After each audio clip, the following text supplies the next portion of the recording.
Welcome to the Whatever Dating Talk podcast, where we try to make sense of the modern dating hellscape. I'm your host, Brian Atlas. We're coming to you live from Santa Barbara, California. A few quick announcements. This podcast is viewer-supported, heavy YouTube demonetization, so please consider donating through Streamlabs instead of super chatting, as YouTube takes a brutal 30% cut. If you can pull up the Streamlabs, guys, streamlabs.com/whatever. To add on top of that, if you're using the YouTube app on iPhone or other Apple product to super chat, Apple takes a 30% cut also. So if you super chat, say you super chat 200, it's 200 multiplied by 0.7 and multiplied again by 0.7. That leaves $98 of the original 200. So YouTube and Apple are taking over half of your super chat. So yeah, streamlabs.com/whatever. Link is in the description. Streamlabs messages get priority over YouTube super chats. To read a message is $100 and up. We will read those in batches, typically every 30 to 60 minutes. But if you want to interact nearly instantly with us and weigh in on the conversation at hand, consider sending a TTS, text-to-speech message. $200 and up triggers TTS. TTS is via Streamlabs only. There is a slight stream and moderation delay with the TTS. You can mute a microphone, pop a ball of champagne, and if you're a real baller, real G, we have some special crypto options, crypto-only options. You can see the description for all details. Now, if you want to just tip and have 100% of your contribution go towards us, no platform fees, no cut, you can via Venmo or Cash App. It's whatever pod on both. Link is in the description for both of those, and I'll give you guys a shout out at various intervals during the stream. We have channel memberships. To become a member, hit the join button. Tier 1 is just $5 a month. Pull up the memberships, please. Tier 1 is just $5. Scuffed. Okay, we have Twitch. We have Twitch, twitch.tv/whatever. We're live there right now. So pull up another tab, drop us a follow in the Prime sub if you have one. If you have Amazon Prime, you can link it to your Twitch. Quick, for easy way to support the show every single month. We got merch, shop.whatever.com. If you buy something during the show, shop.whatever.com. I'll give you guys a shout out. Follow us on Instagram at whatever. Follow us on Instagram at whatever. Any women who want to be on the show, you can DM us there. Follow me on Instagram and Twitter, Brian Atlas X. Oh, scuffed. I don't know why it's showing the reels. Okay, whatever. I was posting some reels on there. That should be in the reels only tab, whatever. That's on me. Check out my nonprofit movement, Big Labia Matter, or BLM for short. It's really the pressing issue of our time. 10,000 labiaplasties a year in the United States. Absolute tragedy. I'm the real spearhead, trailblazer, all that fun stuff of this movement. If you can't catch the full shows, we have a Clips channel. Link for those. We have multiple in the description. We have a Discord, discord.gg/whatever. We post our stream schedule behind the scenes. Pull it up.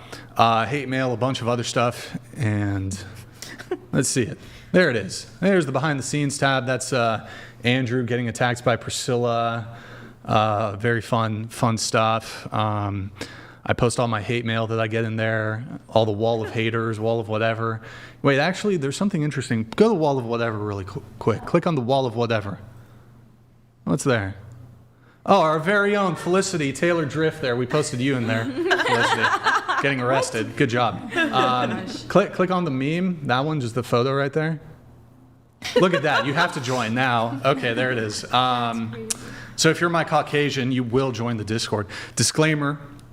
The views expressed by the guests do not necessarily reflect the views of the whatever channel. With that said, without further ado, we're going to have the guests introduce themselves. So please tell us your name, age, occupation, where you're from, and education. Go ahead. Hi, my name is Leanna. I am in event management and I teach group fitness. I'm from Los Angeles and I'm 28 years old. All right, welcome. What about you? My name is Crystal. I'm from the Netherlands. This is my first time in the USA, and I really love it here already. I work in the fitness industry, and I post on social media, actually make content, and I'm 32 years old. 32. You're from the Netherlands, you said? What part? It's on the west coast, The Hague. The Hague. The Hague. How do you say it in? Den Haag. Den Haag. Correct. I've been there actually. It's nice. You've been to The Hague as well? Yeah, there's like a beach nearby, right? Ja, exact. Yeah, Scheveningen. Yes. I was there. It was lovely. I've been to Amsterdam like 3 times. Okay, Love. awesome. It's one of my I don't typically like big cities, but I really actually quite like it. So. Beautiful Amsterdam. All right. And you're from there, like you were born there? Yeah, Okay, correct. gotcha. What about you? My name is Casey Rivera. I'm 26 years old. I'm a server and bartender, and I currently live in Los Angeles. All right. And are you from LA or? I'm born and raised in LA. Yeah. Gotcha. Actually, really quick, going back, any education like college or university? Yeah, I went to Pasadena City College, got my AA, Associates of Arts to transfer, and then I transferred to CSUN, which is Cal State Northridge. Yeah, didn't finish. What 'cause were in the you studying? Communications. Okay, gotcha. Any college or anything? Yeah, University? I did. It's called University of Applied Sciences, and afterwards I did university, but I didn't finish it. What were you studying when you were at I did- university? Anthropology and sociology. Got it. Yeah. And then any school for you? Yeah, I had started actually at Santa Barbara City College and then transferred to CSUN for communications and journalism. Gotcha. Okay. Your intro, please. Chelsea. I'm originally from Nebraska, currently residing in Virginia. I work in transportation. We specialize in agricultural hauling, and I'm 32. Education, some college, never completed. Gotcha. 32. What were you studying when you were in college? I bounced around. I didn't really know what I wanted to do. Sure. So. All right. My name is Alina. I'm 20 years old. I'm from the city of Penza in Russia. I currently live in Philadelphia, and I'm a student. All right. What are you studying? Business Business. and information systems. All right. Welcome back. What about you? Hello, my name is Katrina. I'm 19 years old. I am born, raised, and currently located in South Florida. I am a full-time college student studying for my bachelor's degree in marketing, and I also currently just started building up a brand on social media for political and pop culture commentary. All right. Welcome. My name is Felicity. I'm 19 from Santa Barbara, and I study business. All right. What about you? Warren Smith, 38 today. It's my birthday. Hold on. I got to play something for that. All right. Guys, it's Warren's birthday. You guys got to show him a little bit of love in the chat. Maybe we'll get him, we can do some sort of birthday pop. We'll do champagne, maybe a cake pop. You like pizza? What do you like? Sure, man. We're gonna do it all. We're gonna do it all. Happy birthday. Thank you. So you just turned 38, right? Just turned 38. All right. Yes. And where are you from? I'm from Massachusetts, All right. Boston? just outside Boston. Just outside Boston. And education? Master's degree. What university and what Emerson did you... College, Okay. video field production. You said film production? Video field production. Okay, Same gotcha. thing, yeah. Gotcha. And what's your current occupation? I do content creation now full time on YouTube. All right. Rock and roll. And the name of your channel is just Warren Smith, Secret Scholars Society. Yeah. Okay. And what can you explain that? What is the Secret Scholars Society? Or what's the that meaning, came I from guess? my thesis project. It's kind of a long story. Sure. It's about, during World War II, the role that Harvard played in smuggling over technology from England during Okay. the Blitz. So it kind of inspired the name. Got it. Yeah. Rock and roll. Well, welcome everybody. We're going to go around the table once more. What is your current relationship status? If you're single, how long have you been single? And what's the longest relationship you've ever been in? Go ahead. I am currently single. I've been single for almost a year now. My longest serious relationship was just about 2 years with my most recent ex. Gotcha. So the one that ended a year ago was the 2-year Yeah. relationship, also your longest. Who broke up with who? It was actually, I know people hate when people say this, but it was mutual. It was mutual. We decided that we worked better as friends. We started as friends. I think just the romance kind of died a little bit, and it just became more of like a friendly relationship. So we just decided that it was probably for the best, but we still get along and we're still friends. When's the last time you still hang out with him, or Yeah, when's the last time you saw him in person? yesterday. Question for you though, from the point of when the relationship ended, There's a clear cut, right? Yeah. It wasn't like sometimes people do these breakups and there's like a lingering, like a trail of continuity, but you're broken up. But you have not hooked up with him in the past year. 1 month after we broke up, we hooked up. But Okay, all since right. then, no. Okay, so that would I that be think the it was clean? That's the clean break then. I would say so. Maybe yeah. 1 month after. Yeah, I okay. would say 1 month after, and then I think it's just. All right. I feel like everyone just needs to get it out of their system like one more time, and then you're like, okay, I'm good. At least. Maybe not. a breakup encounter. You've been single for 1 year. Are there any guys in the picture currently? Not currently, no.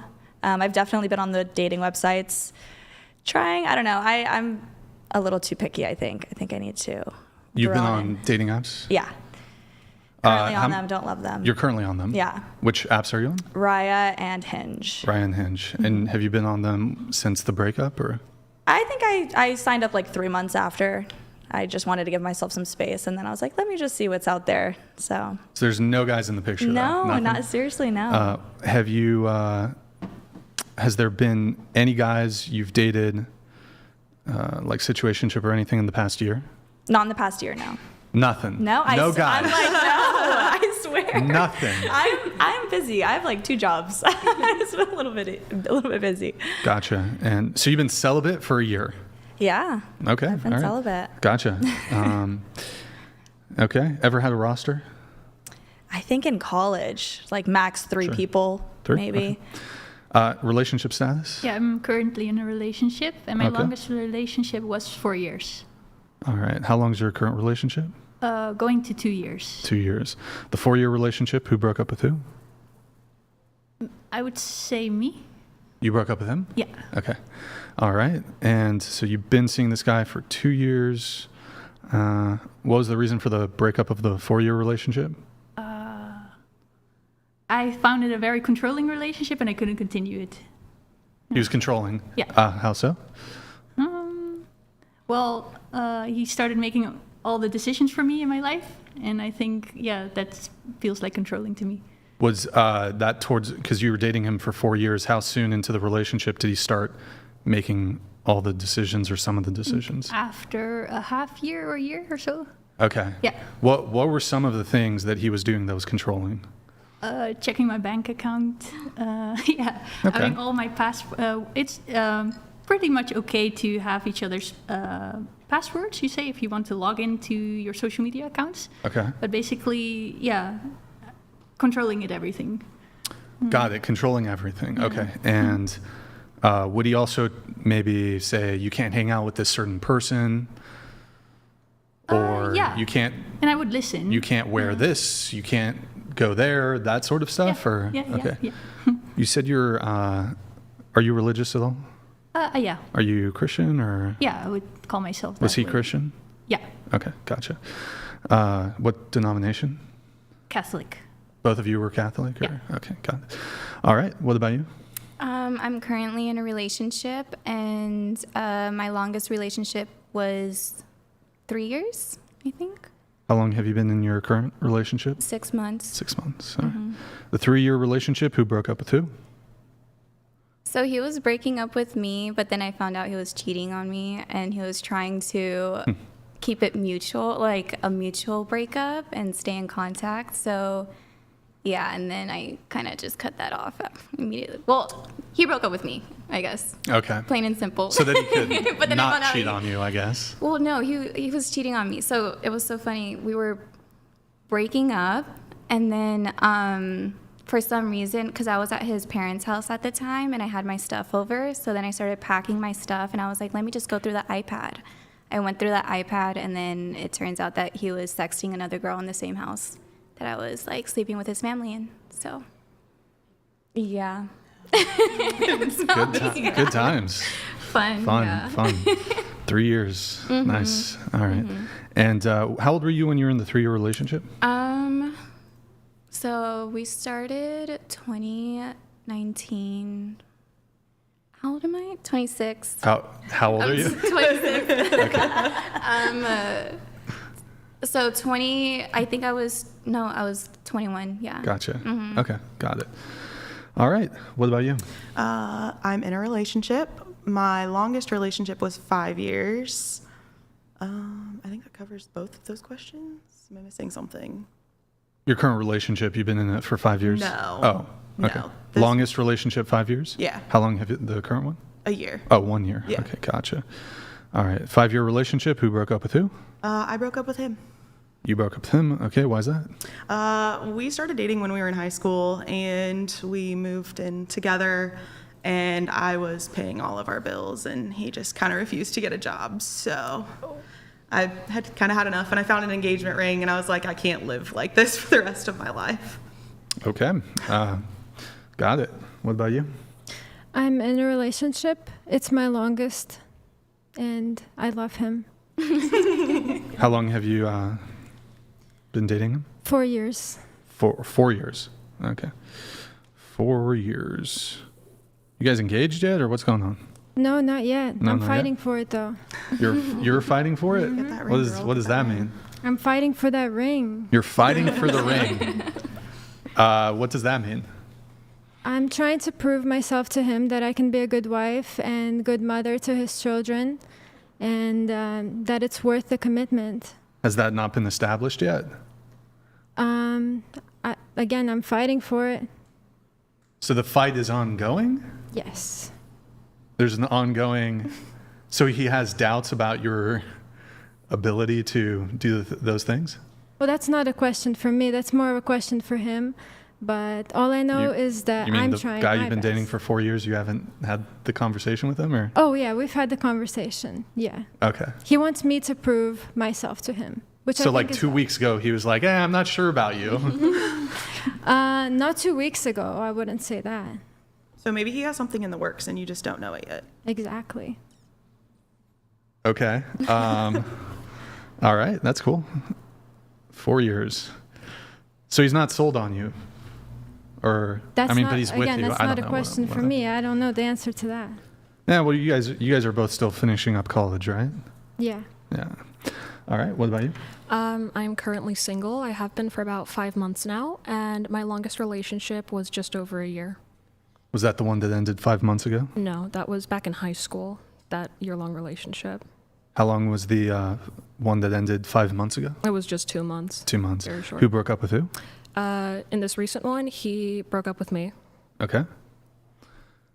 And the 1 year relationship, who broke up with who? I broke up with him. Broke up with him. Why did you break up with him? It became very toxic, and we were very codependent on each other. And there was a lot of pressure on me to be somebody that I could not be, somebody that he wanted me to be that I couldn't be. Mm. And then this other relationship, it was him who broke up with you? Yes, right? in the recent one. Why is that? Loss of feelings. Loss of feelings. Yeah. Okay. Good times. What about you? I'm single. I've been single for like 2 weeks. My longest relationship was almost 2 years. All right. Warren, what about you? I am engaged, off the market, settled. Congrats. Yes. Nice. Yeah, as the old man here, I'm happy to speak honestly, although about my experiences, if I can provide a Sure. male perspective. Sure. How long have you been dating your current? 2 years. 2 years. Gotcha. And how long have you guys been engaged? We were talking about it for a while. That's one of the conversations we can have around whether or not to get the government involved in marriage. I think there's an interesting Sure. dialogue there that's one of the things that's been holding me up. It's like, how do we go about, do we need to get the government involved? Why, So. So you're thinking of just getting or having a ceremony or something? Yeah. But not going to the courthouse and getting a marriage license and all that? No, it's the most legally significant thing you can do except for dying. You're entering a massive contract that I don't think most people understand the impacts of. And these past experiences I'm referring to, I came close once before, younger, and I learned a lot from that experience.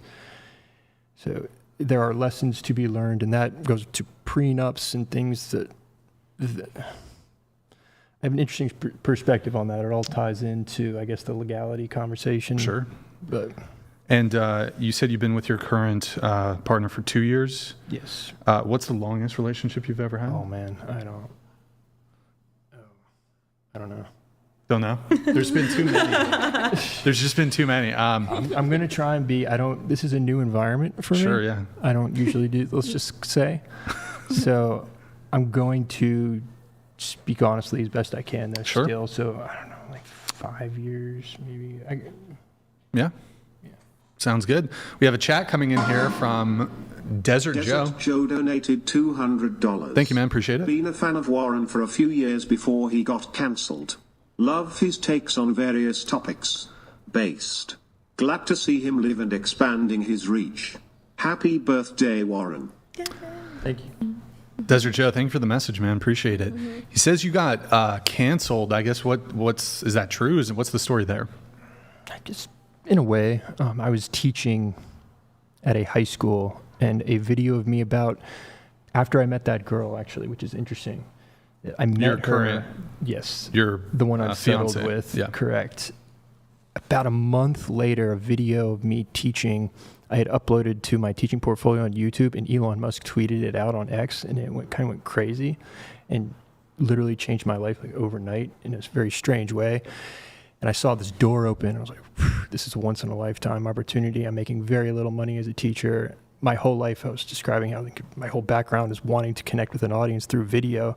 Suddenly I had that opportunity. So I was like, I'm just going to run as far as I can, see how far I can get. And that the school didn't like that, which in certain ways I can understand. They viewed it as a liability, fired me. That became a story within itself. And it's led me to meet and sit down with like Jordan Peterson, Joe Rogan, some of the people that I most respect. So it's been quite an adventure. And now I'm here with you.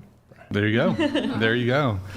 And I think I saw the video in question. You were like having a conversation with a student, and just your Socratic method, kind of asking questions. Yeah, that's my favorite thing to do. It was about J.K. Rowling. A student asked if my view of Harry Potter has changed given J.K. Rowling's bigoted opinion, and we just had a 5-minute exchange. And I didn't really think it was that stand out or anything, but you can't explain these. I don't know why it did what it did, but. Yeah. Cool. And maybe for like the panelists and the viewers who aren't familiar, it was about like J.K. Rowling and some of the like trans comments she's made. Is that? Yes. Yeah. The claim was she's transphobic, and I just asked for evidence, as you described, with the Socratic method, which I wasn't consciously doing the Socratic method. Right. That's my favorite thing to do, is just have conversations like this. And rock and roll. And were you like let go from your job or what? I was fired. Oh, you were fired because of the video. Because of the video. Yeah. And the conversation you had. Yeah, a few months after that. Damn. Yeah. Crazy. Wild stuff. We have another chat coming in here from, one sec here. We got Just Gerald, and he writes, Warren, better keep it G, or chat's gonna regulate. Okay. You know the song reference here. Thank you, man. Warren G, regulate. Okay. Yeah. There you go. Here we go. We got. Well done, just Gerald. I loved it. Thank you, man. Appreciate it. Thank you so much for the super chat. Really appreciate it. All right, we're gonna just dive right into some of my pre-show notes here. We're gonna start with. Let's see. One sec, guys. We have, is it Leanna? Yes. Okay, I got it. Leanna. Yeah. You said, after dating someone for 2 months, you guys went on a trip to Bali together, and he got your name tattooed on him. Correct. Did you get matching, or was No. it just? I got C'est la vie. And how long were you dating him after?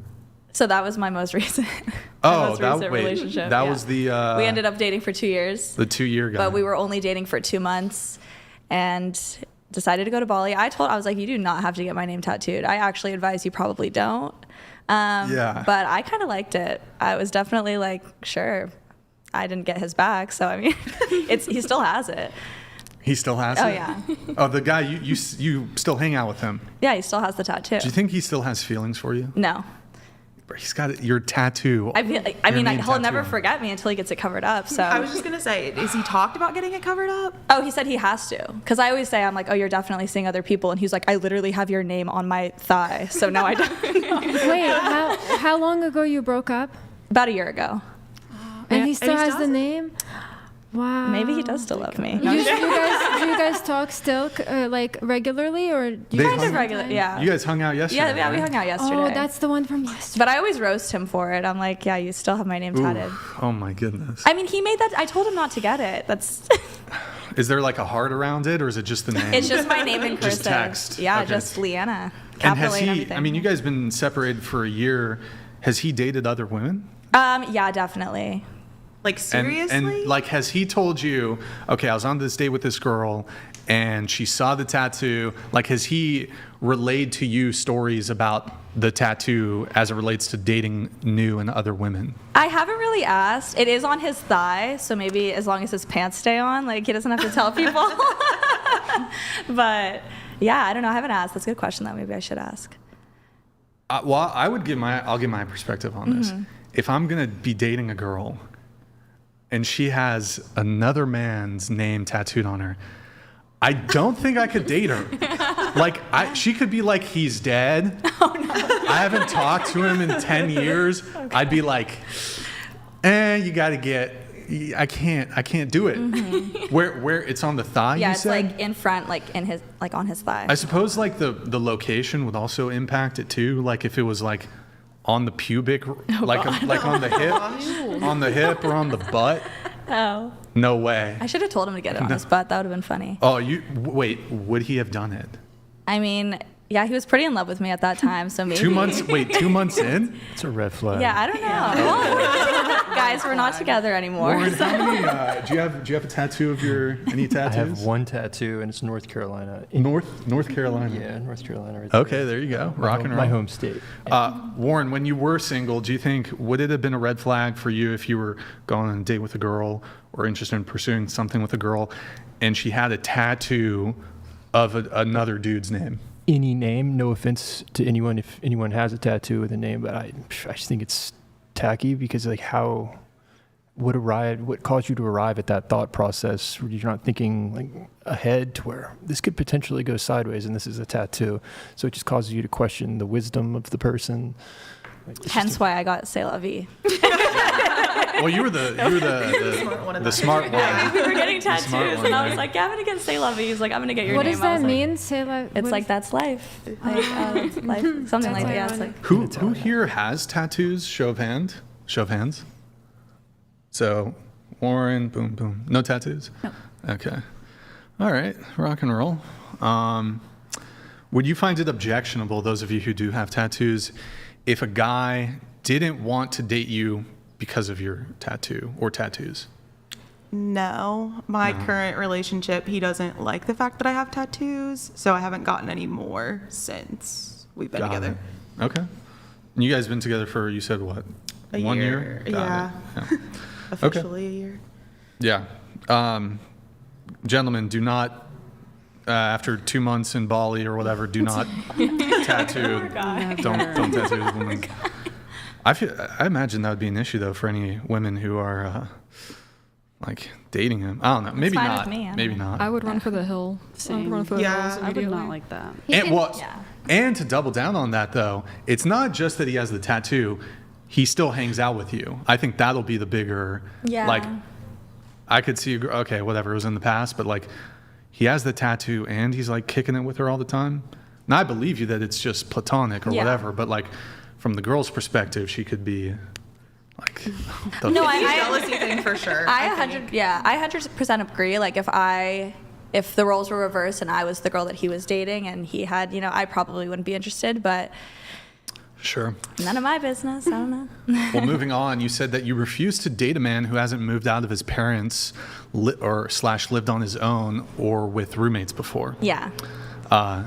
Okay. Who here agrees with that? Like, would any of you here, if you, so I know a lot of you are in relationships, if you're single though, would you date a guy who is currently living with his parents, mom, dad, whatever? Yes. You would? Would we? It depends on Would you? how old he is because, Yeah. I mean, Any age. my hold on. brother lived with our family throughout college, and then now he has his own condo, and he's Right. relatively young. So. Well, I suppose you're 19, right? Yeah. It's not at 19. It's especially definitely during different. college. It's not uncommon to still be living with your parents. So let's say when you're 25, No, by that point, I would expect some more independence, I would say. So it'd be a complete deal breaker. Yeah, I would hope that he's on the right track to getting his own place, moving out, becoming independent in that sense, and make sure of it. Like I would want it to be made sure of. Sure. So anybody wouldn't? I would. Oh, you would? Absolutely. Is that more common in the Netherlands? Not sure, but if he shows he's a productive person, he's working hard for his future, and has plans to move out, then absolutely. Got it. Yeah. Okay. I heard an interesting quote the other day. It went something along the lines of, a woman is more likely to date a guy who lives with his wife than who lives with his mom. That's so terrible. Any thoughts on that? It's very true. That's definitely true. Because when sometimes a lot of the time when women see a man who's already married, they think like, what is so special about him that he is already married? And so they will kind of want him. I'm not saying that for myself, but for some other people. And some women, if they see a man living with his parents, they think like he's not established enough to be in a relationship with her. Like she wants him to have her move in and have her like join a part of his life and not be with someone who still lives with his parents. But I think it's fine before marriage to live with your parents. It also depends on age too. Okay, there you go. Can I jump in real fast? Sure. I personally just don't feel like you can marry someone without living with them first.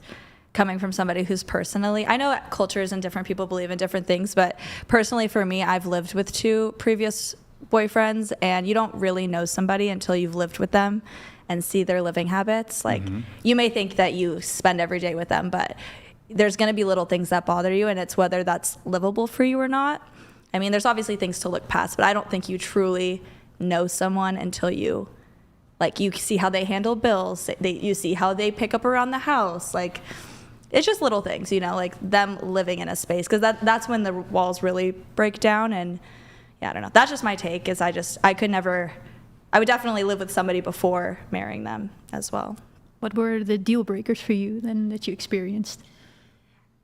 Financial responsibility, understanding that, that also goes back on, like, I can't really date somebody or live with somebody unless they've lived on their own before, and understand the importance of paying your bills on time and, like, having good credit. And these things do matter. And it's, if you're going out to an expensive dinner, but you're, like, 6 days late on rent and you can't pay for, like, it's priorities. I think it shows a lot of responsibility, independence, and priorities. May I jump in? Yeah. I totally agree with you as well, because there are individuals that they spend their money irresponsibly. They might spend it on, like, a new fancy sports car when they could have put that towards their own place of living, right? It just depends on how you allocate your money. And I understand, economically, it's still kind of challenging with how things are.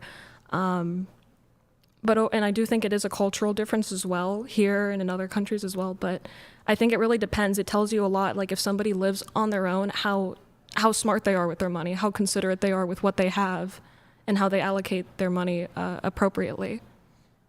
I'm going to go ahead and add to that too, because my 5-year relationship, that was the biggest issue is, he's going out and he wants to spend money on X, Y, and Z, and then buys an engagement ring, and I come home and I'm like, well, where's the money for rent? Why am I sitting here busting my ass and you can't even afford that? Going back to your notes, you also wrote that you need someone who's somewhat financially stable, responsible, and independent. You said you've been stuck paying an ex's rent and bills in the past, and you'll never, there's 4 R's, do that again. Was that the 2-year guy who you're paying his rent? There was a period of time where I was helping him pay his rent. Okay. We get along now and things have been smushed, but I think that that's a big thing where I understand, like, losing a job and things get tough, but I just think that moving forward, I've realized now that I need to put my foot down a little bit better about that. I tend to just want to help people, but, like, paying someone's bills and rent is not fun. And how much was his rent? His portion was like $1,500-$1,600. Oh, you guys were living together? Mm-hmm. I see. Okay, so living together. Yeah, living together. So that's what it was, is like we were under the same lease. So it's not like I was just paying his rent at his separate apartment. Like, we lived together, and unfortunately, like, he lost his job, so I was helping pick that up. But I think sometimes people can, I don't know, I just think that moving forward, I just need to make sure that like I'm not getting taken advantage of. I'm not saying that he necessarily did, but I just think in the future, like, I don't know. I just need somebody who's used to the financial burden and has a savings for when situations like that happen. Like, obviously things happen, people lose jobs, and, you know, life isn't always predictable, but maybe just having a backup plan so that you're not always just leaning on the person. Was he like employed? What was that? Was he employed? So he lost his job, and that's when I started. Oh, okay. Yeah, so supporting him. But I just think as I get older and I'm looking for somebody to be with forever, like, of course you're going to help each other out, but it can not become a habit or something like that. What was the period of time that you were, I guess, fully supporting him by paying for rent and stuff? I'd say like 3 or 4 months. Okay. And were you frustrated by that? I think, yeah, it gets a little frustrating after a couple months in because, you know, he's, of course, looking for jobs, and I understand it's not that easy, but so you want to be supportive as a girlfriend and as a support system, but I'm not the richest person in the world, too, so, like, it definitely just takes, like, what's the word I'm looking for? It weighs heavily a little bit after a while, and you can't help but to feel a little frustrated, even if they're trying their best. It's just something that I can't. Sure. I'm not your mom. Sure. Sorry. It It's hard. definitely puts pressure on a person when you have to feel like you have to take care of another.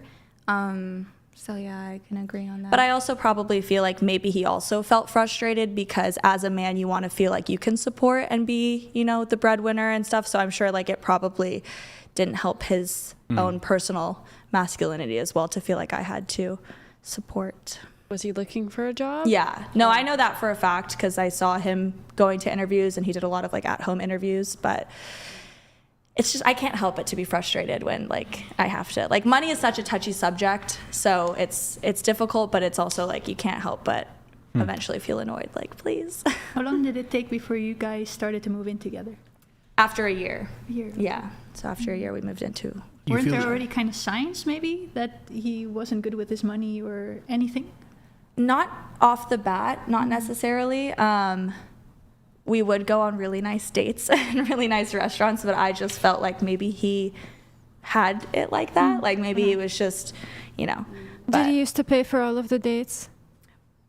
At the beginning, yes, for the first few months. I always feel like eventually, like I'm going to want to pitch into. Like I'm always, or there's been dates that I've fully taken care of. But at the beginning, he took care of all of them. And then obviously once we moved in together, it was a lot of split finances, of course, until I needed to help. But yeah, no, I've paid for dates, he's paid for dates, but I'd say the majority he paid for. To answer your question. All right. We're going to move on to the rest of the notes here. We're going to go to Alina here for a bit. Alina, you said femcels exist. I think we debated on that a little bit last show. Is your position still the same? I've done some growing, some maturing. My frontal lobe developed a little bit. And I think now the term like incel and femcel, it doesn't make sense because anyone can just, if they're so desperate, you can pay someone a lot of money to sleep with you. So can incel or femcel even exist at all? Because you can pay someone, you can save up the money if you're so desperate and pay someone. Well, I wouldn't even, as it relates to femcel, but I wouldn't even grant that to incels. What do you mean, like grant that? Like I wouldn't say, okay, so yes, incels could purchase a prostitute, but I don't think that's really getting at what they mean when they say they're involuntarily celibate. Like you wouldn't count prostitution, like paying for a prostitute as an exception to that? No, I wouldn't allow that as like an exception either for femcel or incel. But it seems like it would apply more to incel. But it kind of relates more so to a non-transactional. Although some people might argue that any sort of relationship dynamic has transactional components to them. But in this case, it's just like explicitly transactional. I think this more so applies to just the degree to which you can get sex absent like a transactional nature of the relationship. So like a genuine sexual desire. And I would say prostitutes don't have a genuine sexual desire to sleep with their paid clients. That's I suppose it's logically possible that a prostitute could enjoy the transactional sexual Yeah. encounter, but I think you have to remove the transactional component from it. So, but in this case, though, what I think we disagreed on before, well, I guess removing whether incels or femcels could just hire a prostitute, which they can. Removing that argument, do you think femcels can exist? I think that even if you try so hard and after a certain time you find that guy who is willing to sleep with you, that up until that point you would be a femcel. Even if it takes you a few years or a few months, for that time, you would consider yourself a femcel, right? Because you're struggling to find someone to sleep with, whereas a woman who would not consider herself that would be confident that she can find someone right away. I mean, it's kind of a brain rot discussion anyway, but I think femcels could exist for that time. Wait, it was frame your while we're prompt. looking for some. It was literally your prompt. Like 6 months ago. The prefrontal cortex developed, you said? Okay. Yeah. So back then, 6 months ago, you were just brain rot. Yeah, Okay. 6 months ago I was pretty brain rot, but Okay, what's a non-brain rot convo you want to have then? Oh, I don't know. It'll come up, I'm Oh, sure. it'll come up. Well, then I'll quickly address this, then move it on. Yeah, I mean, I just think ultimately, like, you could take like a really unattractive woman and a really unattractive man, and you throw both of them on a dating app, and I think that really unattractive guy is going to struggle like substantially to get anything. And I think the really unattractive woman, if she makes herself sexually available, she can get sexual access within a couple days, a day. Yeah, absolutely. I never disagreed with that. Like, okay. I never said that the idea of a femcel or the concept of a femcel is as common as a male incel. That wasn't my point. I was just saying that they could exist. Like, You're saying logically it's possible that a femcel could, like, she would be even if it's for a temporary time. Even if it's for a temporary time, she would consider herself a femcel in that time because she's like, oh, damn, like, I'm struggling to find someone. I'm a femcel. And then she's like, oh, boom, I found this guy. I'm no longer a femcel. But I think there's a, like, femcel, I think it means they can't find a man of the appropriate standard to have sex with. Whereas, like, incels literally cannot, like, they can't even get anybody, even if they lower their standards. Yeah. So I think women struggle to get relationships sometimes, but like, I don't think that this necessarily means they have trouble procuring like a one night stand or something. You can be really attractive and still struggle to get a relationship. Right, but this would make you not a femcel. I'm not saying. Yeah, it's it wouldn't a make you, femcel. because No. femcel celibate, it relates to celibacy, strictly Yeah. sex. So, anyways, you say it's brain rot. So I mean, if there's nothing to push back on, I'm not going to linger on it. But Warren, what do you think about? Do you feel like you're struggling to find? Oh, me no. Do you know girls that are?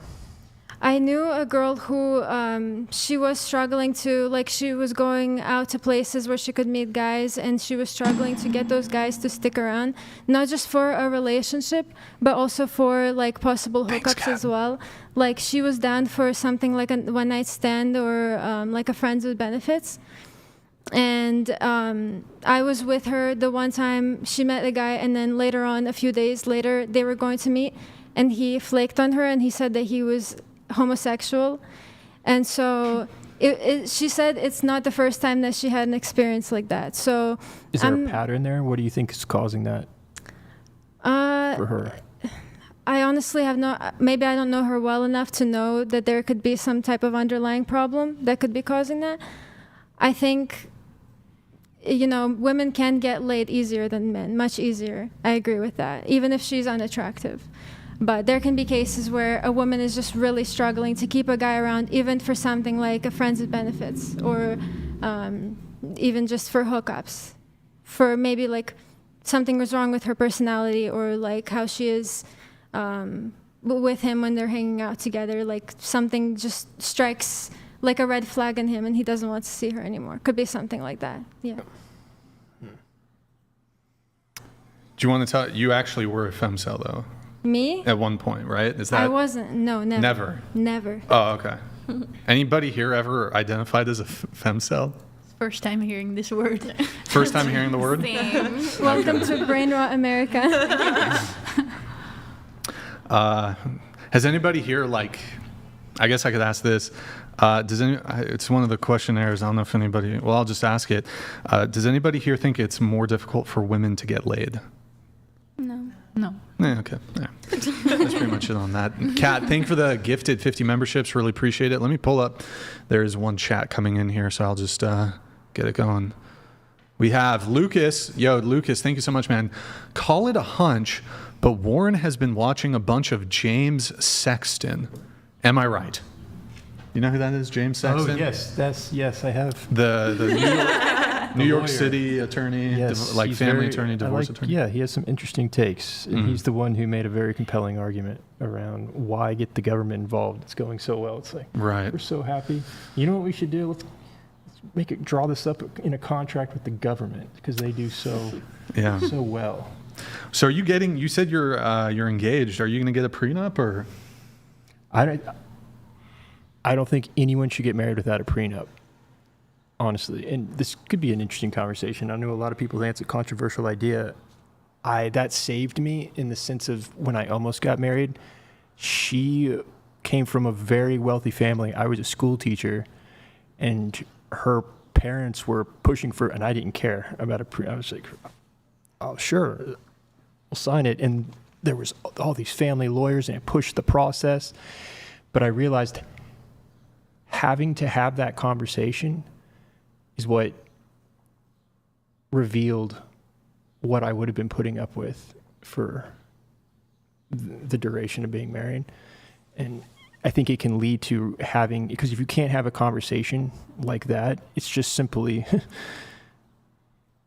you should be able to have a conversation like that and be like, we don't expect this to go bad, but this will simplify both of our lives. And I can understand, I guess, from a woman's perspective, if you're marrying for a certain reason, you might not want a prenup. I can understand that. But I don't think you should scowl at a guy if he wants to have that conversation. I guess everybody here at the table, there's quite a few of you who are in relationships. Let's say you were dating a guy, you guys were engaged, and then shortly after, you guys get engaged, whatever, he's like, BTW, want you to sign a prenup. Does it introduce a conflict into your relationship? Are you totally fine with it? Would you object to the prenup?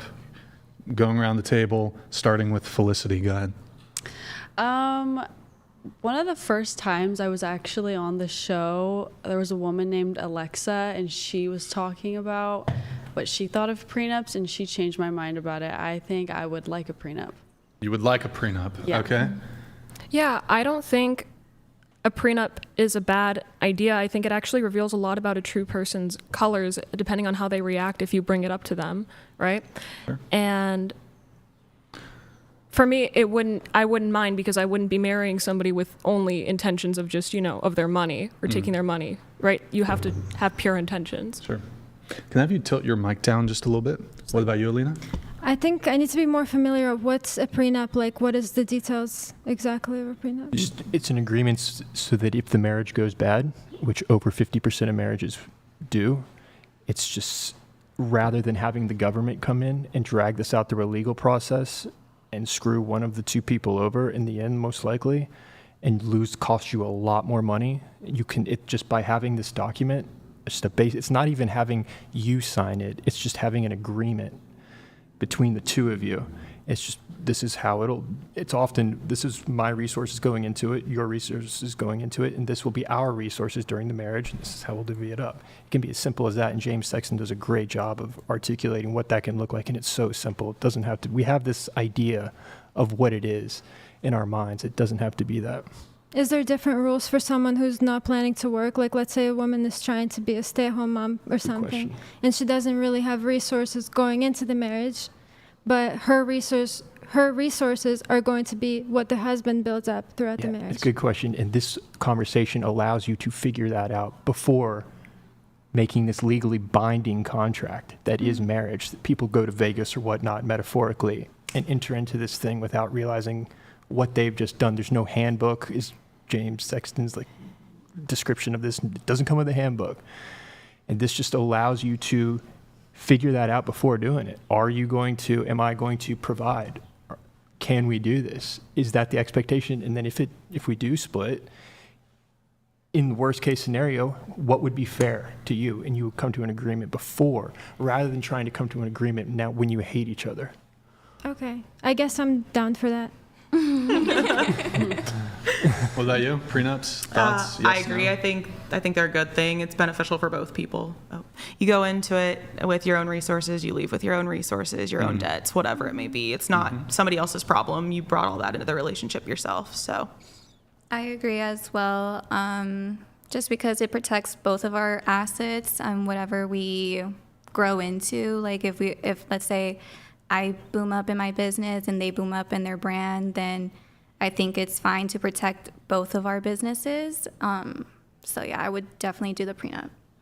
Yeah, me too. For the same reasons they mentioned as well, and you can really tell something about the other person. You can get to know them probably better through that way. Yeah, I'm 100% signing a prenup.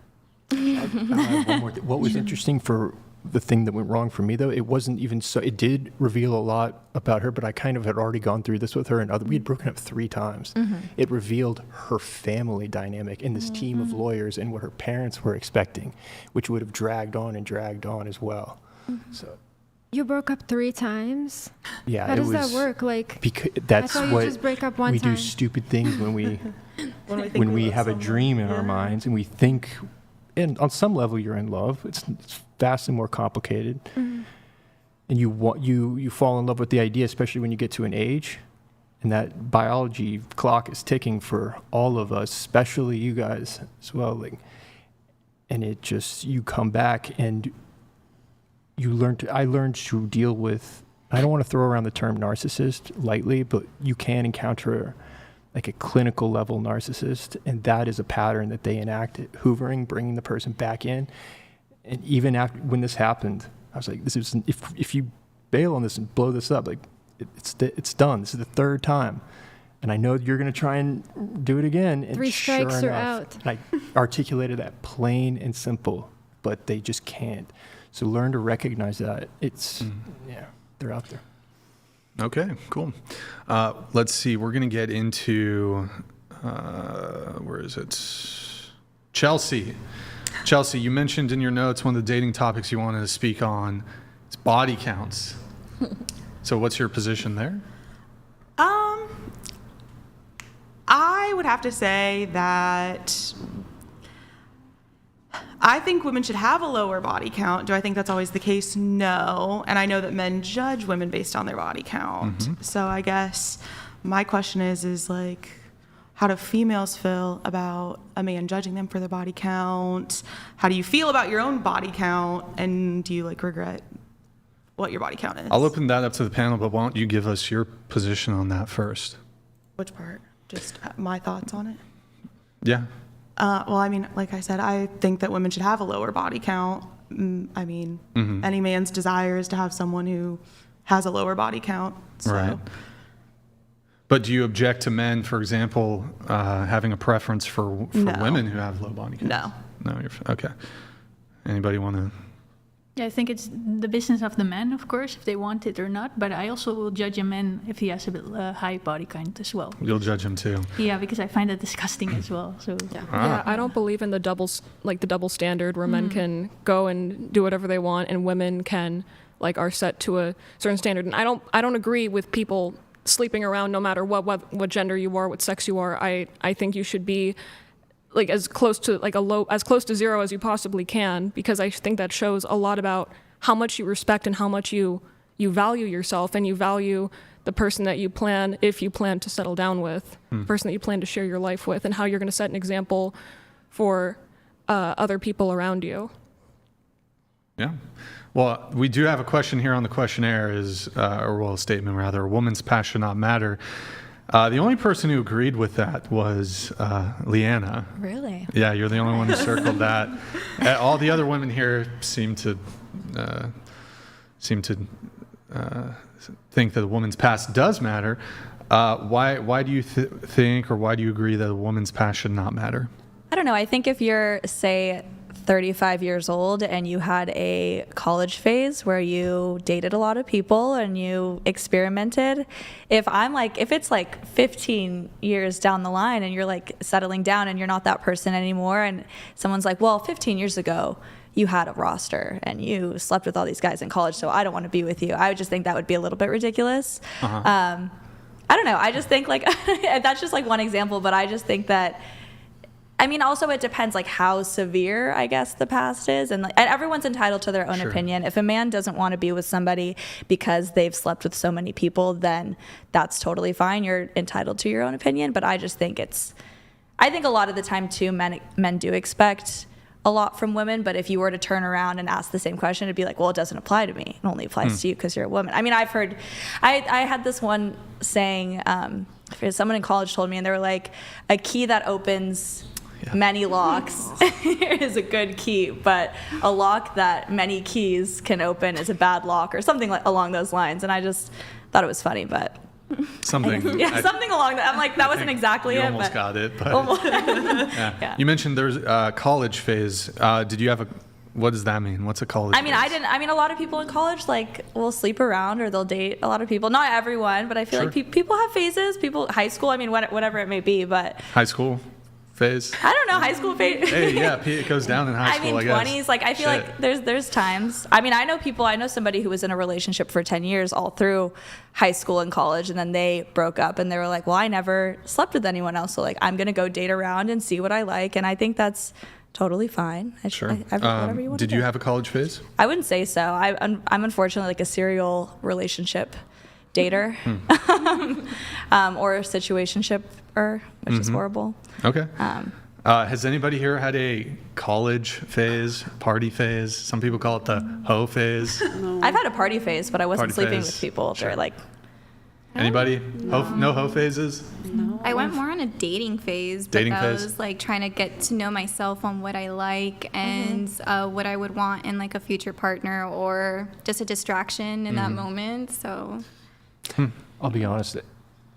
If I would find no offense, like a situationship serial person more alarming probably than a college phase. I'm sorry. Like a serial monogamous would make you more worried than someone who's had a bunch of relationship stands. Situationship, like you're only sleeping with this person, but you don't have an official title. If you're bouncing from like short relationship to short relationship, rather than someone who's like, yeah, I had some fun in college. I'm not saying that. What if they're not short?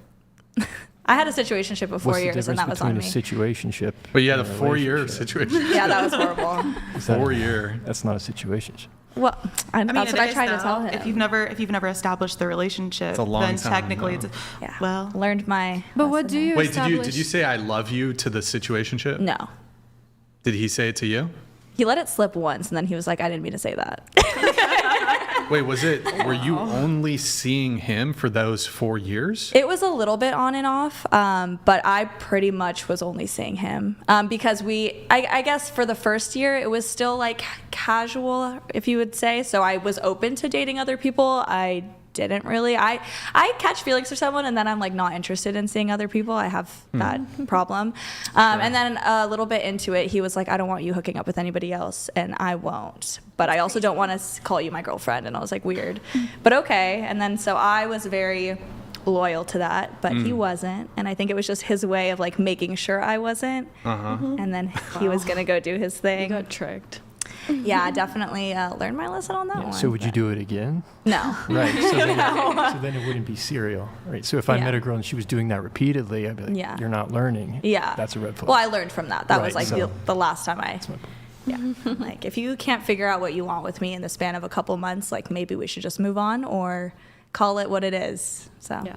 And why would you find that more troubling, actually? I want to know your thoughts on that. Well, I think it's people do crazy things in college, and I'm not saying you should do that. I can understand why that would be unappealing, but as opposed to that pattern, not that you are enacting that pattern, but I do think that would be more of a red flag if you're trying to find a sustainable relationship than a balanced, well-rounded woman who had some experiences in college or whatnot, but also I'll just leave it there. But a lot of this, you don't need to disclose. If you did some stupid things, in college, I don't think it's the end all be all. Just keep it private. That's what I would do. Okay, but you said like you find it more troublesome going from situationship to situationship, and why would that be?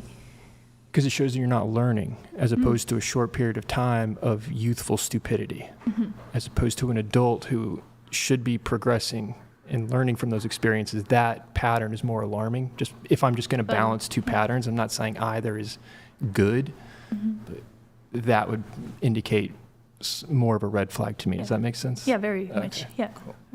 Because it also kind of seems like the person is trying to attach themselves or try to fill a void rather than take accountability and kind of trying to find a sense of dependability on someone else, if that makes sense. Is that what It you're could coming indicate a from? number of things is the Yeah. problem. Okay.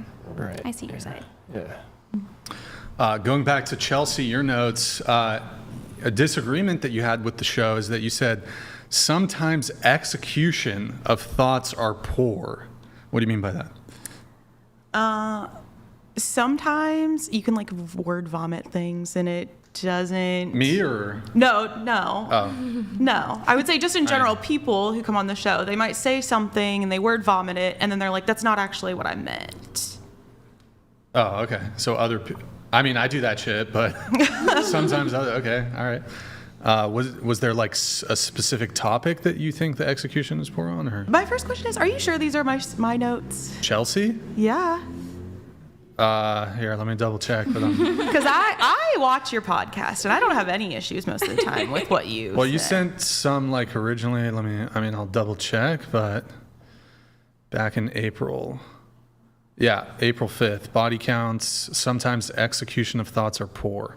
That's pretty much it. Well, no, I wouldn't be talking about you. I would probably say some of your okay. guests. I don't think they always think through what they're saying. For sure. All right, moving on.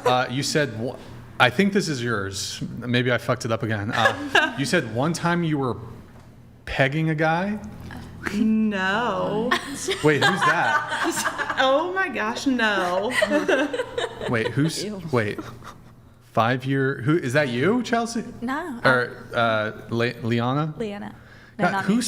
sent me the fucking? It might have been one of the flakes. Hold on, let me Who's fucking been check on pegging a this. guy? We had a couple flakes today. God damn, there's people flaking out. Let me find this shit. Speak now. Was that you? Who Unless was that? someone hacked my Instagram, I wouldn't have said that. 5 year situationship with my younger boss. Okay, that part is true, but I did not. The other part, Wait, no. what? Hold on. What the fuck? Wait, so is it you or is it not you? No, that second part was me. The 5-year relation situation is now my current. Yeah, but I wouldn't have said that other part. Unless he took my phone, which. You're just embarrassed to admit it on camera. No. No, you literally, hold on. Chelsea. Yeah.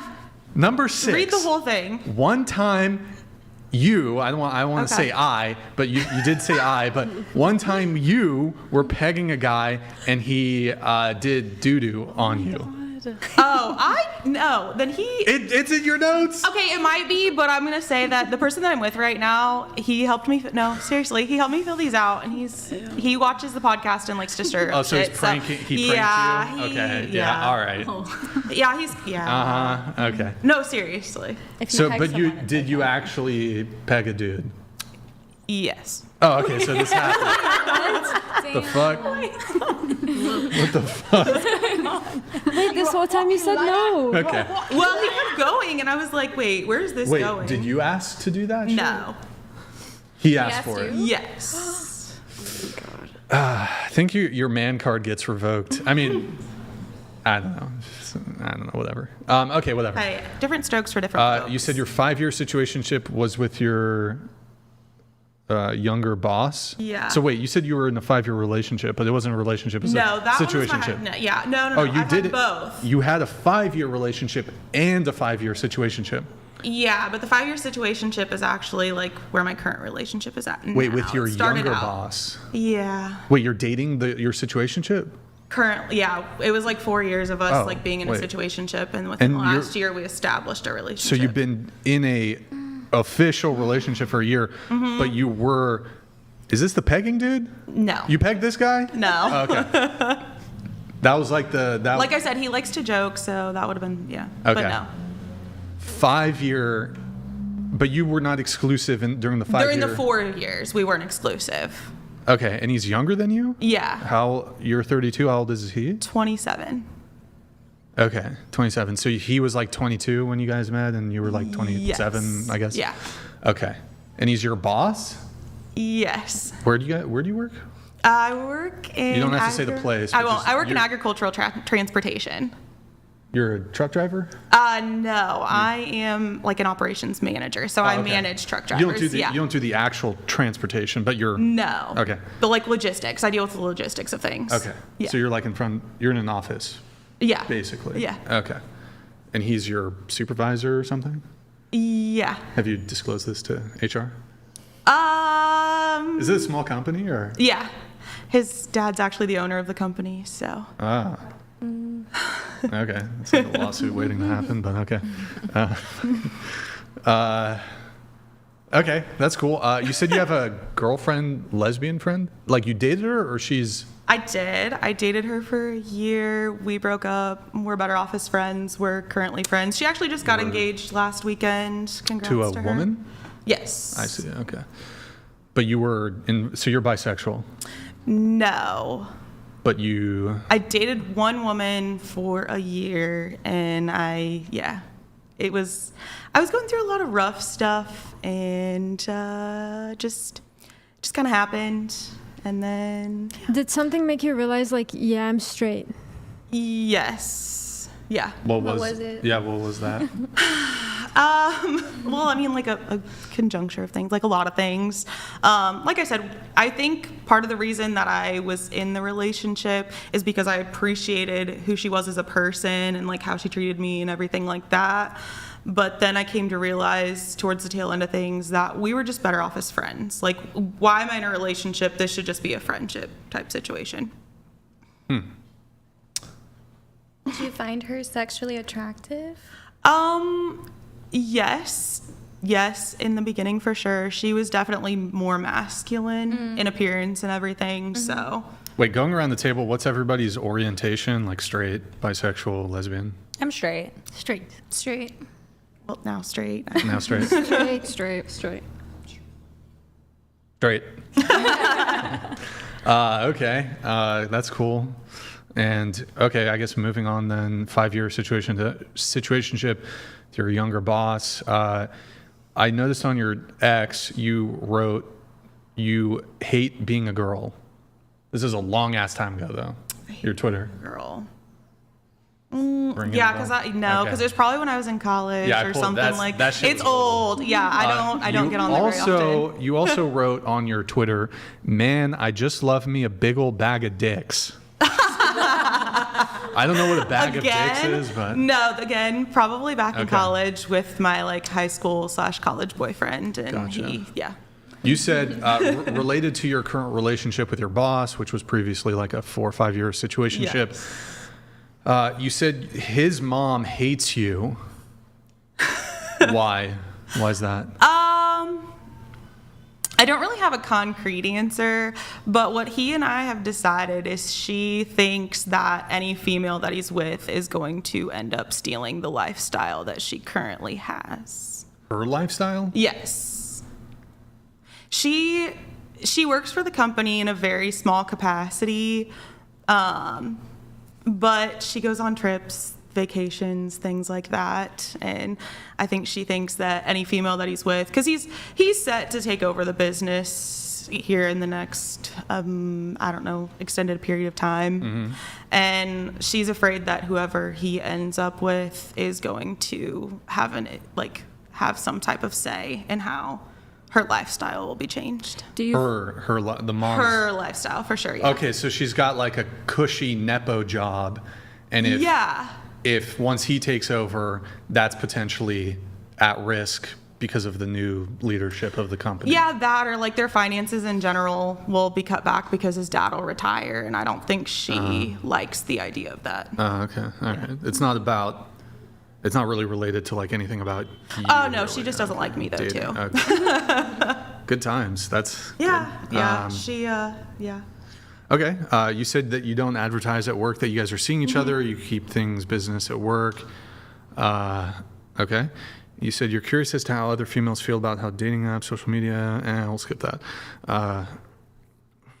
You said that you feel like modern dating has turned into a pursuit for the next best thing. Women also think that sleeping around puts them on the same level as men. Okay. Yeah. Yeah, I'm not going to bite there, but No, it's okay. pretty much agree. I'm going to let some chats come through, then we're going to get into the rest of the notes. We have Josh Brooks here. Yo, Josh, thank you, man. Warren brings up a good point. Simply having a conversation about different things that includes and affects both parties, seeing the reactions. Don't put blinders on to the reactions. And he has a follow-up message. He says he had a girl one time bring this up and out of nowhere, asked me how I pronounce Demi Moore's name, turned into a whole situation after I said it wrong, and asked some clarifying questions. Be careful, guys. Wait. All over how you said her name. Did she get the ick? You broke up with your girl because you didn't know how to pronounce Demi Moore? I thought it was Demi Moore, to be Bullet honest. dodged, I guess. Bullet dodged. Thank you, Josh Brooks, for the messages, man. Really appreciate it. Good to see you, man. We got Beat and Cheeks. Oh boy, he's got a roast for that for you guys. Chair 1 and 4 have more red flags than the CCP, Chinese Communist Party. Stay away from them, folk. Okay, plural that. Body count is going to matter for established men, perhaps not low testosterone males. They don't mind getting leftovers. Oh my goodness! Wow. Okay. From Beating Cheeks, anybody? You have thoughts on that? It looks Well, like, I said or? the body count does matter. There you have it. She did say that. She did say that. Okay, we got Lucas. Thank you, Beating Cheeks, though. Chair 1, sexual temperance is optimal for both sexes. But there is a double standard. I've said this in a previous episode, but trust me, double standards very much go the other way as well. E.g., when I turned 18, I signed up with selective service. You didn't. When the Titanic goes down, you get whisked off to the lifeboat. I hang out and listen to the chamber orchestra. When some beaches in Normandy needed storming, a bunch of 18-year-old boys were sent to do the storming. You stayed back and played Rosie the Riveter, etc. I believe this is in response to when we were talking about body count, and you were saying how there's maybe a double standard as it relates to this, like men maybe get judged less harshly when it comes to their promiscuity, whereas women get judged quite harshly for theirs. I'm still confused on what he said, to be honest. I just saw a bunch of. I was like, Wait, he lost I me have a question for you. What decade was World War I? Why do we have to do this right now? Just a basic. This is a historical discussion podcast. Don't look at me. 1920s. 1920s. 19, like 1918? No. I don't, oh, World I War shouldn't I. have answered. Yeah, you're helping your girl out over there. God, I'm gonna look so stupid right now. Lucas, do you want to add a clarifying? Lucas, you got her all confused. You're throwing World War II history at her. It's crazy because my ex was a big history buff. Yeah. So, but I think when he started to talk about it, I just started to kind of like drift off. He loved to talk about it, and I was like, "You lost me. I'm Did sorry." you talk about the Roman Empire? Do you want me to talk about the Roman Did Empire? he? Oh, I was like, I don't even. Like I said, he said a lot of things about all of the. We had a lot of books in our house about World War II, so he loved to talk about it. But yeah, Rock sorry. and roll. Okay, going back to Chelsea's notes then. Let's see, Chelsea. No, actually, we finished Chelsea's notes. We did Kasumi. What are the green flags when it comes to dating? I would like to know that. We're always talking about Do the you have red any? flags and green. I think for a man he needs to be capable, and I mean with that I mean if we're both playing a game or something, he needs to be showing that he's good at it. Like Mario Kart or some shit? What particularly game? like that. What kind of game? What are we talking about? Let me see. Like we're playing soccer, for example. If he sucks at it and I don't, it kind of I like a bit of competition, I would say, but also in handling situations outside. Maybe someone drops a bag with a lot of groceries. If I see him act upon that and help the person out with the grocery bags, then I think that's like a really good flag.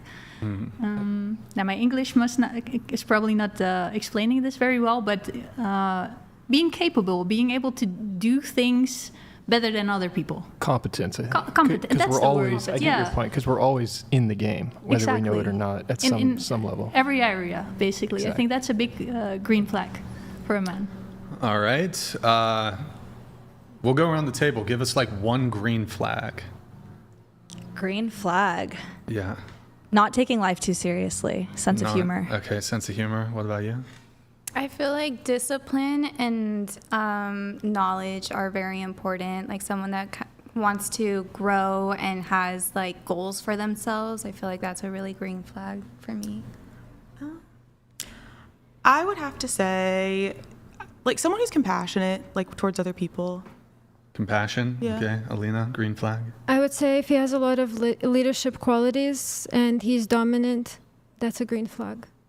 This sounds probably bare minimum, but somebody who's mentally stable.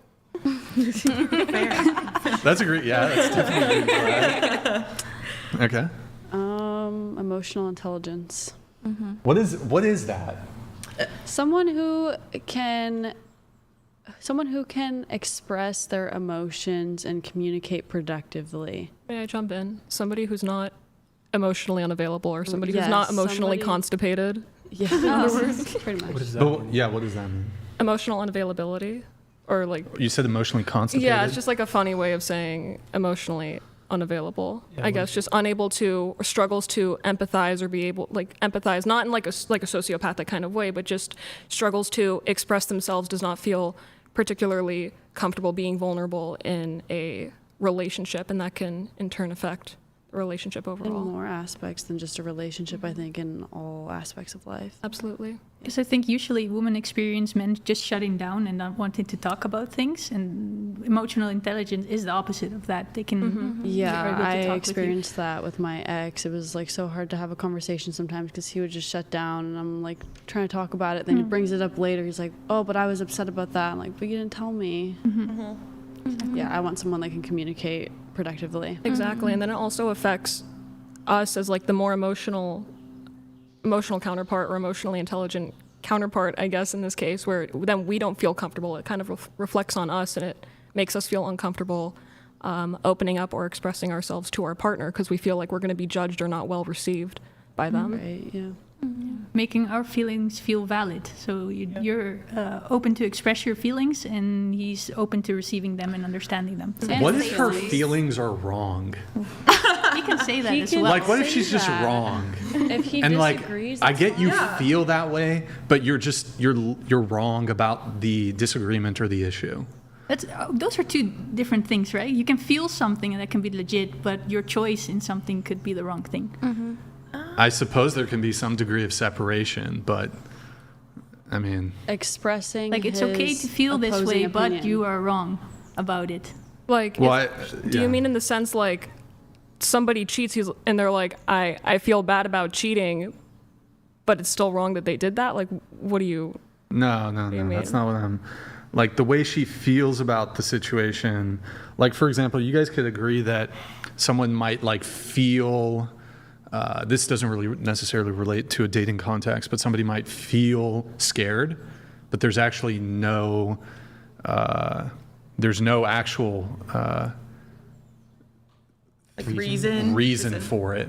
There's Like an irrational fear. right. Sometimes that happens, right? Sometimes you can feel something and cannot really explain why that is. That happens. It's very I struggle with this. It's very frustrating.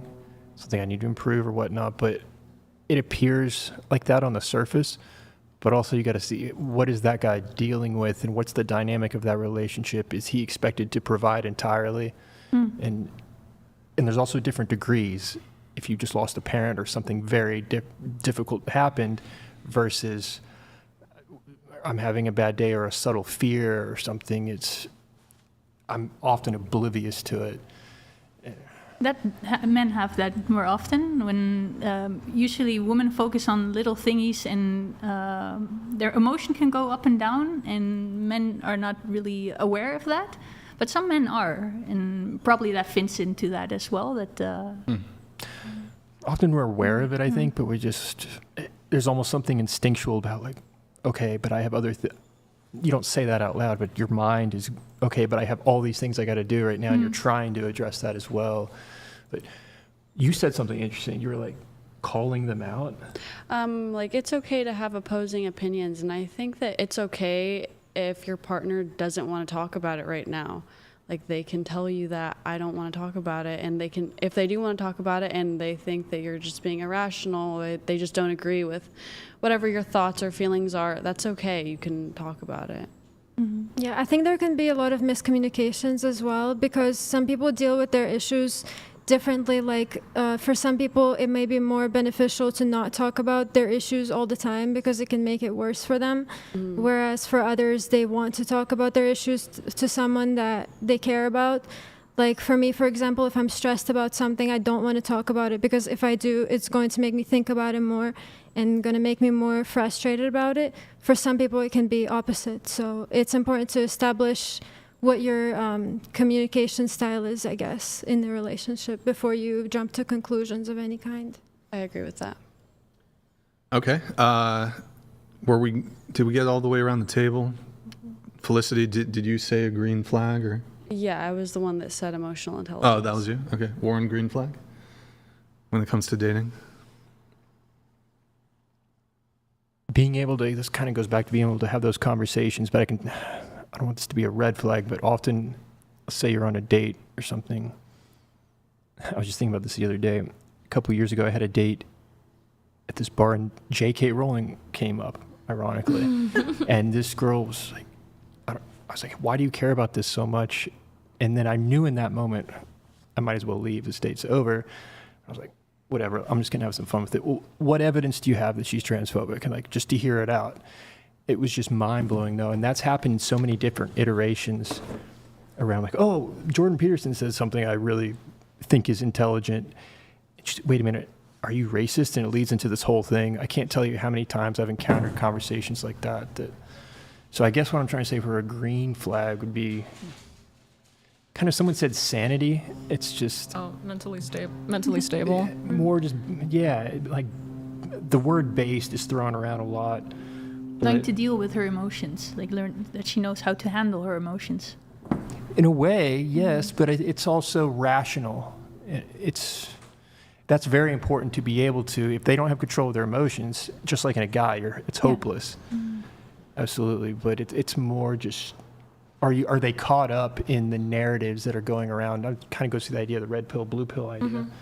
Because our world is just full of stories that people are buying into. And the moment you question that, just on the level of Jordan Peterson said something, it's, wait a minute, what is that? Who are you? That's the response you can get. And it's more common than you think. So, Green flags in a woman. Green flags. Probably, I enjoy acts of service. Receiving, not giving. So she's basically like, if she's down to basically, not literally, figuratively, be a slave. So like, do shit for me. Big green flag. Oh, I got like some trees at my house. You want to water the trees? All right. Like doing chores, yard work. Laundry. I'm putting her to work, basically. And if she's like on board, she's like, yes, give me things to do. She's a keeper. I agree. And I would describe that as traditional values, which is one of the big green flags in the person I'm with now. And that was something that I didn't encounter much before. It was literally the phrase, I'm looking for a man with traditional values. And that was like, ooh, that was a big green flag. Yeah. She should be able to plow a field. If she can plow a field, let's see, what's another green flag? Temperance. So I like, I don't drink or do drugs or smoke or anything, so I definitely prefer a woman who, not really a drinker, doesn't go to bars, clubs, that sort of thing. What else? But I like a whiskey at night, and she doesn't drink at all, but she doesn't get on my case about that, and I kind of laid that out there. As something that's important to me. Sure. Like, you will never, here's the deal I made. I was like, you will never see me drunk. And if I'm ever drunk, if I can't, in an emergency, do what I need to do, like, call me out. Like, you won't see that. And that's the kind of the deal that we made. And I thought you were about to say, like, in some emergencies, I might need to get drunk. Yeah. Getting drunk emergency. What are some other green flags? A lack of vanity. Lack of vanity is big. What does that mean? Well, this would manifest itself in a couple different ways. So I typically prefer women who wear minimal or no makeup. I'm like a natural body supremacist. So I don't like plastic surgery. I don't like Botox. I don't like lip fillers. I don't like any of that stuff. So Agree with that. But along with that comes the discipline to maintain, to put in the effort into fitness so that you can get to that natural beauty. Sure. Nothing stands out like I think what you're saying, like natural beauty. I don't mind some makeup, but just someone, because if someone is naturally, it shows discipline. I think on so many different psychological levels, it's not just, oh, you're attractive. It shows that you have the discipline and willingness to put in, even once we're in this relationship, into the future. I think guys are often thinking about that quietly without saying anything. What is this woman going to look like years from now? Is she going to get comfortable and everything's, it's superficial, I understand, but a man doesn't want to be attracted to anyone else but you. Really, ideally, yeah. I'm okay with like a little mascara, eyeliner. I'll allow it. I'll accept it. But anything you're putting on, it can be overdone. It can be overdone. You don't want to be catfished like in person or anything. Yeah. And well, it's interesting. The thing with makeup is like, as a guy, you can be consciously, like you can see the foundation or powder or whatever it's called on her face and and all the other makeup that she has on. And you can be consciously aware that she is wearing makeup, but you still can't quite pierce through the veil that makeup sort of the illusion it creates. You can maybe take some like guesses in your mind's eye of like what she looks like without it, but like the effect of makeup I think strikes at a bit more of like a subconscious level almost, where it's like the bamboozle, even if you know she's wearing makeup, the bamboozle has still like hit you. You're perhaps more attracted to her than you otherwise would be had it not been for the makeup. So yeah. Ideally, you don't see the makeup. I think when that's what you kind of want. But if you're going to be in a relationship with her, you're eventually going to see her without the makeup, right? Some of these girls, man, they keep that shit on. Yeah, At night. sleep with. But you can see it, Yeah, though. Like people- if you can be like, babe, like, wash your face. Like you can see if she has a little bit, you can still see it. Yeah, eventually. Sure. You're Eventually, like, the date is going to you would be see in it. my bathroom, and you're going to wash your face before. Eventually, you would see it, but I'd still prefer. Like, it's not that I will eventually at one point see what you truly look like. It's just I have a preference leaning towards people who just don't wear. Again, a little mascara, eyeliner, whatever, not a big deal. But if you're doing like full face, typically not my thing. Not my thing. You have something on this? Can I jump in on this? Sure. What if on a day-to-day basis it's just mascara, but you are going out to a nice dinner or to an event, so she wants to put on like more makeup that day or something? Like, are you weird about that? Would you just rather her always be natural? I feel like sometimes there's an occasion where it's like, Yeah. I would be flattered. Like my boyfriend also prefers me with nothing on my face, so I would be really flattered if he says, you don't have to put on any makeup." Right. Yeah. I If agree. she, like for a specific event, if she wanted to wear makeup, I'd probably be fine with it. But I would tell her you don't have to do, like I wouldn't care. But if she wanted to do it, I don't think I would have any objections to it. But if like she's wearing that shit on the regular, not a fan. Not a fan of it. that's fair. Yeah, and I was thinking about this the other day though with the whole makeup thing, and I don't know if like sometimes I don't know. Y'all really like to defend your makeup. Like you get offended, you'll get upset. Like the fuck, he's coming for the makeup. He's coming for the makeup. Would you do this trade-off? This would just level the playing field across the board. No women could wear makeup. Nobody could wear makeup. Would you give up makeup under those circumstances? But you have to, right? Well, it's the idea here. I think one of the reasons women wear makeup, it's Compared to what? So if you're like, all the other women are wearing makeup, and if I don't wear makeup, it's kind of like steroids in sports. Well, all the other athletes are doing steroids. They're going to outperform me, outcompete me if I don't do the steroids too. But if no women wear makeup, there would be less incentive to wear makeup because no other women are wearing it. I mean, I guess there's other differences, like there's the internal component too, so that would be the external, but the internal component is like just your own vision of yourself and wanting to feel comfortable or confident when you go out or whatever it is. But if nobody else is wearing makeup, even that would be somewhat reduced, I guess. No, I agree with you 100%. I feel like it's all, the internal part is because we all are surrounded by makeup on a daily basis. Like you look at a person and you're like, oh, she did her makeup, she looks great. So I feel like I need to do my makeup to look great. And then it's just stuck in your head and you can't get away from it. So no, I completely agree. If no one wore makeup, I think we'd all be a little bit happier. My bigger grievance though has to do with plastic surgery. Like not a fan of plastic surgery. Anybody here? Botox? Can you tell by me? I just tried to raise my eyebrows and they were just like. Oh, you have how many? What is it? What's the measurement that they use? I have no idea. Is it cc's?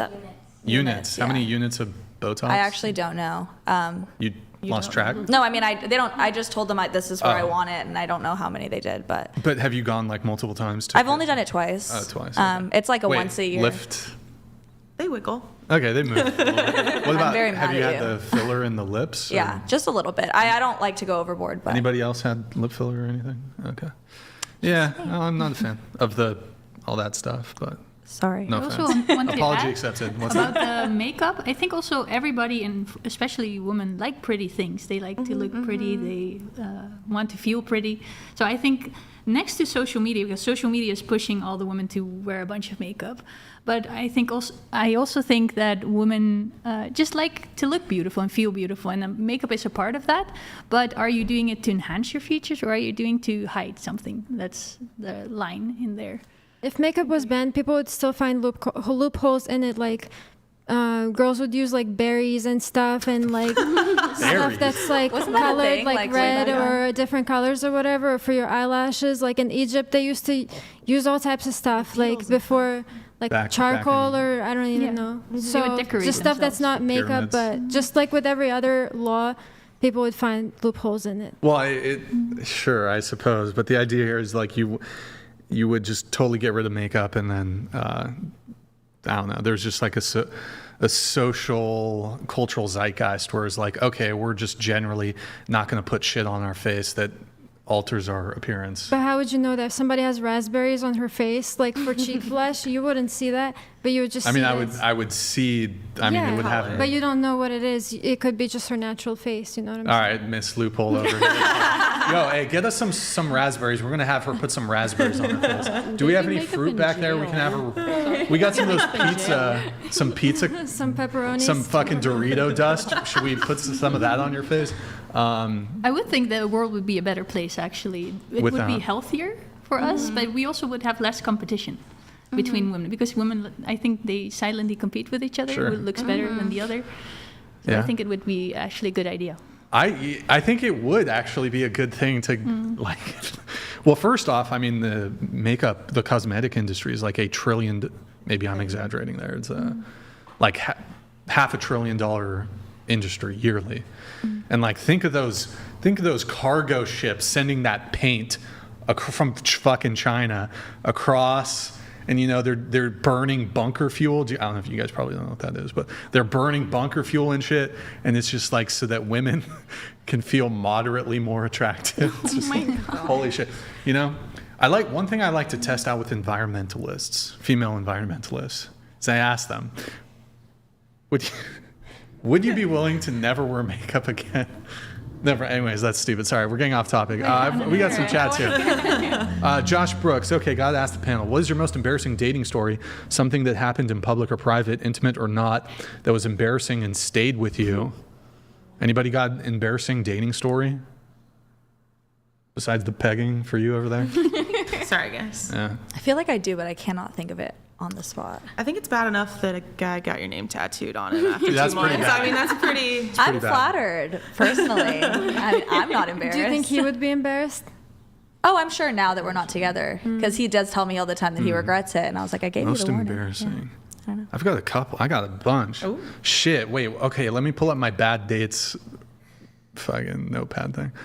One time I was on this date with this girl, and she was coming over, and like at my place where I was living at the time, there's a bunch of hedges, and she like there's 2 different entrances, and there were spiders, like spider webs in the hedge. And she got, and she was coming over and it was going down, right? But she got bit, and she got bit, walked through the spider web, got bit by the spider. Needless to say, and then she started feeling unwell. So needless to say, You didn't get I got cock blocked by a spider. That was pretty embarrassing. There was another time I was on a date with a girl, and I had actually it was kind of like one of these. I had a big water bottle with me. I brought a water bottle. When I'm home, though, I have like an RO, reverse osmosis water system. I'm on this date with her, and it's going good. It's going okay, but I could, by the end of it, I don't know, it wasn't a good match, whatever. And we're getting up to leave, and then she's like, hey, I just want to say one more thing to you. She's like, that water bottle you have. She gets really serious. It's like, it's really bad for the environment. You should get like a glass thing. And I'm like, well, I tell her, I'm like, look, I don't drink out of this shit. Like, I have it at home. I have a glass, cup. And she's like, well, even when you're going out, you should just have a glass, like a glass cup. And then I was like, hold on, let me fucking debate you for a second. And I was like, well, what kind of car you drive? Because I happen to drive a hybrid. Oh, you don't drive a hybrid? Well, fuck you. And then I was like, oh, you're wearing makeup. That shit came in a plastic container. I see you're wearing a little bit of something. That shit came in plastic. But she got upset that I pushed back. I mean, it was clearly nothing was going to happen. Yeah. But she felt the need to be like, make a stand against me on a date because I had a plastic. I'm not even joking. Like, this actually happened. And I don't know if she was expecting for me to allow her to lecture me. Like, because it was she was condescending with it. It wasn't just like, hey, I had a really nice date. I don't even know how you could phrase that sort of thing to make it not be condescending. But she was she was upset with me because I had a plastic water bottle. So I was like, the fuck? And so I had to, I'm the type of person, I don't like conflict, but if you're game, I'm game. So I'll argue with you. But then I started arguing back with it, not like insulting her, but I was just like, well, let's investigate your footprint. What is it called? The footprint? Carbon footprint. Let's investigate yours. And I was like, do you do X, Y, Z? And then she started getting up, she just wanted to, she wanted to say her piece and leave. But I will not allow an environmentalist to have the last word. So that was really embarrassing. And the bar started overhearing this shit. Oh, God. She waited till the end of the date, she was you're saying your goodbyes, and she's like, by the way, your water bottle. Really so it was it was towards the end of the date, because we were there for, I don't know, 2 hours or whatever. And I was like, hey, the convo was good, but I think she wasn't really feeling it, whatever. And then I was like, okay, well, hey, it was nice meeting you, whatever. Later. And as we're about to get up, she's like, one more thing. That was pretty bad. Because she saw the water bottle. Do you mean embarrassing for us or for them? That was mutually embarrassing, I think. But it could I think embarrassing for you. Oh, then or never both. mind. I don't know. Well, I don't know, because, mine wasn't, whatever. Why do you have have what about more? someone? Well, something like that kind of happened to me. We had a good date. I don't know. It wasn't really a date. We kind of just hung out. And at the end, he was driving me home, and he's like, by the way, I'm a SoundCloud rapper. And I was like, okay. And he said, do you want to listen to some of my music? And I'm not going to say no. I mean, so I was like, yeah. And it was just the worst stuff I've ever heard. And I never saw him again because it was just really uncomfortable. And he kept asking me like 5 times if I liked it. And I was like, yeah, I like it. It was awful. Did he write any songs about you? No, it was like a mixture of like screamo, like metal music and rap. And I would have never expected it from him. Like, he just seemed like a totally normal guy, but I guess he makes screamo rap, and it wasn't for me. I knew a SoundCloud rapper back in high school, like early high school, that was trying to date me. And he wrote a couple songs about me. It was really sweet. Oh, that's cute. That actually reminds me that there was a situation not too long ago where I tried to go on a date with this guy, and he drove me back home after and wouldn't let me get out of the car. I know that sounds horrible, but he was like, hold on, wait. And he puts on the Grease soundtrack and like locks the doors. And I swear, like from start to finish, started like singing. I started like recording. Wait, hold on. Like he had the C, like was it a CD? No, like he pulled it up on like Spotify or whatever, and like started playing every single song in the Grease soundtrack. How long were you in the car? Well, I kept saying like, no, he's like, wait, no, this one. And then he put on like Hopelessly Devoted to You. And I was like, I have to go. And then I actually started recording him secretly because I couldn't believe, I was like, nobody's going to believe me. Oh my God. Yeah, sorry. The Grease? Yeah, so random. Yeah, like fully like the Grease soundtrack. And he sang it? Yeah, he was like belting it, super high pitch. I was That's like, kind of a green flag, I'm not going to lie. Oh, you should have heard it. You think that's a green flag? I think that's a green flag. No, my skin was trapped crawling. in a car and a guy just sit there singing to you that you went on a date with? Well, No, he wasn't like holding you hostage. That like, is holding Well, you I kept like trying to, but he's like, no. And he kept like locking the door. I'd like unlock and he's like, no, like you got to hear this next one. I was like, I've watched Grease before. Like I know what comes next. You don't have to sing it. Did he, what about like that part where it's like, tell me more. Oh, yeah. Did she put up a fight? That would be a scary moment for me. I mean, when he first locked the doors, right when I went to go grab the handle, that already scared me. I was like, I'm going to get out now. And then he asked if I wanted to go on another date, and I said no. While you were in the car or like after? Oh, well, yeah, he was just kept texting me. He was like, so like sushi? And I was like, so like no. Sorry. What would be the worst musical to start singing while you're on a date with a girl? Oh, wait, and then after, sorry to interrupt, after that one, he did, what was it? The Pitch Perfect. That's what it was. Like, if there was like one Pitch Perfect song. What was it? That's when it really got me. He was like, went from Grease to Pitch Perfect. I was like. So he was a theater kid. I didn't think so, I guess. I don't know. Was this like a Hail Mary? Just like, fuck, it's not going well. Maybe if she hears me sing musicals from the 1970s or whatever, or was it the 80s? I don't know. Damn. Yeah, I don't know. Jaw was to the floor. He was blasting it. I was like, my neighbors can hear this. Like, please shut the music off. It would be cute if it wasn't like a first date. Like, if she's into musicals. I'm sorry, if you're married, that's an insta divorce. if any women here, if you're married to a dude and he starts singing like Grease Lightning, you gotta. Well, like it's kind of cute if he's like into theater stuff. Like that's cute, I guess. But he tries to come off. He tries to come off very like hood kind of. Oh my so God, that's when it was like, I was like, where's his white guy? Like he tries to be like he's like a sneakerhead and like tries to be very like. That's like the so that's why when opposite of mine. when he started singing "Hopelessly Devoted to You," I was like, I'm out of this car now. Like if it was at least a little bit predictable, I'd think I'd give him the benefit of the Getting doubt. like but secondhand embarrassment. yeah, no, I had to. I unfortunately showed it to all my friends. I immediately sent Wait, you it have to the videos though? Yeah. Is it on your TikTok? Oh, no. God, no, I didn't post it anymore. I didn't want to like it wasn't publicly. public. I didn't want to publicly humiliate him, but I definitely Shit. sent it to the group chat, and I was like, "Can somebody just feel this with me?" Because like it was next level secondhand embarrassment. Poor guy. Sorry. I watched that in the group chat, and then I was like, I couldn't even finish it. I watched the first 5 seconds, and I was like, she was not stuck in there for like 10 minutes. No, it was definitely like a 5-minute long video. I was like, gotta go. You need compensation. Yeah, no, I really do. Poor guy. What if a guy just started? I'm trying to think what if he started rapping Would that have been better? That's happened to me before too. That's what happened to me. She's getting all the genres. Yes. I had a guy start freestyling, and he asked me to hop in.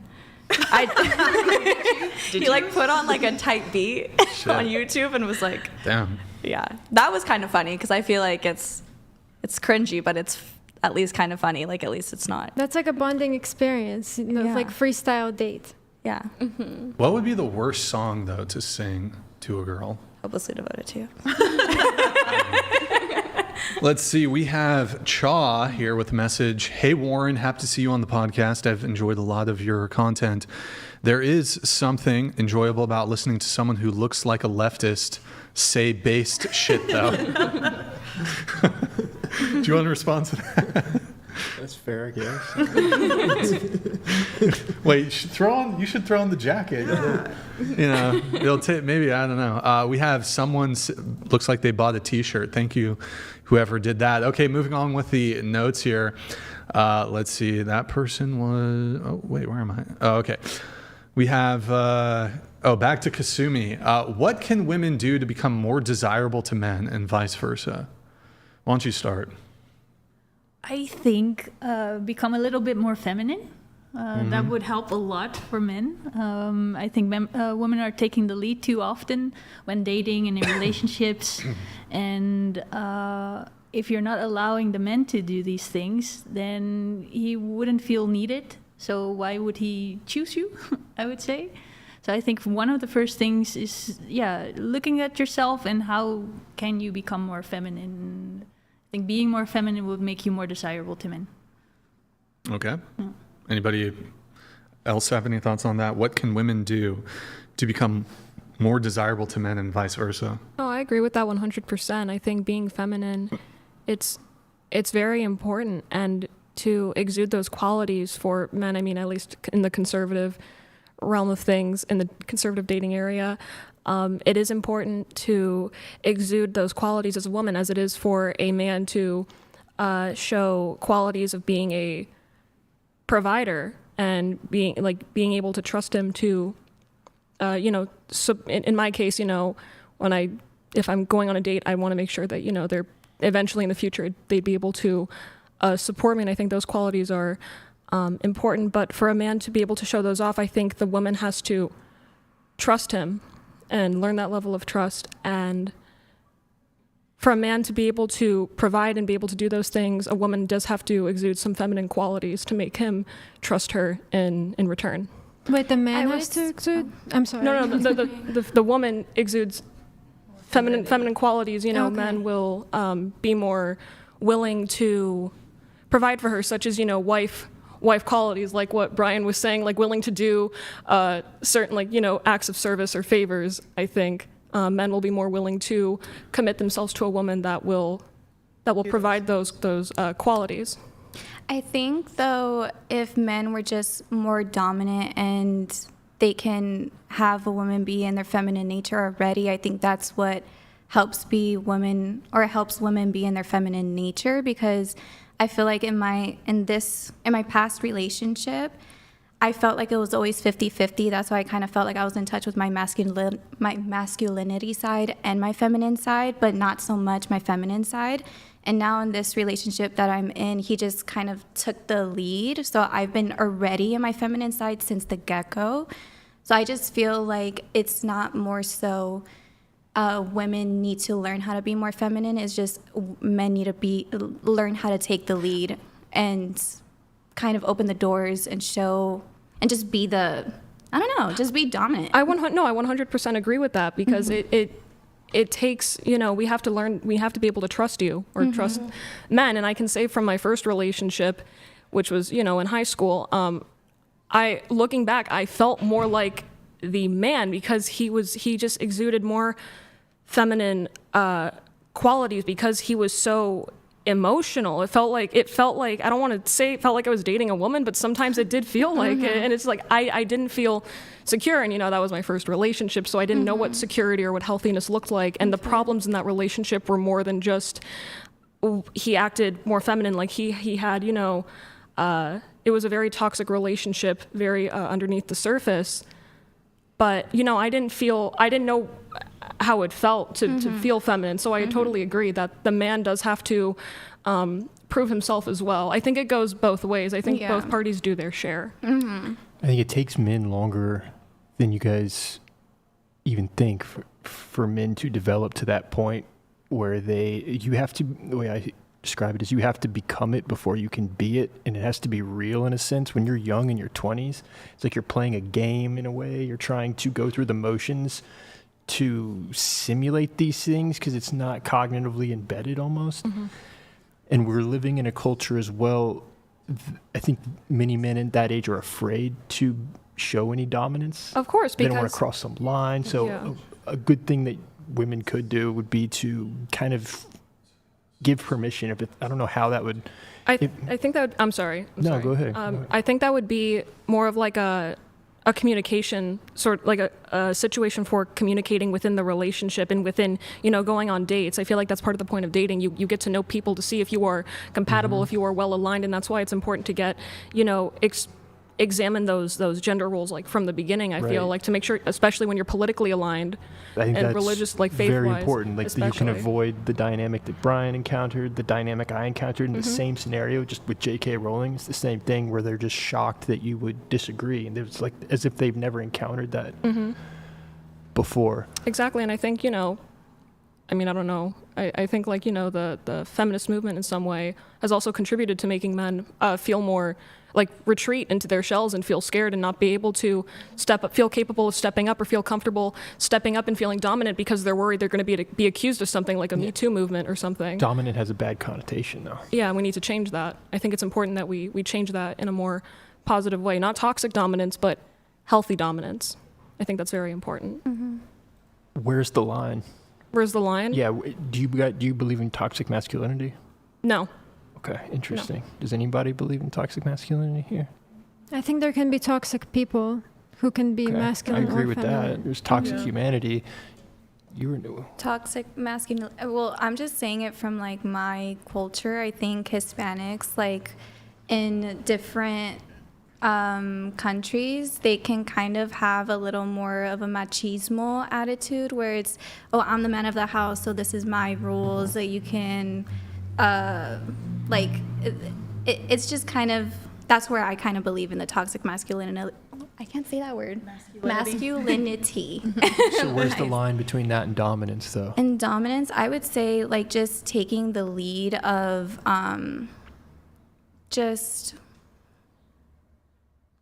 think it's the wording of it, right? Because in the household that I've been in, it's more so like they were always talking. There was always saying like, oh, I have to, or you have to do that. This is what I am. I don't have a proper example because I don't know. Say it in Spanish. I can't.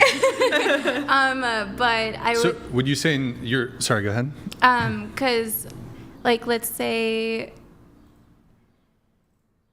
trying to find an Would they example. have respectful conversations about like how things were going to be handled in your household? Okay. No. They were not respectful. It would just more so be like this is my way or no way. You know what I mean? It's more so that I'm on route. board with that.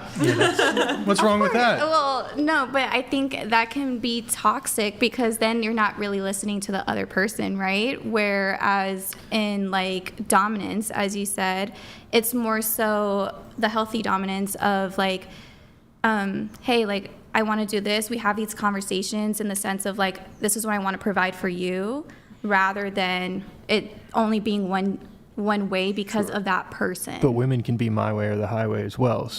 So where's the masculinity part of this? Oh. Touche. I don't know. I like what you said about men, that they sometimes feel like they need to be careful expressing their dominance, because when they make a mistake, I often feel like they have it a lot harder than women. Like women, if they make a mistake, oh, I'm just a girl, it just happened. But when a man tries to do something or acts upon something, if he chooses wrong, usually society is way harsher on them. So they might be... especially I think in the last years where, of course, feminism has been is gotten so strongly, they feel like, oh, I'm not going to try anyway because they think I'm doing it wrong anyways. So I like that you mentioned that. Of course, that's why I also mentioned women. I don't know where it starts. Is it the men or the women? But women should give space for them to act in their dominant energy, because it's not safe for them everywhere to do that, I think. Yeah, that's a good point. I thought it was a really, I don't want to. Oh, no, go ahead. Someone brought up the Titanic example, and that's one that comes up a lot on here. I think that was Lucas, yeah.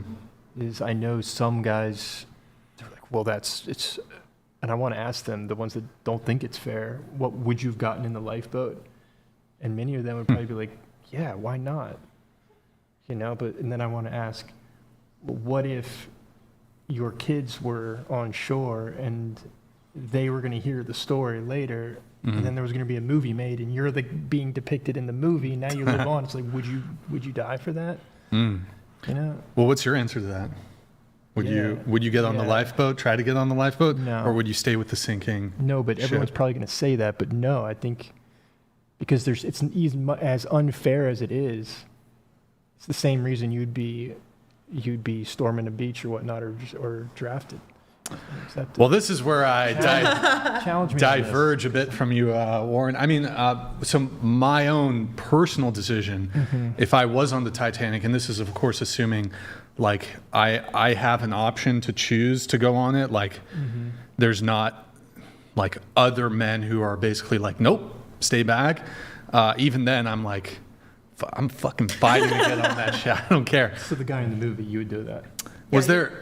It's been a minute since I've seen Titanic. He grabs the kid so he can get on the lifeboat and save himself. If there's no repercussions, oh yeah, I will. If there's the most innocent baby, I'm gonna punt the baby and take the seat. No, I mean I'm about self-preservation. Obviously, there's limits. Like there's certain things I suppose I wouldn't do to, like, if it comes at like, well, it's kind of like that question.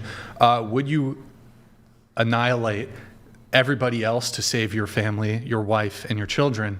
That's a difficult. I probably would.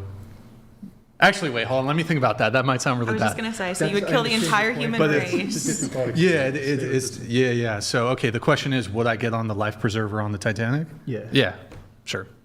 But it's like an honorability thing. Like, would you want to be the guy who jumped on the lifeboat while someone else died? Like, you would have to be that for the rest of your life. Yeah, the guys in the Titanic movie, like I the can ones deal with that are guilt. the ones I can do. You know what's better than guilt? Still being alive. The guys that are depicted in the movie on the Titanic that are jumping on the lifeboat, now over 100 years later, there's dudes clowning them to this day because they're the guy that jumped on the lifeboat. Fucking let them. If you don't clown. mind that, that's up to you. If you don't mind living with that, if you don't mind that being your legacy, then that's cool. What's the point of being alive then? Legacy. Well, I suppose I'm in a movie with Leonardo DiCaprio. Fuck yeah. I don't know. I mean, you're gonna go back and rewatch the movie and be like, oh shit, I don't know. Did they look bad? Did they look bad? Really bad. Really bad. They look really bad. None of them say a word to him. Yeah. Oh, I would fucking sit there like he just sits there like, fuck you. I would be double finger like, oh, yeah. But to be fair, this is like a totally different like social order back then, where there were more traditional expectations. Like now, if there's a fuck, I'm sitting across like, but the girl sitting across from me on the lifeboat judging me, she's a porn actress, and she's like, you're not upholding your traditional male standards. I'm like. Well, neither. You're literally a prostitute. I don't care. Okay, but shouldn't you be the change that you want to see in the world? What's the change that I want to see in the world? What is it? Do you tell me?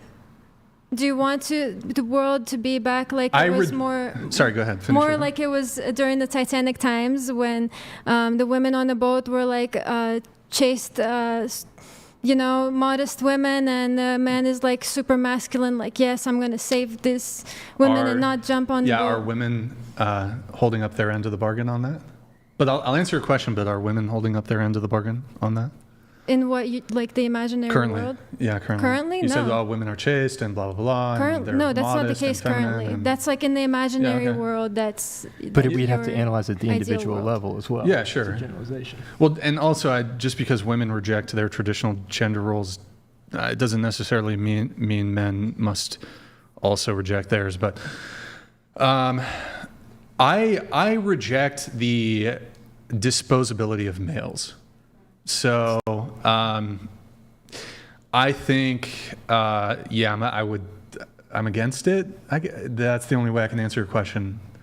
I don't think men should like die for strangers, basically. I think there's an argument to be made. Should men die for like their family, their children, maybe their wife? But if there's a war, And let's say there's a repeat of D-Day. If we don't go, who will them? yeah. Well, it's interesting. I mean, maybe I'm being a bit pedantic here. I think the United States' involvement in World War II is a bit overstated. Like Russia would have wiped the floor with Germany, but that's another conversation. There's no wrong answer. I Yeah, think yeah. It's a really fascinating thought Yeah. experiment. It's difficult because my position on war is I find most wars, even many of historical wars, like just kind of pointless. World War II, there is a like more stronger ethical moral argument there. World War I, kind of totally pointless. Some Archduke Franz Ferdinand was assassinated, and that had like a cascading effect where like all these like European powers gone. Anyways, Vietnam was stupid. I feel no like national duty or pride to like go bomb like Southeast Asians. That was kind of ridiculous. If Russia But invaded us tomorrow, like a defensive war, and they had to enact a draft, should they be drafted? should women? Would you want them running around with guns? No offense. The Dutch woman, yes, she can. Yeah. She, I feel like you could handle yourself. No, I shouldn't have said it like that. But I'm just. I mean, the thing is, You're good. I don't want to be in the war. while I do consider myself more conservative, I have some divergences insofar as I consider myself like a male advocate. Some people call this like men's rights advocacy. So I put that beyond like conservative positions because conservatives and feminists are actually similar in a lot of ways. But What do you mean? in how conservatives and feminists are similar. So I think, well, it depends what brand of feminism we're kind of looking at, but I think like there's a component of feminist movement that looks towards men's agency to like, but there's a blame that goes on, like it's men's fault, men need to fix it, whereas conservatives won't put a blame on men, but they'll still say like agency falls on men need to be the ones like fixing problems and like being responsible in like leadership positions in like wartime and being soldiers and so forth. I get you. I just don't think it comes from. I think it comes from the fabric of reality. It's not coming necessarily from society. It looks like that. It's an unfair aspect Right. that is baked within the fabric of reality itself, and Yeah. it has always existed. So but I don't know, like there's probably definitely been historical wars, probably like smaller scale conflicts where it was just like, there's a belligerent, an aggressor who's like, we're going to conquer your land. And then like the soldiers in the defensive position there, I think there's like good argument to be made that these men should step up for the defense of their land. And by extension, like historically, there are a lot of like war crimes committed towards women, like essay, rape, and for example, so like probably, a cohort of men in these societies don't want to see their women, either their wives or just their country women, I guess, getting raped. And then they just want to, and then if they do lose the war, the men are going to get killed anyway. So it's like, that's kind of compelling. But like, would I want to like, if it was the late 1960s, early 1970s, would I want to get shipped off to Vietnam? No. Like, no. yeah. And I wouldn't feel like patriotic if I went to like Vietnam and just, I don't know, that specific war. I wouldn't have seen the purpose, but For sure. I agree with that. there might have been a more noble cause like in World War II. Anyways, I feel like I'm just kind of Sorry. avoiding. No, you're fine. So I don't know if I even answered your question, though. I think I was just yapping. We can follow. I'm intrigued in the difference between conservative, or the comparison of conservatives and feminists. And how they're similar? Yeah. Yeah. I think the best way, they're obviously not the same, but there are a lot of similarities. I mean, maybe you've heard of the, what's it called? The horseshoe? What's that called? Horseshoe theory, where like the political spectrum, like as I could be misstating this, as you get to some of the extremes of like the left or the right, they tend to have like a lot of similarities actually. I'm not a like political guy, so I'm probably butchering that explanation, but maybe to bring it back to your point, weren't you asking something on this? About or am the I draft? just going About draft or what? Lost my train of thought. Yeah. It initially started with her asking if you wanted to be the change you want in the Oh, world. yeah. Well, I mean, I don't know. I think when it comes to the Titanic specifically, I would have no objections.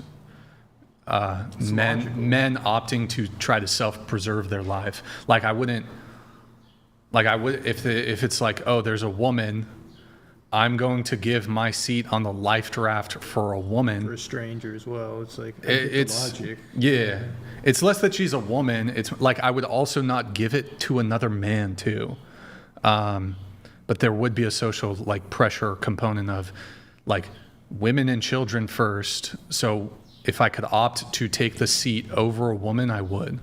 I guess it just comes down to how you want people to see you, how you want others to see you, and like down in history, do you want to be seen as the guy who saved himself? And as a result of that, there was women and children. Freedom. Bro, look, I don't care. Like I'm dead. I'm not gonna. Like I don't think you should be a piece of shit while you're alive. But I think that it's fine to like want to self-preserve. Here's my position that will probably piss off the whole panel.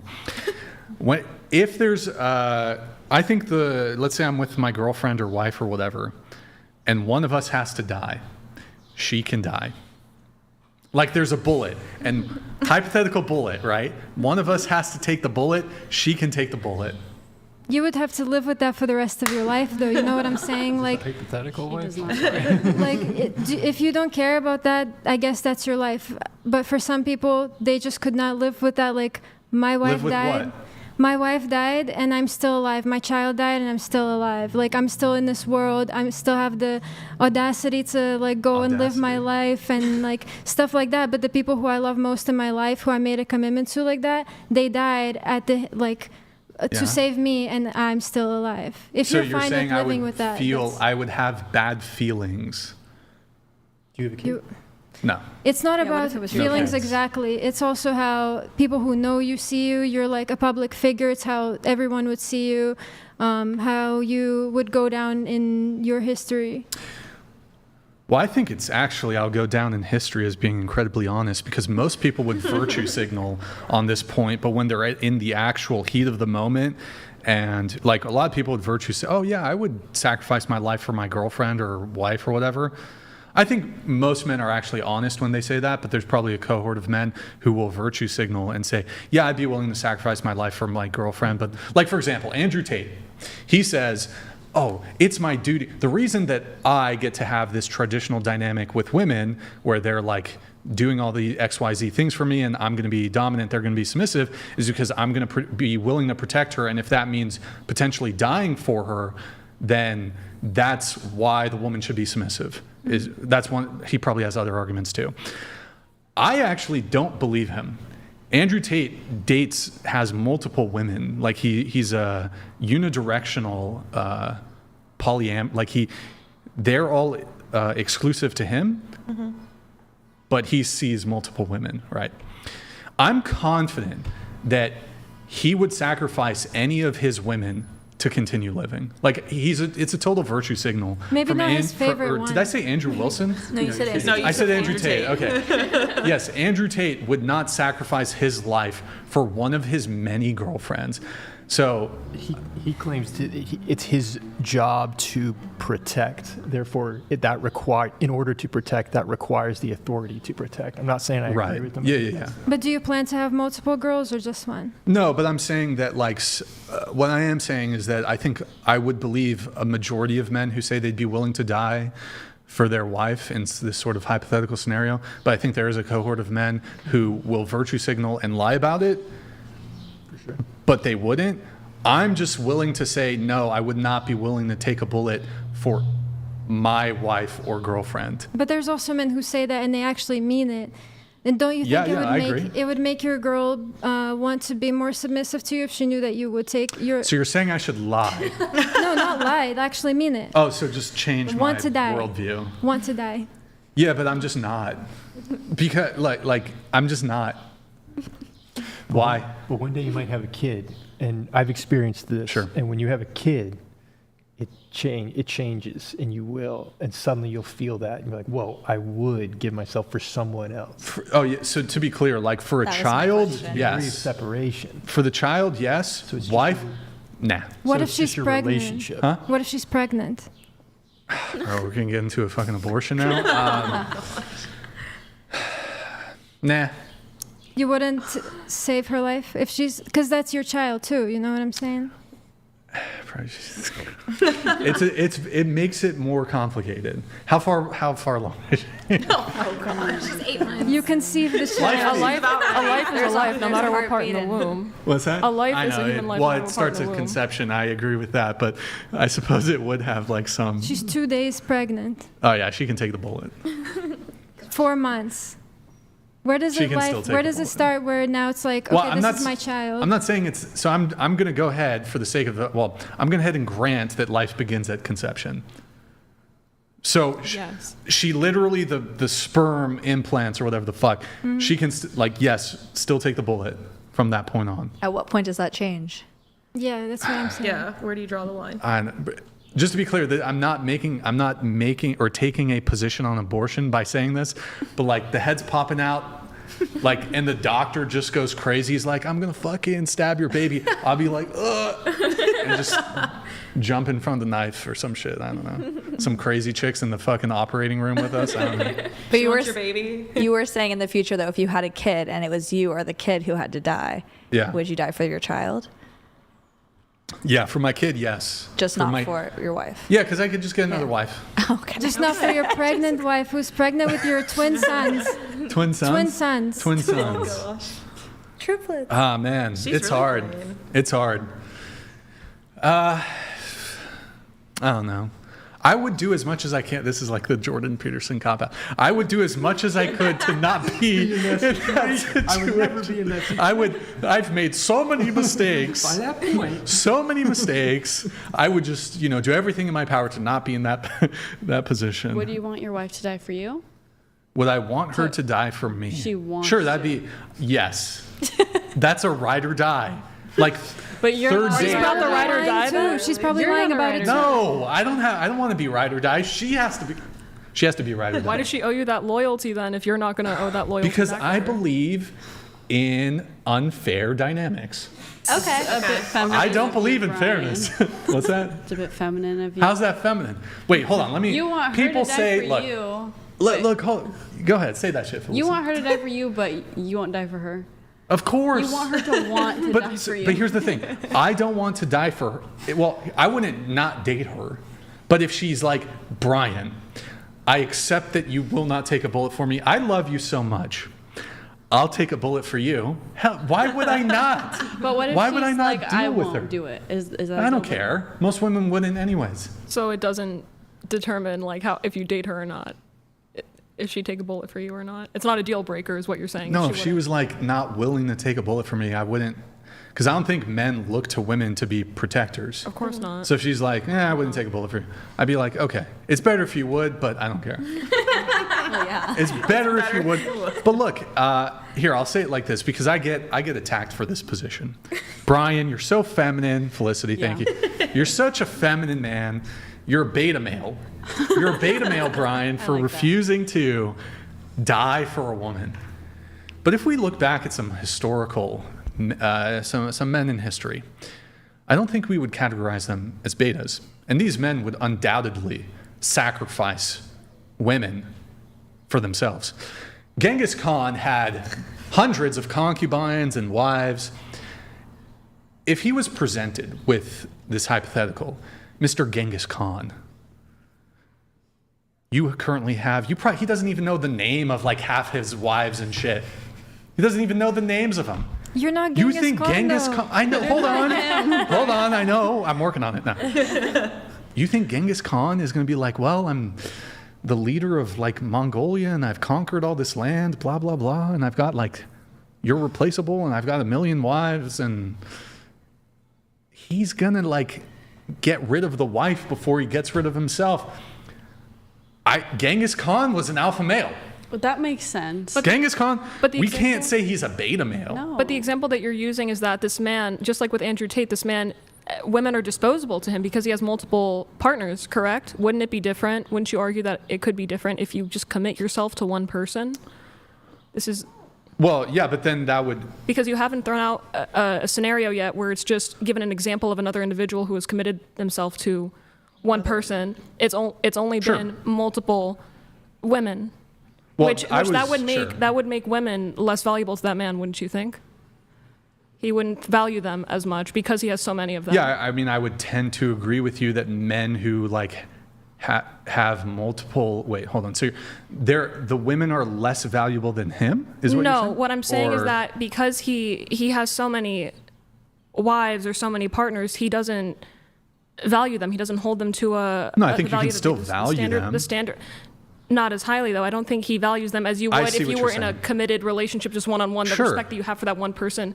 Like how OnlyFans or corn stars, rather, you know, how okay. I see they what don't, you're saying. you know what I mean? I mean, I would agree with, I don't think I disagree. So, okay, a man who has one wife is going to value that one wife more than a man who has like 4 wives is going to like value, he's probably going to have less value. He's going to say, yeah, he's going to say, oh, this one can go, I'll get more. They're Possibly. disposable if he has multiple. But if it's just one, you know, if he has the mindset for that, you know, committed to one woman, he'll think differently. He won't see women as easily disposable. Mm-hmm.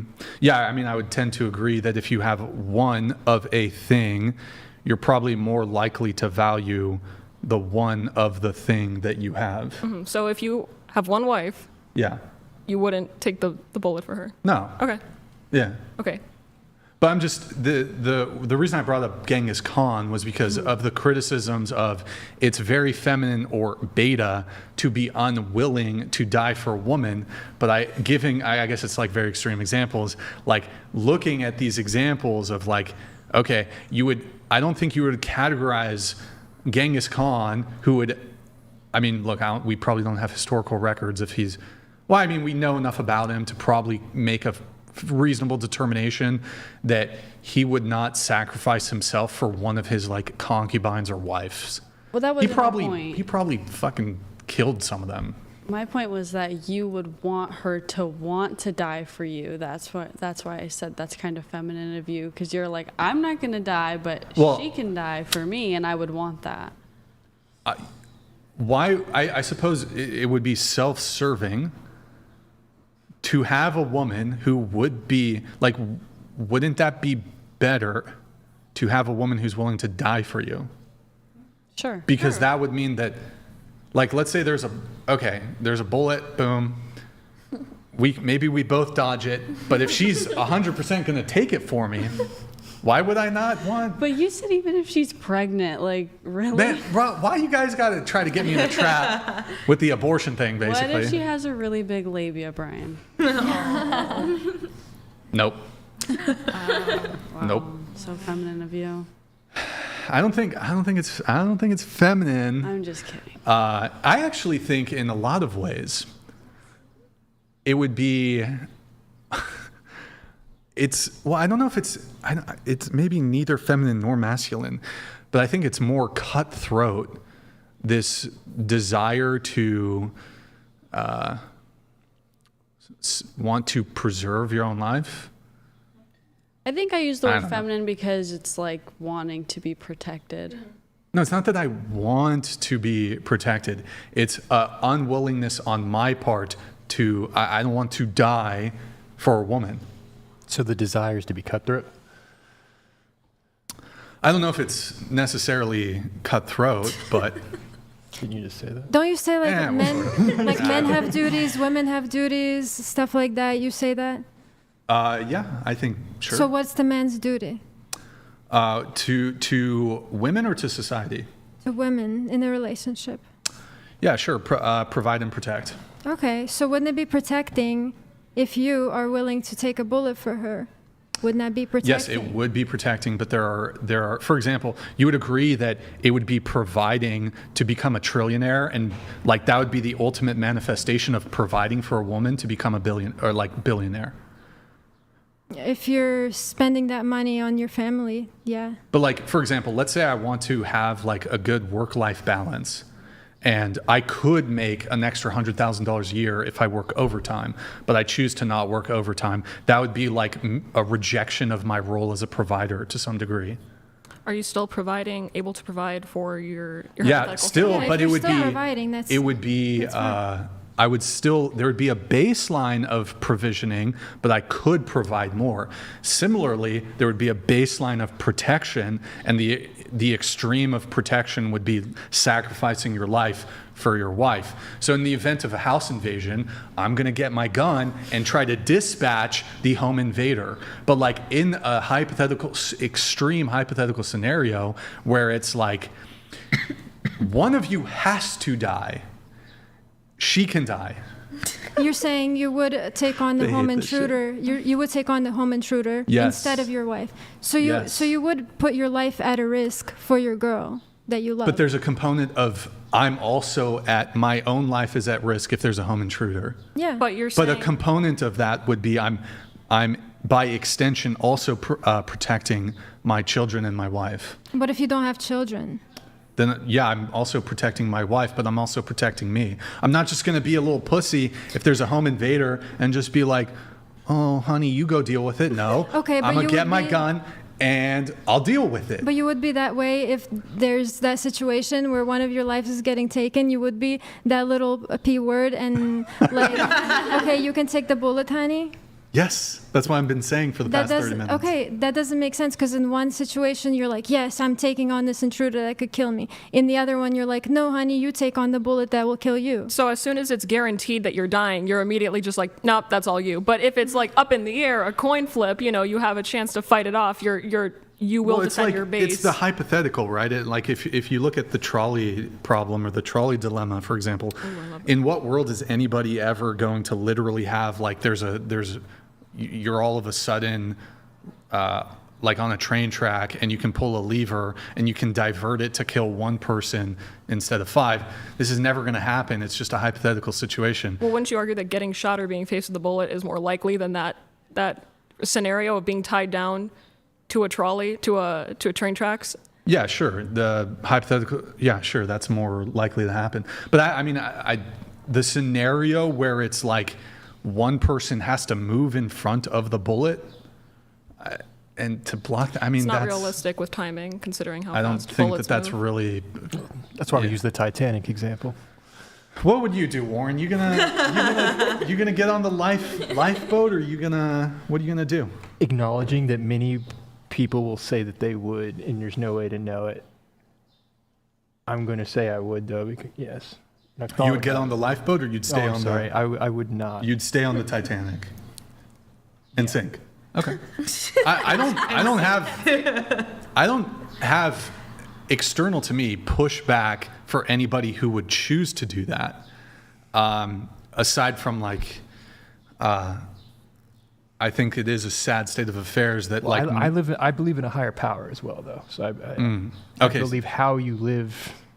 It's not just what you do, but how you do it in a way that's more profound than we can even articulate and understand. Let me ask you a follow-up question, Warren.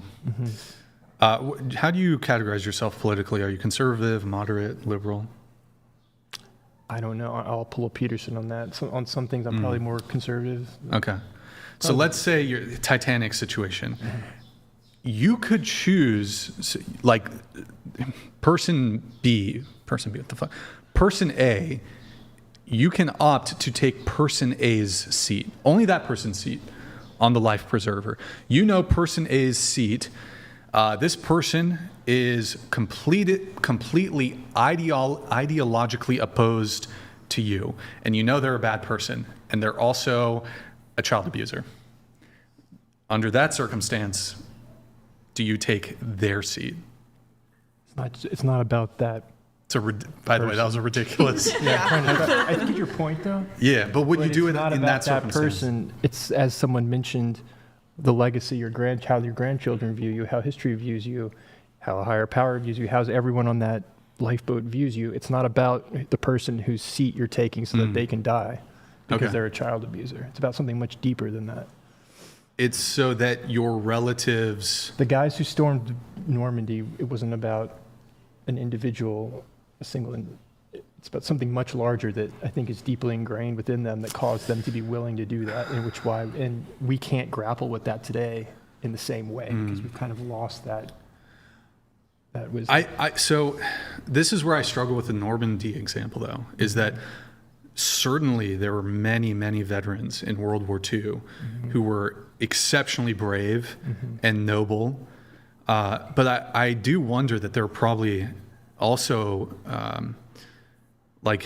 I wonder if there's some degree of, the words evading me, of storytelling that goes on when it comes to the sacrifices of young men related to like the Normandy landing or like other military conflicts.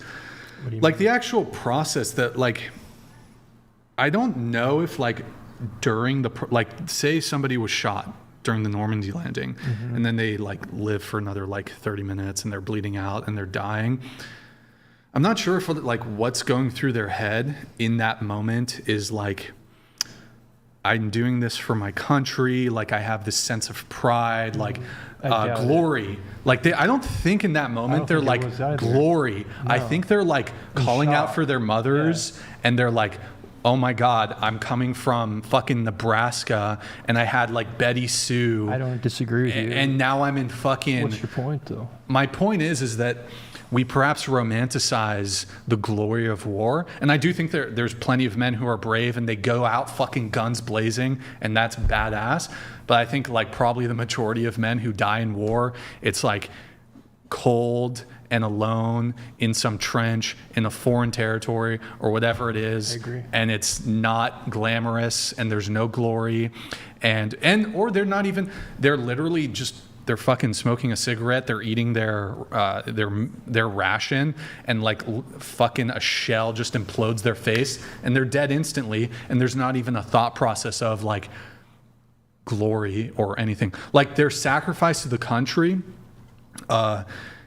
that should be respected, but in that moment, on the individual level, I don't know. I don't see it. I think you're right. Yeah, if a bomb lands on your head, you're not going to think about much in that moment.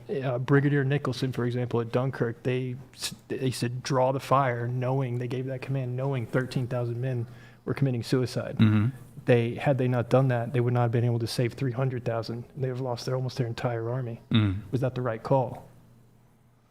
Was it? You said World War? This is World War II. Dunkirk. World War II. Churchill made the order to Brigadier. Okay. Yeah. So wait. So what's the question? Basically, you sacrifice the few to save the many. Is what he's asking. Would you do that? 13,000 men to draw the German fire away so that they could pull 300,000 men off the beach and save their entire army. Yeah, I mean, I do think there's a component of masculinity where it's That's what I'm talking about. Well, where you're sacrificing. Well, she was making the point of. There's one right move on the chessboard. Yeah. You don't make this move, you lose your army. Oh, you lose your entire army. Their minds when the bomb. Sure. Okay. Well, now we're getting away from the Titanic example, though. Well, what leads men to be willing to take part in such an endeavor? What leads them? You tell me. I mean, this is a more philosophical question. That's why that goes back to the Titanic example. Sure. The same thing that would motivate you to not do what you're proposing. But the men who died on the Titanic, why do you think they are did they that? But why do you think they didn't get on the lifeboats and they just stood there's there? not a Titanic men's remembrance. Maybe there is. Exactly, I don't fucking know. There's not. Their sacrifice, whereas we have Memorial Day, we have veterans, Soldiers tend to be, have holidays dedicated to them. But like just a dude on the Titanic, it's like, So you only do it if there's like... Here, make a compelling argument for why I should not.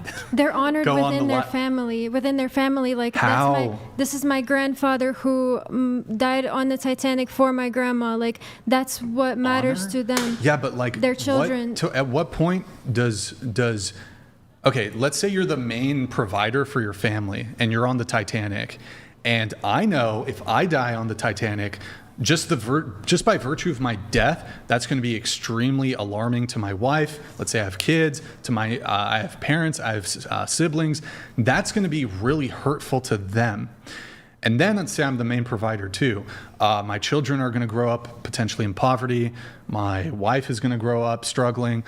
So I don't know if the trade-off of, wow, my family is going to be like, wow, he was so honorable. Like I'm looking at it from, I don't know if it's more of a utilitarian perspective. Me remaining alive is going to serve a greater purpose to my family. It's going to avoid I get your point. It's going to avoid the pain and suffering that they deal with as it relates to just my death. And then like I'm going to be gone, can't provide for my kids and family. Like the exchange would be, but if I do die and all those bad things also happen, they will feel a sense of like, wow, my father died with honor. Fuck honor. But if your I'm girl going to dies- survive. I'm going to do what it takes to survive for my family. But that's why they're not checking, okay, how indispensable are you to your family before we let you on this boat? It doesn't matter if you're upper class, middle class, poor. Mm-hmm. All the men do the same thing. Right. Because that's what we do. What we do. Well, I would just reject that. We have to. We have to. Why do we have to? Going back to Brigadier Nicholson, what's the right move? But I think it's unfair to say like, okay. They had to. But let me ask you, Warren. Let's say you were. I wouldn't want to. I get your point. No, you wouldn't want to, but you would do it regardless, right? I wouldn't. I would not want to risk. I would not. Yeah, I would not want to throw. I would not want to throw away.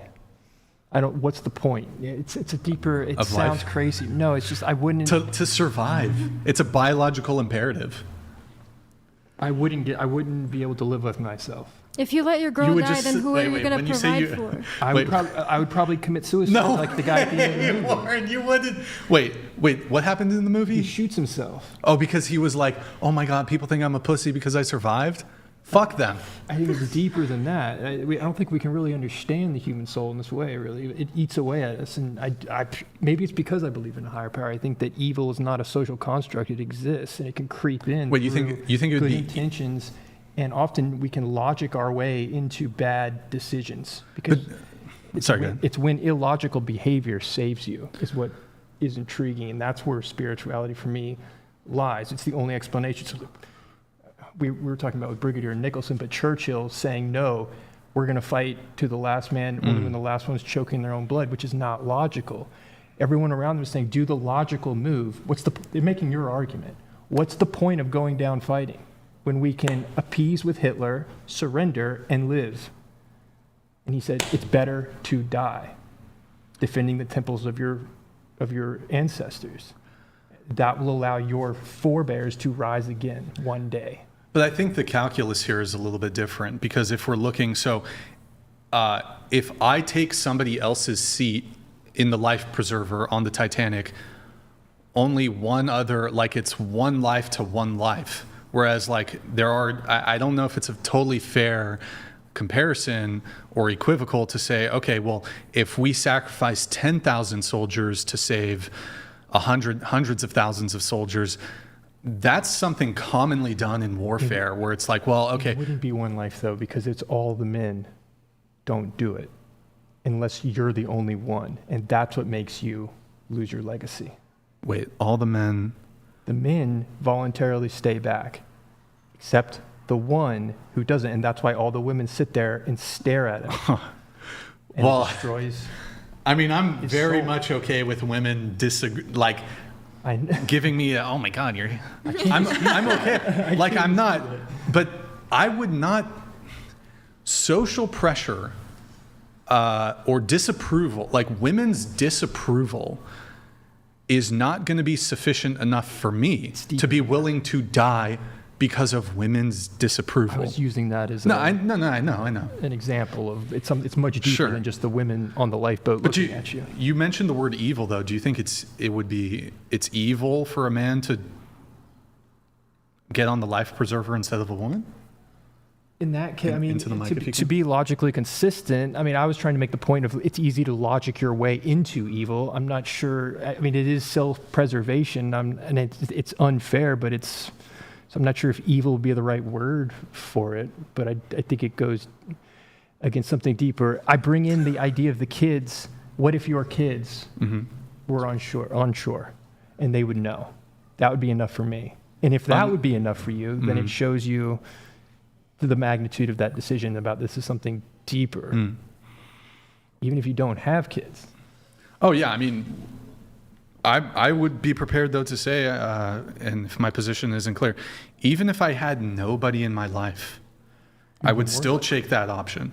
You'd be more likely if you had no one in your life. That's my point. To what? If you did have kids, and they were and you would come home to them, and they would know, and that would be your legacy. It would go down, let's just metaphorically, let's just for the thought experiment, it would go down into history, and then you'd be in this movie in 2012 or whatever, and they're depicting you on screen, and that's how you're going to be remembered. You're saying it doesn't matter to you, and I can understand that. That's a logical argument. Why would you're dead? Who cares?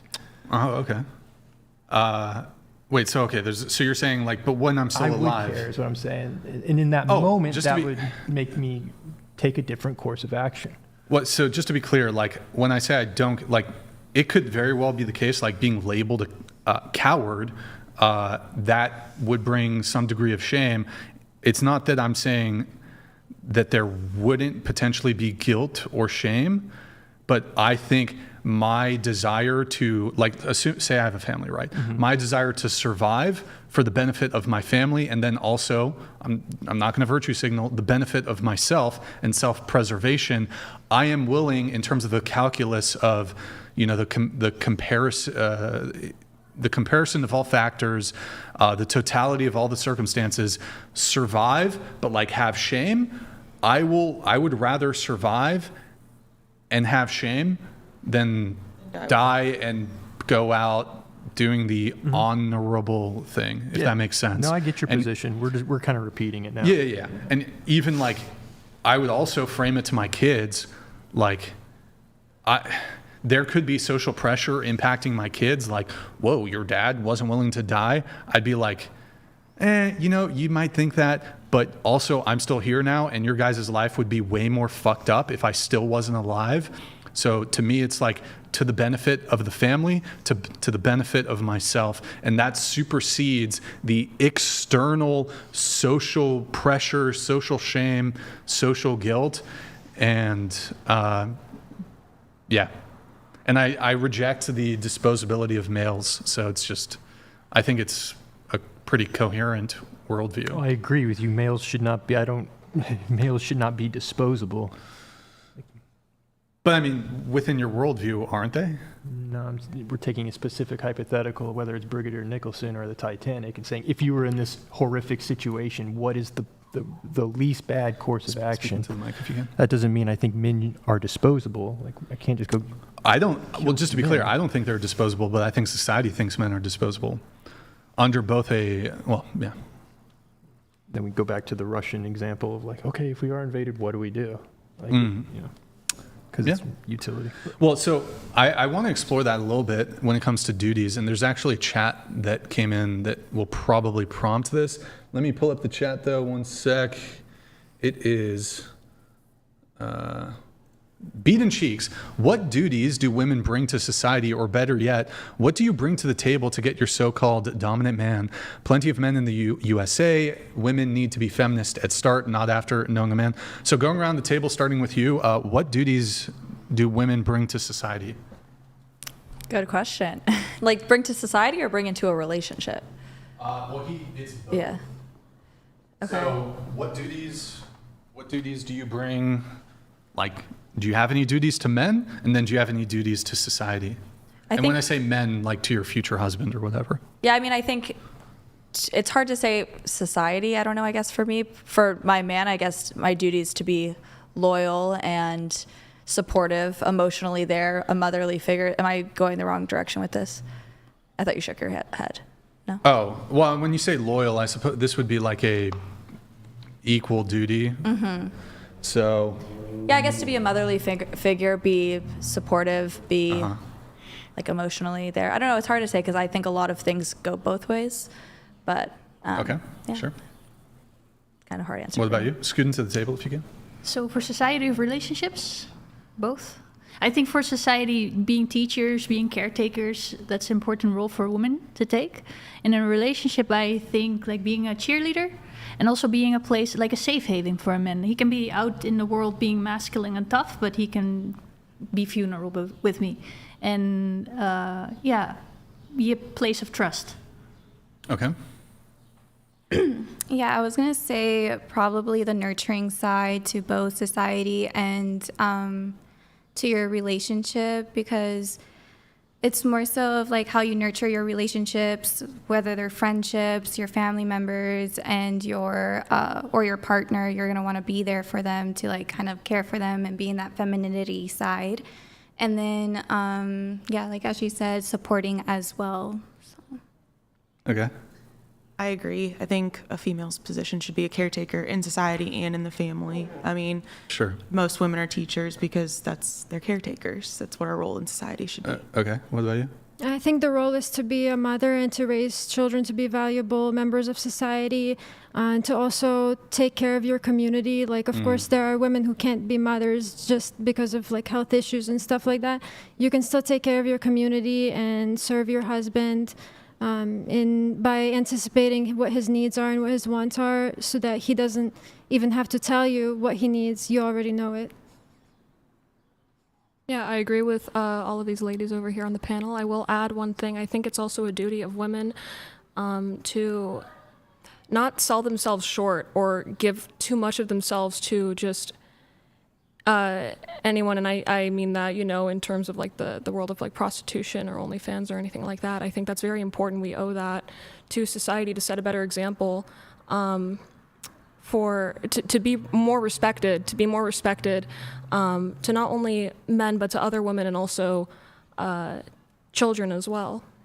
I think that's very important to uphold those kinds of qualities in order to exude the more feminine qualities of being a wife and being loyal and being, just not being promiscuous. I think that's important. Felicity? Be a good partner, be a good person, have children. So do women, women have a duty to have children? I think we're all here to reproduce. Okay.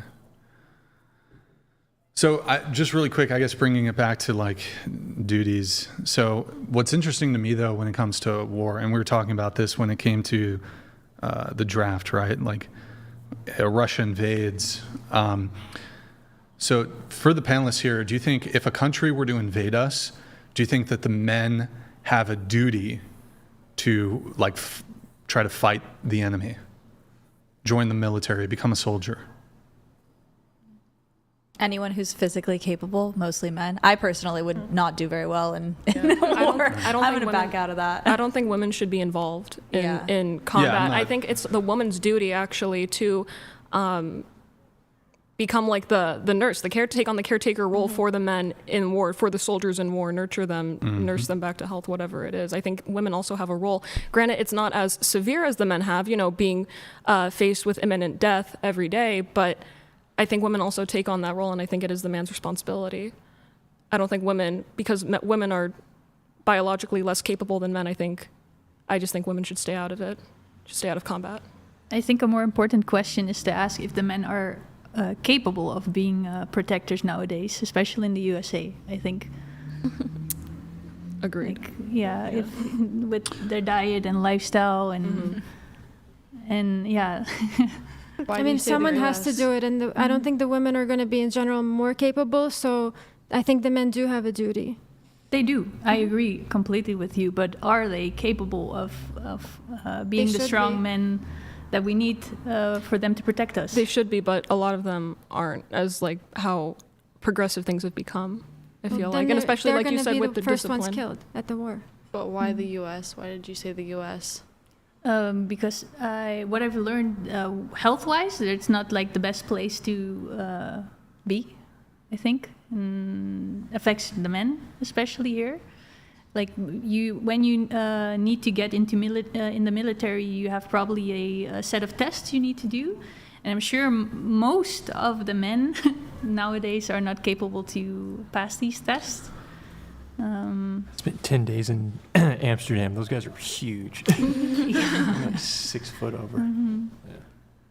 Well, how about this though? Because we were talking about like if Russia invades, let's say you guys knew that Russia was invading, and if we didn't draft men. So what I mean by that is by drafting men, you're forcing them. The state, the government, forces them to fight.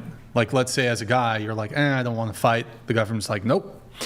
Send you off to training. They will physically force you. They'll like you try to not go. The military police will come to your. You got to put it center if you're stepping away. The military police will come to your house. They'll abduct you. We've seen this in Ukraine. They literally abduct men. Does it make the off the difference street between being overrun or not, though? You have to introduce that. Yeah, that's what I was going to go to is. If you force men against their will to go and fight, that is the determining factor in preventing, say, Russia from invading. And let's say this is like a really nasty version of Russia in some like alternate universe where they're going to kill all the men anyways, and then they're going to like take all the women as war brides and basically essay them. This is obviously something that has actually happened historically in various wars.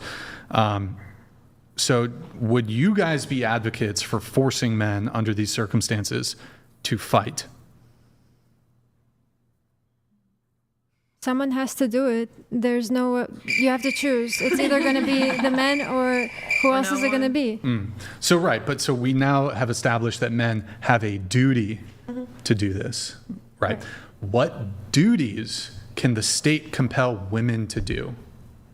To help there's other positions, right, in the war. You said you were actually, I think maybe you two were I think you're the only one who answered this correctly. Women's duty is to have children. Are they though? No. But I think many of you would object to the following duty. And by the way, just to be clear, I'm not advocating for this, but play with me here with the example. Would you be okay with the following example? Russia's going to invade, but in 20 years.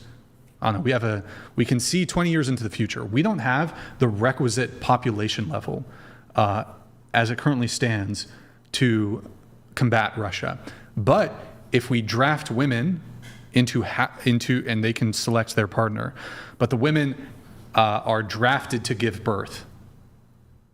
Yes. And that's the only way to prevent Russia. We know if the women, each woman has 2 children. If that's the only way, and if we don't like basically essentially force women to give birth, then Russia's going to invade and kill all the men and do bad things to women. Would you be in favor of forcing women, taking away their free will, forcing them to have children? Yes, I would agree with What that. about you? That's hard to say. I don't know.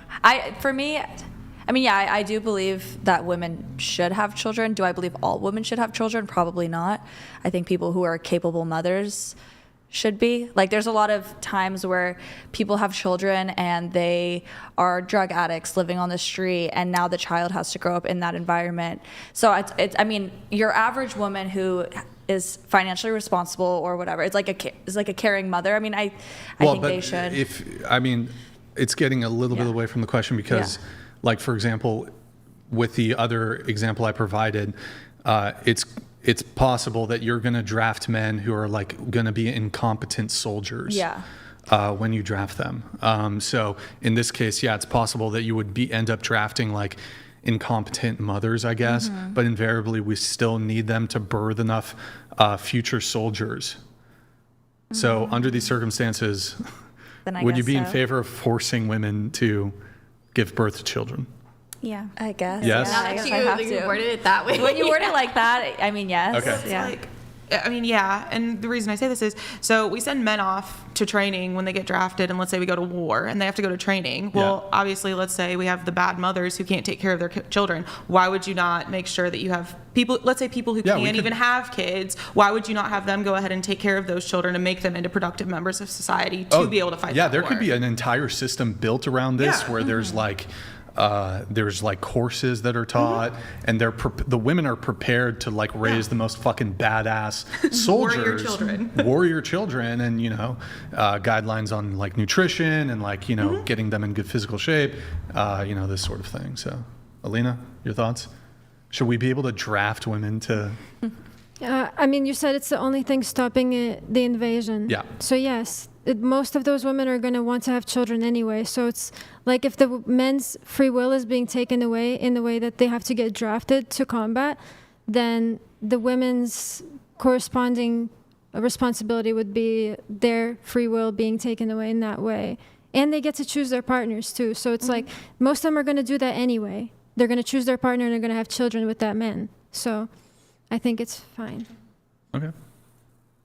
Oh yeah, I agree. I mean, I think especially with the choice of partner, I think that's I think it's okay. I mean, especially since the men can't choose, who's going to take them off the, unalive them. So Sure. All right. Did you have something on this, Warren, or? No, it was interesting because when you introduce the second condition that is required in order for victory or survival, more importantly, what often happens, and I think the first way it was framed, this is how I usually hear this thought experiment framed, is just, okay, well, if men are going to be required to fight, should women be required to reproduce? Because reproducing is equally important. But when you make it a victory condition, that's when you suddenly saw people change their minds. Right. They were more on the fence. Because then it's logically, normally I would say you want the minimum number of negatives. It's survival in that scenario. All we need is this negative requiring men, but requiring women to reproduce, that's an additional negative that has no correlation to survival. But when you make it conditional now, it's... Right. Does that make sense? Yeah, no, that makes sense. We're going to do some more chats. We have Davon Jackson. I generally disagree with Brian on this, but it is a raw deal for a man to sacrifice his life to save a woman who will remarry and take some other dude's name anyway. The guilt argument doesn't work. Davon Jackson, thank you. He disagrees with me. It's a raw deal. Yeah, it's a raw deal. I don't know. She's going to be back on Tinder in like shit. Fucking 3 weeks, man. I'm dead. She's on Tinder at the funeral. It's like shit. Didn't you say you would show up with a new woman to the funeral? Oh, I was being facetious, but I don't know. When I said, if she sacrifices her life for mine, I was saying back on Tinder. I don't use dating apps, but as a joke. Okay, we have D's Nates. Is it a woman's duty to provide her husband sex even if they're arguing? If no, I work a 9-to-5 job to support her with my body. So when we are arguing, can I stop supporting her financially? The fuck? What? That's an interesting one, D's Nates. That's an interesting. Anybody gonna bite on that? Or? Consensual, sure. Yeah. I think it's kind of toxic. weird. Yeah, I feel like that's bordering on the toxicity and consent, like the line of it being consensual. Yeah. I think it's toxic to stop doing something that you've been doing consistently just because you're arguing. Like if you're arguing, you should figure it out, not say, I'm going to stop doing this for you that I've been doing all this time. Yeah, but I think he's asking if he's still entitled to having sex with her. If they're arguing? Entitled? I don't think anyone's entitled to anything. I wonder if, but like, should there be a scenario where, like what if the I don't know where I'm going with this. Like, you would all agree though that if a woman stopped having sex with her husband, like that totally is green light for him to end the relationship. I think so. Like, Well, if how long she's are just we talking for? Because if it's like you guys are in an argument, eventually you're going to work through that argument. But if it's like an infinite thing and she's just cutting it off completely, well then I don't think that's fair. Assuming there's like no reason, like no health reason or whatever. Sure. Yeah. I mean, I think like this could apply on both ends. Like maybe the guy's sick or she's sick and neither person wants to have sex. I think that's totally fine. And I think either partner should respect the other partner in that situation. But it's like, I don't think it would be a surprise, like if a wife stopped having sex with her husband, that he would either divorce her or it could just like introduce, I mean, he should probably dump her, but it would just introduce infidelity. He might just start cheating on her. Like, would you blame somebody if they're just like, I'm just not having sex with you anymore? It depends. I mean, on you how should much break love up, them. but like, or I don't know. What? It depends how much you love that person, because if you really love them so much, you will figure out the issue instead of getting a whole divorce. Like, that's a lot, you know what I mean? Like, a divorce is a big burden on someone's life. I agree with that, actually. Just because you haven't had sex, you should do everything that you can to figure out that issue first, instead of doing a breakup or a divorce. Sure. We have a super chat here from Lucas. Here's a twist to the hypothetical. What if the husband makes 7 figures per year? Wife is a stay-at-home mom with no job skills. They have 4 kids. Who takes the bullet? What would be in the best interest of the kids? By the way, hypothetical does not denote my position. If the husband makes 7 figures per year, they have 4 kids. What would be in the best interest of the kids? That's basically like what you said earlier. You said if you were to, let your wife die and you go and you survive, your kids would know, but you're the main provider. That's the same point that you made earlier. Is it not? Yeah, sort of. I mean, I think my thoughts on this, he says if you have 4 kids, so what if the kids are all between the ages of like 7 and 12? So they're not like, they don't need to be like breastfed or anything. And like the mom's a stay-at-home mom and the guy's making 7 figures per year. I think there's actually a pretty compelling argument in this case. Like, it's going to be better for the kids, for the husband to survive. But the wife is a stay-at-home mom, so the money that the husband makes would go to her, and she is already staying with the kids more than he is.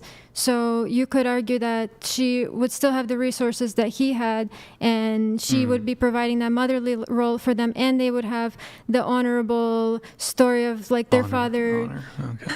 It's true. They would have something. I see what you're saying. You're saying that because he's such a high earner, the collective, she's accrued enough money from his pre-existing income that's come in to survive. Yeah. But what's she going to do when that money runs out? Right. Exactly. Because eventually it's going to run out. She could also work if But she has no no job skills. That's in the scenario. She can gain working skills. Everyone can. But is she going to be able to support her children just with no job skills right off the bat? I mean, No, she would entry-level have that positions money, aren't going to and provide then you would for a figure it family. out. You would be like, oh shit, my husband is dead. I have to build up some work skills. In the meantime, I have the money that he provided But who's me with gonna from watch his your 7 kids? figures.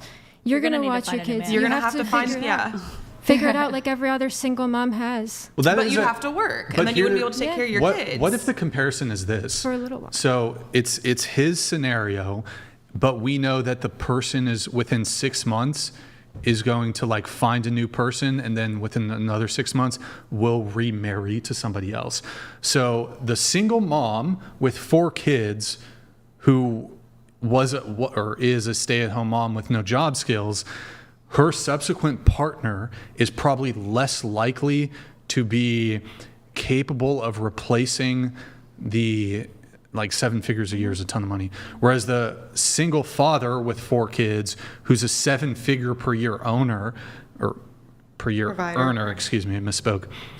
I think he's going to have a way easier job finding He could get a a nanny. commensurate like replacement. Well, actually, Felicity, okay. dies, based on how much they've earned, the state will pay the parent that is still living a certain amount of money based on how much the one that died made. That's only if you have a life insurance policy. I mean, you get money if you have a life the insurance state? policy, but the government doesn't provide you any funds. Funding. I know that. I mean, there is like life insurance. You can get Social Security, like you can pull from Social Security for your significant other, but eventually that's going to run out too. It's not a never-ending supply of money. Anyways, thank you, Lucas. Appreciate it. Good to see you in the chat, man. Guys, Reed is 100, TTS is 200 if you want to weigh in on the conversation. Also, Venmo, Cash App, whatever pod. Let me see if I can. Trevor, thank you for the 10 on Cash App. Jason Barra, thank you for the 5 on Cash App. Also, appreciate it. We also have Twitch. Guys, go to twitch.tv/whatever. Drop us a follow. Drop us a Prime sub if you have one. Also, discord.gg/whatever. Pull up the Twitch really quick. Guys, I think it's bugged, boys. I think it's bugged. Guys, by the way, it's Warren's birthday, so somebody buy us we'll do, instead of a champagne pop, if you want to do like a cake pop. I don't know if, can I get a cake at this hour? I don't know. Jay Brown, thank you for the tier 1. Guys, it's been 2 hours since we've had a Prime sub. I think it's bugged, boys. Can somebody test out a Prime sub in the chat? Thank you. Also, guys, if you want to get, there it is. Humane, thank you for the Prime sub. Guys, also, if you want to get some merch, Big Lady Matter, shop.whatever.com. Speaking of which, Cake here, thank you for the gifted 5 subs. Appreciate it. Stifler, ask everyone. Oh, wait, hold on. Let me do this follow up. Lucas, no, Alina. We all know money runs out. Plus, the expenses are typically commensurate with the income level. She has no job skills or earning potential. What happens then?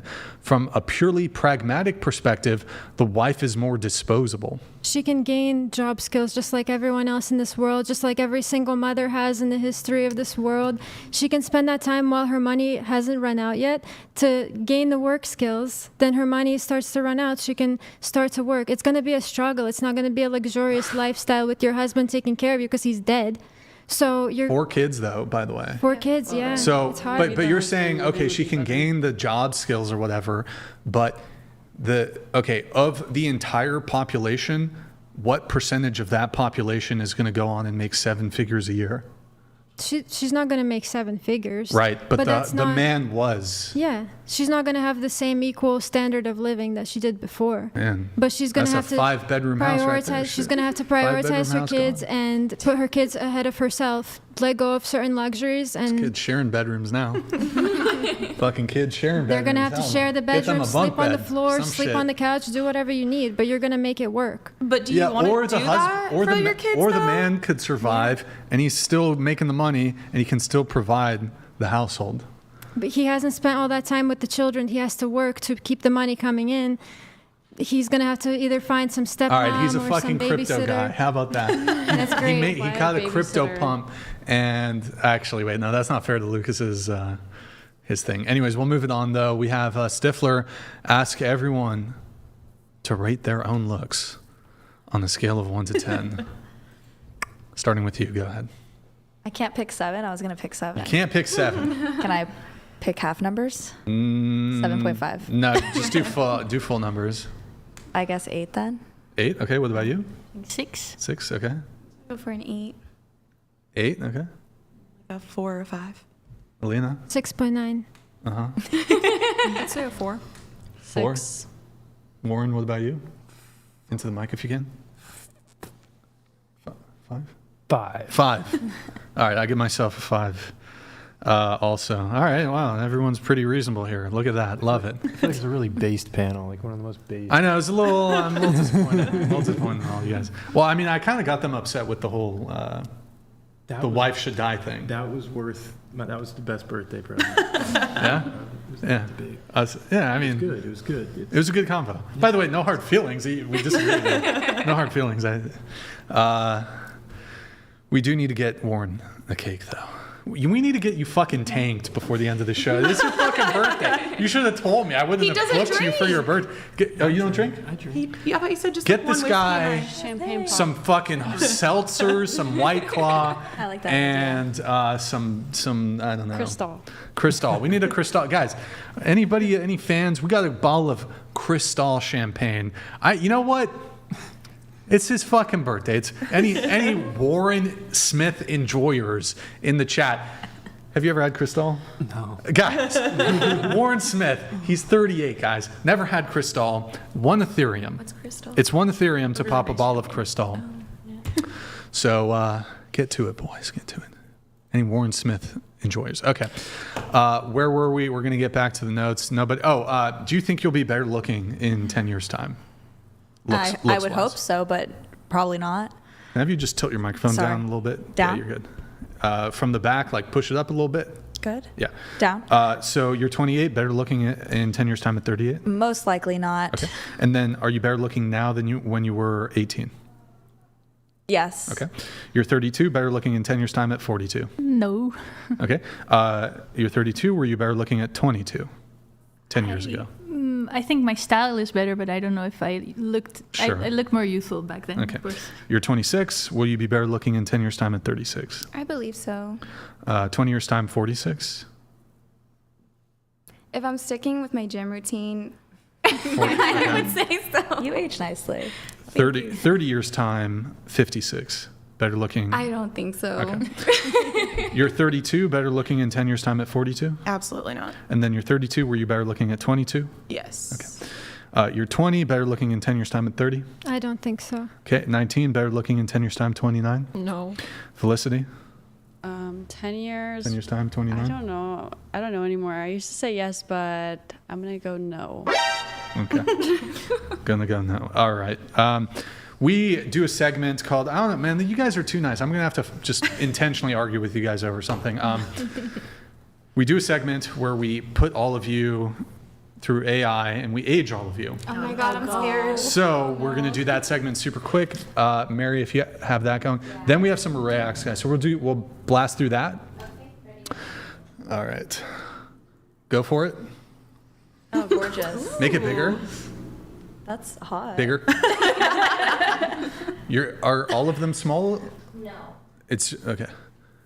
All right. Botox up for that one. Next. Oh gosh. Oof. That's terrible. Aging is a bitch. How do you call like a grandma in Dutch? Oma. Oma. I like that. Yeah. Next. I didn't even Oh, see it. here it is. Oh my God.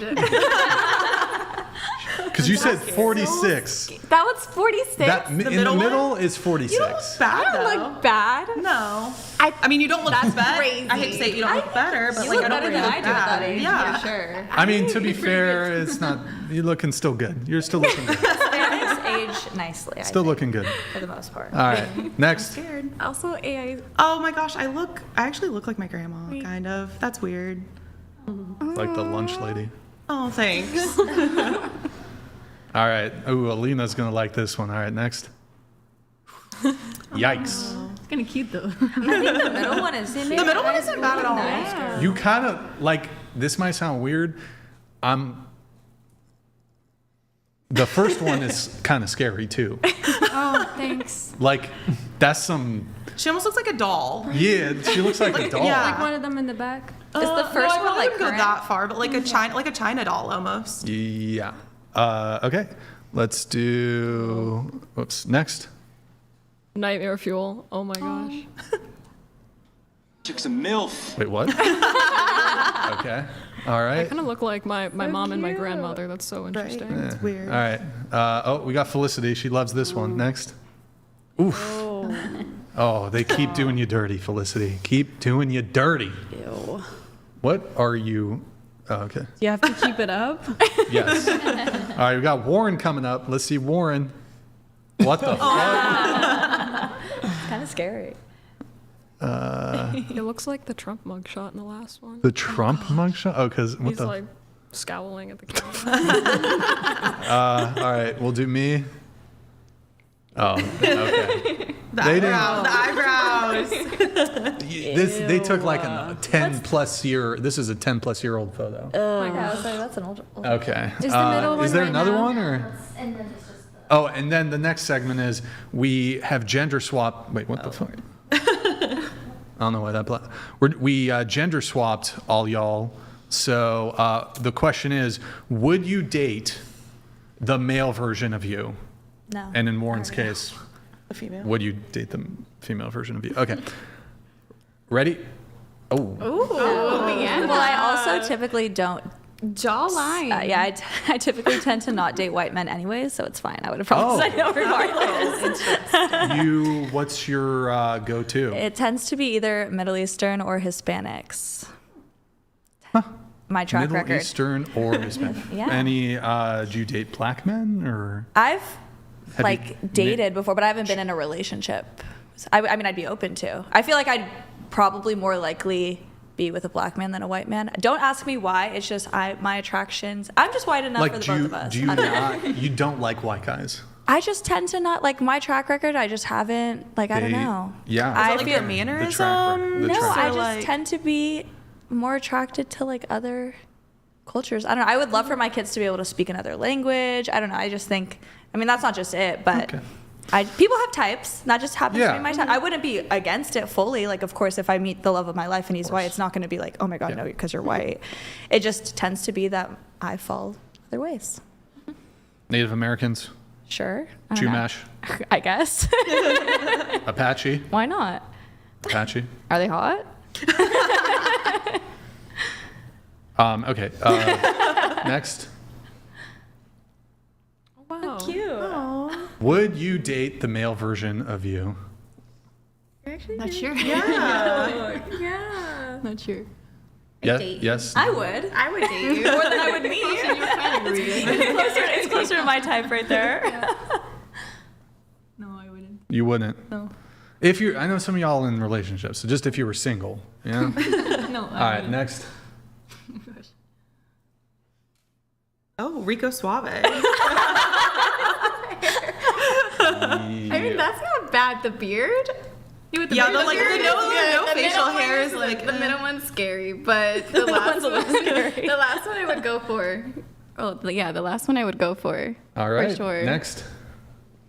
Oh, wow. Okay. Yeah, I would. Into the mics if yeah, you guys can. Yeah, Just, can I see it again? Yeah. Like the last one. The middle one's not even that bad, but like the last one, the facial hair, yeah. I feel like they. We Yeah, love okay. facial I feel like I got hair. some favors there, if I'm being honest. Yeah.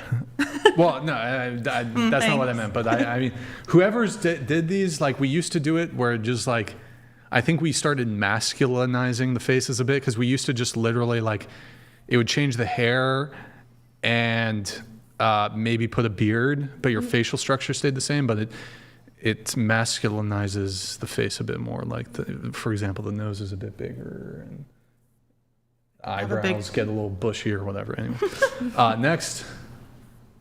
Oh, wow. Would He looks young, like and under. kind of Asian. A little bit Asian. I don't know. Would you date him?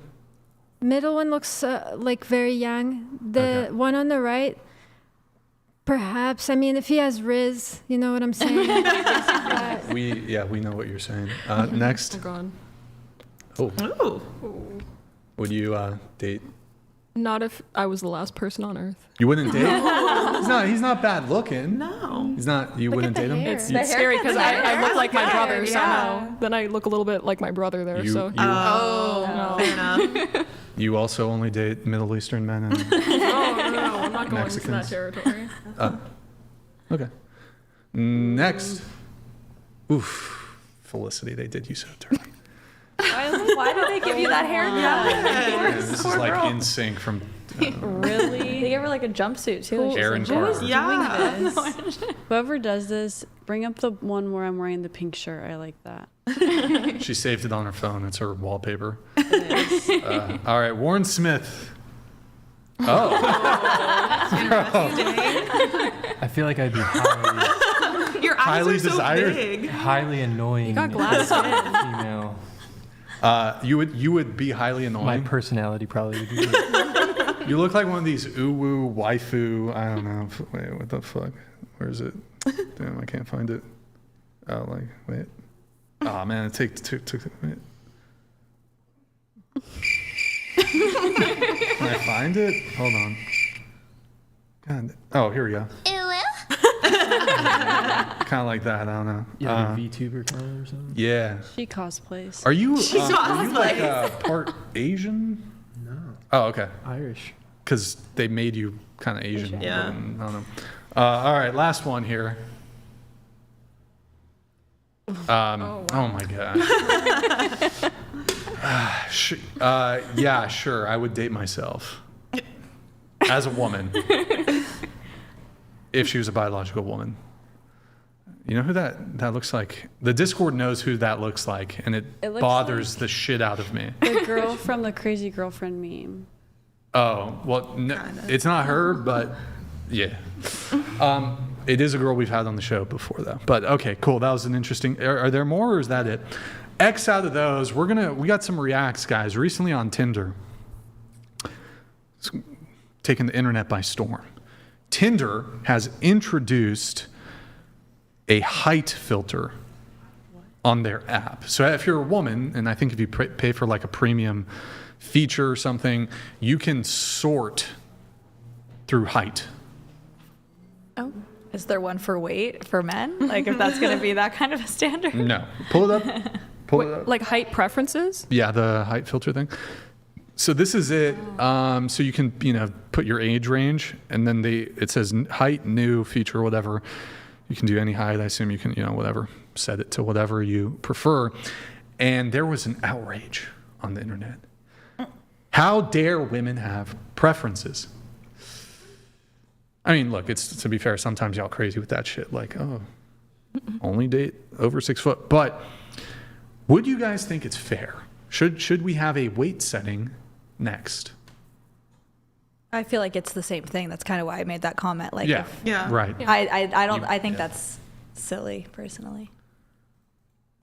Would you guys be fine with a weight setting, though, on the dating I don't apps? really think either one of them's fair. You I mean, don't yeah, know? we all have preferences, but why are we going to put it on a dating app? You can kind of judge it just from looking at Weight pictures. you can control. Yeah. I do think this just makes dating Wait, way what do more you mean, what you troublesome. can control? Oh. Your weight. Just get skinnier. I also think it would be kind of But you could put it on the dating Well, app. you should put it, yeah. I mean, it'd be obvious Yeah. about your pictures, right? I think I think actually as a woman, maybe what do you guys think about this? In order for you to even have a profile, an account on Tinder, you need to, they send you a scale and you plug your phone into the scale, and then in the app, it needs to every day when you log on, if you want to access the app, you have to step on a scale. That's crazy. So it can update, because people are going to be lying about their weight. Yeah. Maybe. I think that's excessive. I think the extent. don't think there's anything wrong with having preferences for height or weight, but like I think you're gonna have a scale, you gotta step on it every day to update that Tinder. Like just get off the dating app at that point. Like you're just chronically online at that point. Just go out and touch some grass and go talk to another person. Word. Yeah, Mary, go for it. Okay. And then once she's back, we have some other reacts to get to. I'm going to finish up the pre-show notes, then we'll get into the questionnaire stuff. By the way, guys, Warren Smith over here is not adequately intoxicated. Champagne pop. It's his birthday, guys. Can we get him a? What the heck, guys? Hold on, let me see if there's a hat. Do you want one? Oh. No, this is the. That's the dunce cap. I can't do that to my homie over here, Warren. You should wear it, Brian. I'm okay. I wore it last time. Let's see. Okay, going to the show notes, we have Kasumi. Oh, this will be interesting. You wrote, when you are a young girl, I assume you mean like when you're a woman. And I was a young girl. Did I wrote that? Okay, I'll finish the sentence. When you're a young girl, avoid dating men who are a lot older than you. Okay. So you're saying like. Yeah. I'm assuming you're talking about like adult age gap relationships. Yes. Okay. Yeah, So like a correct. 19 or 20-year-old dating a guy who's in his 30s, right? Yeah. Okay. Why is that? At first I was kind of okay with it. I thought it would be fine, but after experiencing myself first and also hearing stories of other women, I do notice a consistent thing with men who are older. I think they sometimes date younger girls out of insecurity. The older men are insecure. Yes. How so? Yes, because at first I also didn't agree with this statement. Like, it's just because they can't handle women their age and they have too much baggage and those kind of things. I think as adults you can work through these things, and I also think a grown man, what do you have in common with a very younger girl?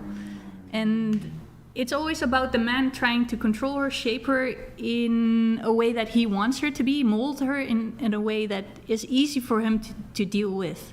And I don't think it's as common as we think, big age gap to relationships. It's probably a handful of relationships are like that. And yeah, I think there would be a dynamic that the man would be more controlling over the relationship. And usually it doesn't end up well, I think. Okay, so there's a lot there. You said commonalities. You said that the man would be more... You think there's a tendency for older men to be more controlling when they're dating younger women? Yes. Okay, so how would that manifest itself? Like controlling how? Making decisions for her, telling her what she can and cannot do. And because she is younger, she probably feels like below him and more unexperienced in life, and probably, I think it will end up making her not happy. She's not able to experience her life the way she should have. Okay. When it comes to the control component, don't you think, weren't you making an advocation for men being leaders? I do, to a certain extent. Like, didn't you say men should be more like masculine, step up, etc.? Exactly. So couldn't you have like a dynamic with a woman exactly your age or even older where that level of, I don't know if you would categorize it as control, I would categorize it as leadership, that would exist in a same age relationship too? Could you rephrase that in a different way? Well, okay, you're saying that the man is more likely to be in, correct me if I'm wrong, you're saying the man's more likely to be in control of a relationship where the woman is younger. Yes. But isn't that exactly the type of relationship dynamics that you're in favor of? Not completely. Okay, so what components of that would you object to? I think from my experience, I worked for about a year. I stood in front of a class, and I had people from ages 19 until 25. I think I experienced hundreds and hundreds of people in 1 week. And usually girls around, maybe 19, 20, usually, not all of them, of course, but they seem... Why do you refer to them as girls? Because they're young, 19-year-old girls. But it would not be incorrect to refer to them as women, right? No, they're women too. They menstruated, I guess. Well, but you said 19 and 20. I mean, these are they're legally adult women. Yes, right. Okay. But I think somebody even mentioned that at 25 your frontal lobe develops. I don't know. 19-year-old girl is different from a 28-year-old girl. Are you trying to say that a 19-year-old girl is more naive? Yes, absolutely. Wouldn't you argue though, that if you're going to bring in the brain development argument, wouldn't you say or argue that making these decisions, getting into these relationships, sometimes it's all about responsibility. Like responsibility and wisdom doesn't equate to brain development. Wouldn't you argue? Like you don't change from being a simpleton, to put it like a simpleton at 24, to having your brain fully developed at 25 the next day. You know what I mean? You don't. That's true. Right? That's true. Yeah, the years of experience develop. Couldn't you argue that somebody at 19 could go through something, could have, it's not common, but have around the same awareness and sense of responsibility and understanding as somebody at 25 with their fully Absolutely, I agree. brain? I don't think it's just the majority of young girls that have this type of understanding of the world, how relationships work, how men are, and social dynamics. I don't think the majority of girls around 18, 19, 20 have a good sense of that. Okay. Yeah. So I have a question. Do you think that a majority of older men are just controlling in general? No, I don't think so. So then do you say that your statement is just a generalization of all older men in a relationship with a younger female? Yeah, in general, I would think so. Yes. Okay, so then you are saying that majority of older men are controlling in a relationship. When an older man is specifically looking for a 10 to 15-year-old younger girl, there is more behind it than just love, I think. So in a sense, the same way a lot of men talk about women when they're older, they're like, they have too much baggage, they hit a certain age and they can't attract a good relationship anymore.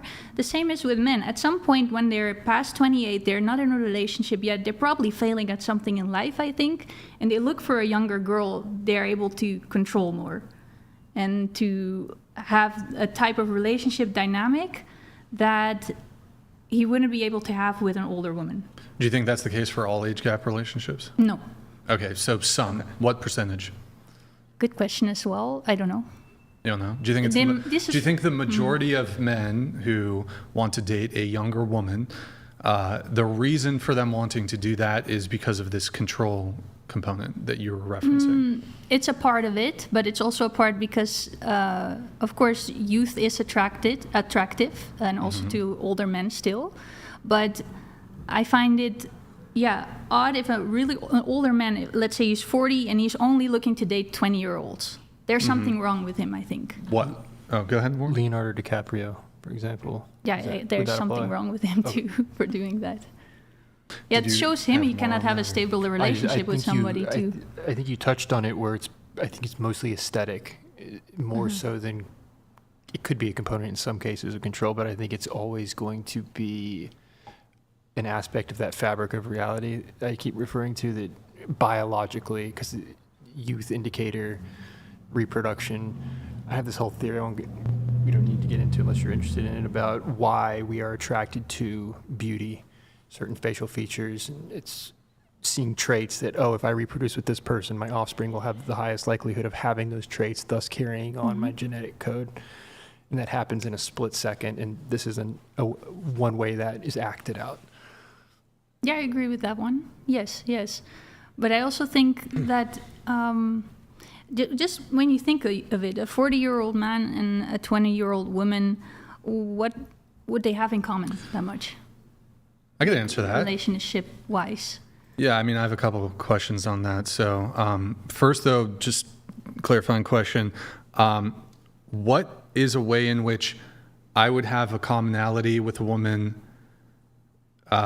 that's my age, that on the basis of the commonality alone would be enough to push me over the edge to wanting to date her? I think certain values in the time that you guys grew values. Up. Well, I think, hold on. So when you're talking about commonality, are you talking about like shared like cultural like music or movies? Or are you talking about... For example, that's probably not the most important part, but that's a part of it. Okay. I guess my confusion though, aren't there people... Is it logically possible that there's like a 60-year-old and a 20-year-old who have more in common than does a 60-year-old and another 60-year-old? Is it logically possible? Yeah, I guess so. Okay. There could be a possibility for that, but that's not the majority of the cases. It could be the case, but you would agree that there are people your own age who you would be completely incompatible with as it relates to commonality. Could you say that again? Sorry, my English. Well, so for example, I'm 36. Yeah. There are 36-year-old women that I have nothing in common with. Yeah. So, but you bring that up though as an argument for like why I shouldn't date them, right? So, True. Or why men shouldn't date younger women because there's a lack of commonality. Yeah, I'm not sure if like men or even women care that much about. I agree with you on having shared values, but I think values are much more easy to come by than like having like shared cultural touchstones, like, you like the same band, you like the same movie. Also, if a girl really likes you, you can show her that shit and she'll start to like it. Yeah, I agree with that. So, but I mean, I think for both men and women, I don't think commonality is really high on the totem pole in terms of what people care about. Like, if you're a Christian, then yeah, you'd want to date another Christian. But, and also what really, I guess I would ask, what do men and women have in common really? What do women and men have in Like, common? what do we have in common? Oh, I think biologically speaking, we both want to reproduce, have children. Want someone. We don't want to be alone. Like probably that's everybody here wants love and don't want to be alone. So we have that all in common. So we're looking for a partner to close that gap for ourselves. So we have that at the base in common. And after that, of course, we want safety, food. We have these basic desires that are all the same, that are all in common. So we understand each other on that level. Let me ask you this. What would I have in common with a 35-year-old that I can't have in common with a 25-year-old? Like experience, life experience. When you say life experience, I just think more dicks. Like she's fucked more guys. That's all I can. Okay. But what do you mean life experience? Like what does that mean? I wanted to make a point because I was. Go ahead. I did this job that I was a teacher and I met like hundreds of 20-year-old girls and I'm standing in front of the class and majority, not all of them, but they're sitting on their phones, unmotivated, uninterested. When you have a conversation with them, they're staring at their screen and stuff. They're so like there's not much. There is not much going on inside their heads. So I'm sometimes thinking, and I'm saying that's not all of a 19-year-old woman, but what does a 40-year-old man with all this life experience, is he only going for her looks? Probably. Probably, yeah. And what is looks, a relationship based off of? What kind of relationship is that? Well, I would say that perhaps there's some scenario where it's looks, and he's just thinking like, okay, she's 20 or whatever, and she has the most childbearing years ahead of her. That might be it. That might be all that he's thinking about. Yeah, I would think that's kind of empty. Like you need to share the rest of your life with her, basically. Well, yeah, you shouldn't like marry a twat, like somebody who's just a piece of shit or annoying. But like maybe that's part of the reason why he wants to be with her is to like share his experiences with her and like help her grow as a person. Have you ever like thought of that as an example as to why older men would want to be involved with younger females? I would see that more as like being a father figure, in a sense. But you couldn't date someone who is older and still learn those life experiences? I'm sure there are ways that it could be like that, but I also see it in a way that that person knows everything a lot better than you, and he will make the choices for you.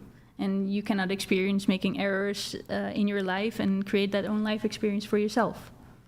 But wouldn't that be kind of a nice way to live? You don't have to learn from all of your mistakes, and someone can kind of help you just get on the right path in life? Yeah, that's the one. Is he really teaching you the right path in life? And maybe. Maybe. Yeah, that's true. But I think we're like taking away a lot of like responsibility from the woman, from herself in that way. But also, isn't a man's job to like guide their partner and be like someone to take care of their partner? So I guess I don't understand the issue of the age gap situation in that sense either. Man's supposed to be a provider and a protector. But does so just because he's 20 years older than her, how is that an issue?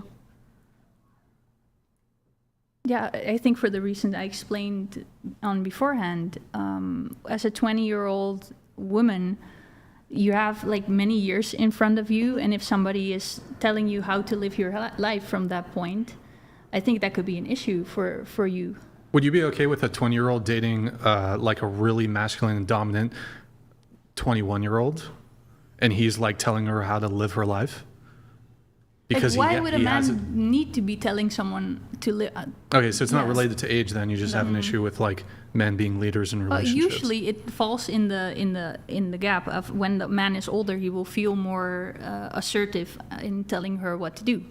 I dated somebody a year younger than me, and it was the most controlling relationship I've ever been in. I feel like it depends on the person too. I feel like controlling people are going to be controlling people no matter their age. But I understand how you can see like because they're older, it looks that way, but... That's a good point. I do have an interesting thought process there.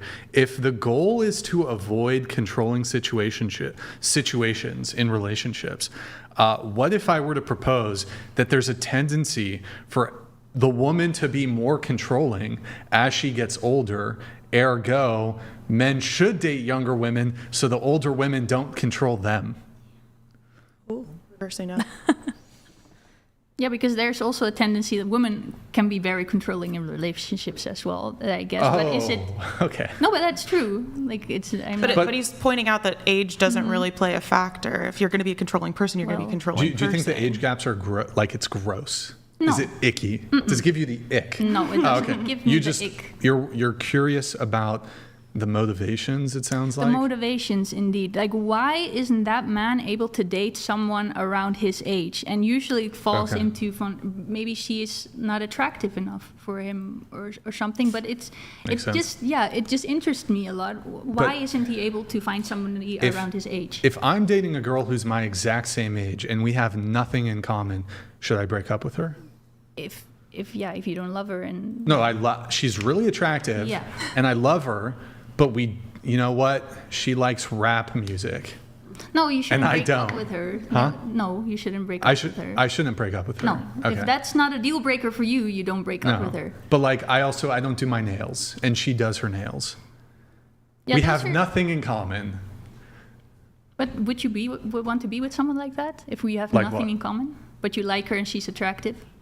It depends. What are the things? Like, I'm not a big drinker. I'd prefer to date. If she was a partier and a drinker, regardless of her age, if she was 21 and she drank a lot, she was 30, 40 and she drank a lot, wouldn't want to date her either.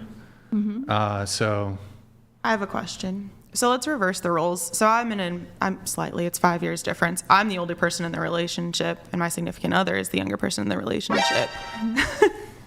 But so I guess my question is, so I'm not a controlling person. He's younger than me and he's more, not in a bad way, but more controlling and takes the lead in our relationship. But you're now putting control and leadership in the same thing. But I brought that to you earlier with the man being the older and the female being the younger and being a leader and guiding them. I mean, my significant other, like I said, I still learn things from him and he's younger than I am and hasn't had near as much life experience, I guess, if you want to say, as myself. So why does it matter if it's a man or a woman who's older? Because those are usually the stories that you will hear. There's more a tendency of older men and younger women that have these types of dynamics. And I'm dating a way younger guy. Like, I'm the older one. I'm 32. Oh, how old is he? 24. Oh, what the fuck? Hey, so you know what? You are a predator and you're controlling and you are taking advantage of his undeveloped brain. You're a fucking sicko. But I'm not just saying this girl 32 dating a 24-year-old man? Oh, no, sorry. A boy? You're dating a 24-year-old boy? Yes. That's disgusting. Really? But that's not what I'm saying. I'm not saying what do you have in common with him, I was just getting ready to say the same thing. No, he's super hot. Yes. Oh, whoa, really hot young guy. And we have a lot of, we talk about, I learn a lot from him. He learns a lot from me as well. So why? But I'm not saying it's every single relationship that is like that. Okay. But it's like kind of a warning sign for younger girls, because usually it's also the more damaged one that go for older men in relationships. They're the women are damaged. The women are damaged. There are damaged women. But I thought you were saying that there's a problem with the man to be pursuing younger women. As a generalized. There is.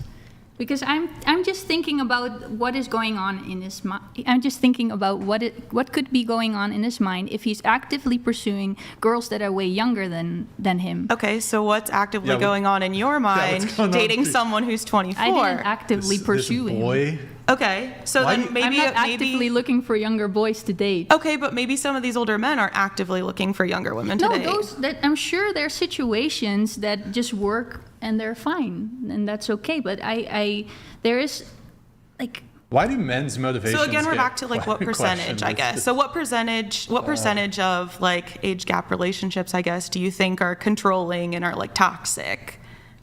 From in my own experience, I've seen them in my own experience. But what's the percentage? I don't know the percentage. I don't Just a see guesstimate? studies on it or anything. Just a guesstimate, though, from your personal experience. Like, I would Less than say- 1%, 5%, 10%? I would say like 30 or 20. Okay. Yeah. Wait, can I ask you a question? So, can you explain to me like what's the benefit to the man to pick a 31-year-old over a 21-year-old? Like, what's the actual benefit? Well, I think a more mature woman. You have somebody that can, has more life experience, knows to deal with certain situations better than a 20-year-old. Most men aren't attracted to a more mature woman, though. That's the thing. Like, it matches up in age gap relationships like that because a lot of the time women are attracted to a guy who has more experience, more life experience, even like maybe negative experiences. It doesn't damage a man as much as it can damage a woman in terms of how she conducts herself in a relationship. So that's why it can match up like that. Like a woman may be more attracted to an older guy. An older guy is more attracted to a younger woman because she has more reproductive years, like Brian said, and like just because of attraction. And as long as you have your basic values lined up, like no drinking, for example, or like if you want to have children in the future, that's the thing that should matter the most. Not like small things like he didn't listen to the same type of music when he was younger as I am right now. Like it's not about that because those things don't really matter in a relationship. I agree with it can the matter in statement like you made. friendships. Like you can sit with your friend in a car and listen to music, but like with your husband, it doesn't matter as much because there's so many other things that matter so much more. There are much more things that matter more than the same music. I agree with that. Like commonalities. I'm not just talking music. Like commonalities that have to do with age. You can have like basic things in common that matter more, and you have an age gap relationship. It doesn't necessarily mean that one person is like trying to manipulate the other person. No, I'm like maybe it's my English or something, but I agree completely with what you said Say it in Dutch. here. Maybe we'll understand it better. It's like two people understanding. But, well, I mean, I guess I agree with exactly everything you said. I agree with that. That's the baseline of it. But I think in the group of men that are looking for specifically only younger girls, like I'm just trying to understand what is going on in their mind and why they're not able to date somebody of their own age. When we go to certain other cultures, I don't know if I can say this, but in Muslim cultures, they sometimes date or they marry, like 25-year-old men marry 9-year-old girls. Why? Well, hold on. Just to be clear, we're talking about adult relationships, right? We're talking about adult relationships. Okay. Right. So this would mean they're adults. Both consenting. So you're talking about, that's wrong. You're okay. talking about 9-year-olds? Yeah, I don't think anybody at this table is defending that. Agreed. But okay, this what Talking about Islam? Yeah. Oh, okay. Like it. I'm not gonna get into that convo, but yeah. So I'm just maybe it's just me trying to understand what is going on there, and most people are just it's fine. It should be fine. I don't think we should just look at it like that. I was actually on that camp first years ago, but now I'm trying to see it like from a different perspective, and I just want to know what is going on in a man's head when they choose to go for a much younger girl, why they're not able to date somebody their own age. Wait, are you saying specifically? So is there a component here where it's like the men can't get women their own age, so they have to go after these like naive younger women? Yeah, I'm talking about a specific group of men that after a certain age, that they're not in a relationship and they're only hooking up and dating with younger girls. After what age? 28, 30. So you're 32. I'm talking about You're currently men dating right a now. 24-year-old. Which, by the way, I don't actually have any objections to, but... I want to really make this clear. I, in general, don't have an objection for older man dating a younger girl. But there's a certain group of men that I do think they are in somewhat way insecure. And they are looking specifically for younger girls to date because that sense of control they probably enjoy that. And there's I think a border between leadership and control. Okay, well, I mean, I wouldn't disagree with you that like perhaps for some men who date younger women, they do so for like bad reasons or whatever. You know, they're insecure or they are immature, and like the older women can suss that out. But I think to paint with a broad brush and just say men in general, like I would say it's a very small minority of men who find younger women attractive are like fall within that. But I'm willing to grant that, yeah, there probably are some men who are insecure and are, you know, immature or whatever. But I don't know if it's worth exploring like a minority of men there. You had something more? Or? Yeah, I mean, if we look at samples in Hollywood, we see that a lot because I think they have to be either have a lot of resources to be able to attract a 22-year-old when you're 40 or above. I can tell you from a man's perspective why DiCaprio is probably doing that. He's like, why would I be with a 40-year-old woman when I could be with this? It's just aesthetically attraction. I get your point. I think it's pretty simple. It's pretty simple the reason why they do it. My dad married someone 20 years younger than him. So, and I'm pretty sure that was, I'm sure, just an attraction thing. She had already had kids too. It's the stereotype, so it's right? It's not even about, leave for their secretary. It's Mad Men. We saw it. I mean, my grandfather married my grandmother, and there was like an 18-year age gap. He was 18 years older, but I think that was an arranged marriage. So like that's just like a totally different kind of situation. We have some chats coming through. We have one moment. Lucas, hey Lucas, thank you, man. Again, with this feminist age gap prattle, age gaps are morally neutral. My parents were 15 years. The reasons are simple. Men pursue youth beauty because of fertility and good genes. Women pursue older men because of the accumulation of wealth, stability, ability to protect. Stop with the control BS talking points. Stop trying to impose your preferences onto men. Your opinion is relevant to us. Thank you for that, Lucas. Appreciate your message. Yeah, I mean, I think it just comes down to what people find attractive. And I think just biologically, evolutionarily, men are attracted to like women probably between the age of like 20, 25. That's probably like the peak in terms of what men will deem attractive. It just comes down to, as Warren said, like an aesthetic, and there's the biological basis of just like that's when women are the most fertile. So there's a biological basis for that. Desert Joe says, Chair 2 keeps insinuating men aren't able to date their own age. This is completely false.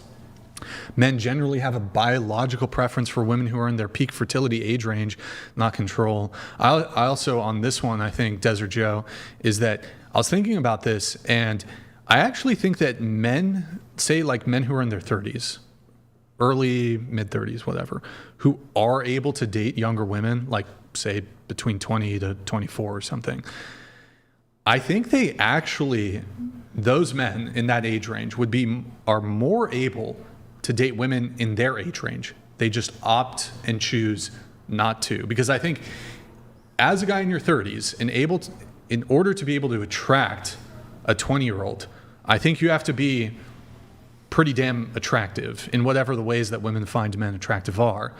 And this would then, that level of attractiveness that the 20-year-olds find attractive, so too should it be the case that the 30 or 40, the older women would also find those men attractive too. So it's actually the case that I think, like, for example, a man who can't attract younger women, I think that guy is less likely to be able to attract women of his own age also. So I don't know, this idea that like, oh, they can't get women their own age, so they have to go date like really hot, attractive 20-year-olds. It doesn't really track for me that it's like... But 30 and 25 is not a big age gap, right? That's like a small age gap. Oh, well, I mean, I would just give you like 33 dating a 21-year-old. That's more. That's pretty big age gap. But I mean, I think in order to date, to be able to get a 21-year-old when you're in your 30s, you have to be pretty darn attractive in order to get her. If you're in the 30s and you can't get younger women, I'd argue that you're like probably less attractive to women in your age group. So it's not that they can't get the older women, these older men. It's not that they can't get them. They can get them, but they're opting to go with the better option, which happens to be younger women. And that just means, actually, when you say better, it's just more attractive, basically. I mean, because the other things don't matter. I won't sugarcoat it, but sure, it is, yeah. More, yes, more. Well, yeah, more youthful, wouldn't it be beautiful. Yeah, so better. Yeah, that basically is what it comes to. I'm not making like a claim on their value as a human being. No, that's but like as a potential partner, yeah, they're better, more attractive. So if better equals more attractive, then yes. We have Grid 1. Hey, good to see you, man. Hey. Grid 1 Motorsports donated $200.01. Thank you, dude. I was 34 and my wife 23 when we started dating. Married 20 years now. I specifically dated younger women. You are delusional if you think men are not going to date the best option available to them. Yeah, I mean, that's a good point, Grid 1. I mean, look, both men and women, we all want the best that we can get. We all want to get the most attractive person, or whatever the metrics are for what men and women find attractive. We're all going to like seek towards getting the best that we can get. In this case, if you can date, if you're a guy in your 30s and you can date a 21-year-old, I think a lot of men are going to gravitate in towards that direction. But I mean, that's not to say that there's men who, like, some men are going to find a great partner who's his age, could find a great partner who's even older than him. It sounds like in your case, you've been with your current boyfriend for 2 years.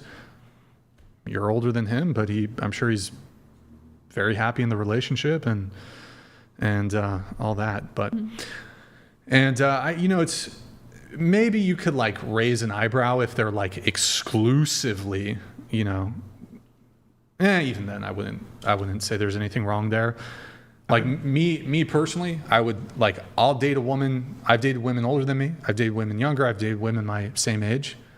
So it's not like I would only date a woman who's younger, but like if I'm being honest, yeah, I typically find like 25-year-old women more attractive than 35-year-old women.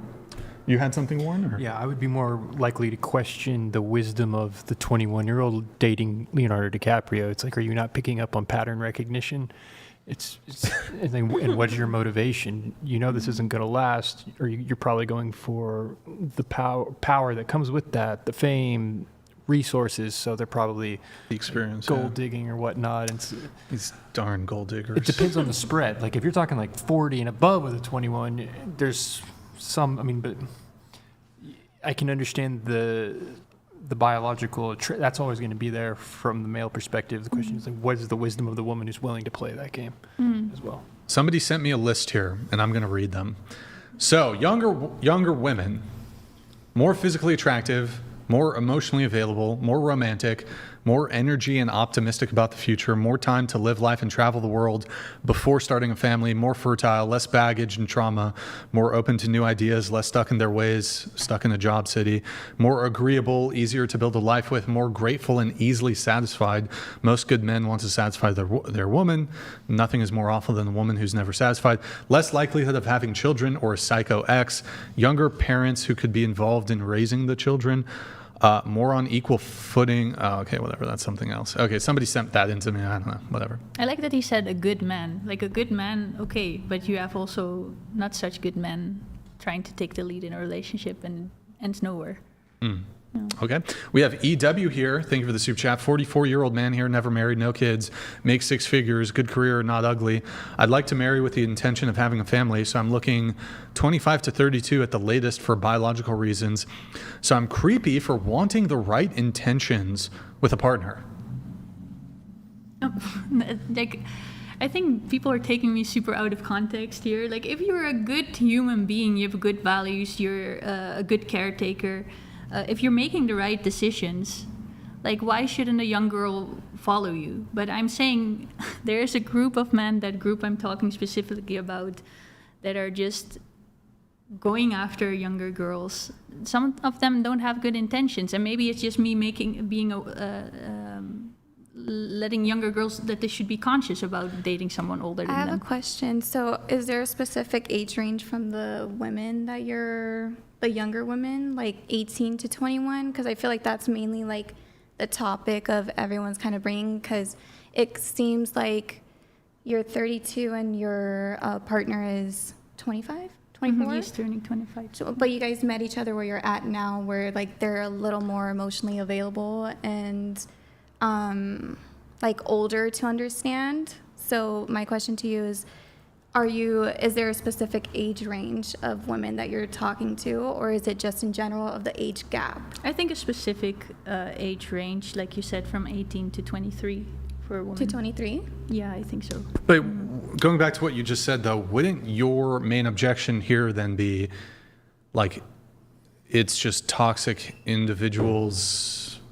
Because you would agree with me that, like, a 21-year-old man could have bad intentions wanting to date a 21-year-old woman. Of course that can happen, yes. Right. Yeah. So it seems like your objection is more towards, like, bad intentions. So are you, like, attaching bad intentions?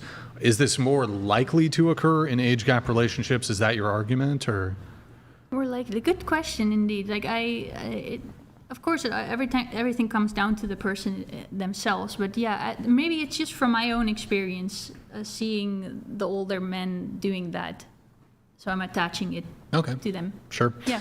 Well, I don't have much more on the age gap stuff. We're going to do reacts. Mary, can you pull up the reacts? So we have this woman on Twitter who we tried getting her on the show, but I don't know. She actually considers herself a femcel.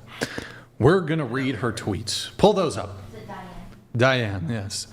We were trying to get her on the show, but she writes, this is kind of a bit vulgar, but she would rather be a temporary flashlight for a man who's a 9 or a 10, so a really good looking guy, than a permanent sex slave and housekeeper for a man who's a 5. I'm sure most women feel the same way. So we have some, when we did the ratings, there's some 6s and 5s. So you guys, anyone agree with that? Would you rather just be like a sex toy for like a really hot dude, but that's it? Or date a guy on your level who's going to give you that more serious long-term commitment? If you could choose. I'd rather be with somebody who's on... I'd rather be with somebody who's on my level, who I can commit to. I mean, that's just degrading for you to use yourself in that other person in that way. That's just degrading on all accounts. Sure. I agree. Yeah, I agree as well, because I feel like if you're meeting someone at your level, you could also develop like an emotional attachment to them, and then you'll physically want to have sex. At least for women, we would physically want to have like sex with them. Why would you not be attracted to someone on your level, though? Huh? Why would you not be attracted to someone that's equally as attractive as you, though? Well, because the question was if a 9 or 10, right? Well, he said if they were on your attraction level. Oh. Like, how did you rate yourself? Oh. Like an 8. Okay, so you would... So that's what they mean, like on your attraction level, like on the level that you rated yourself. Sorry. Get these girls some energy. God damn. Okay. Actually, yeah. I love that. All right.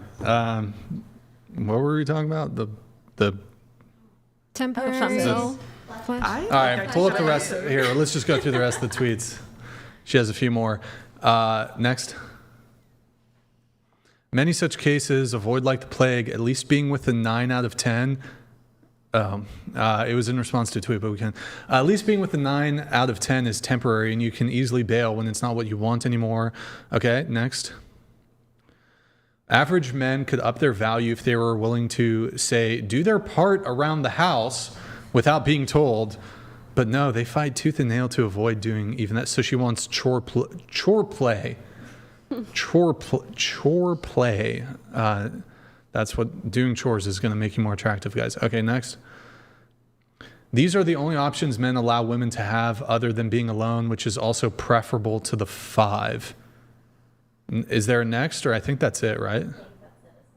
Okay, I'm pretty sure that was it. So, okay, she's a bit of, I think she describes herself as, I was trying to get her on the show, describes herself as a femcel. Quite the take there. She'd rather be a sex toy to a really hot dude than marry a guy on her level. So is she a femcel or is she a 9 or 10? Because she's saying she wants to be with a guy who's a 9 or 10. She's average looking. Okay, so why does she see a guy who's a 5 as like below her? She doesn't want to settle for a guy who's a 5. And she's also saying like he needs to do house chores, but the same thing would make her like a slave to him.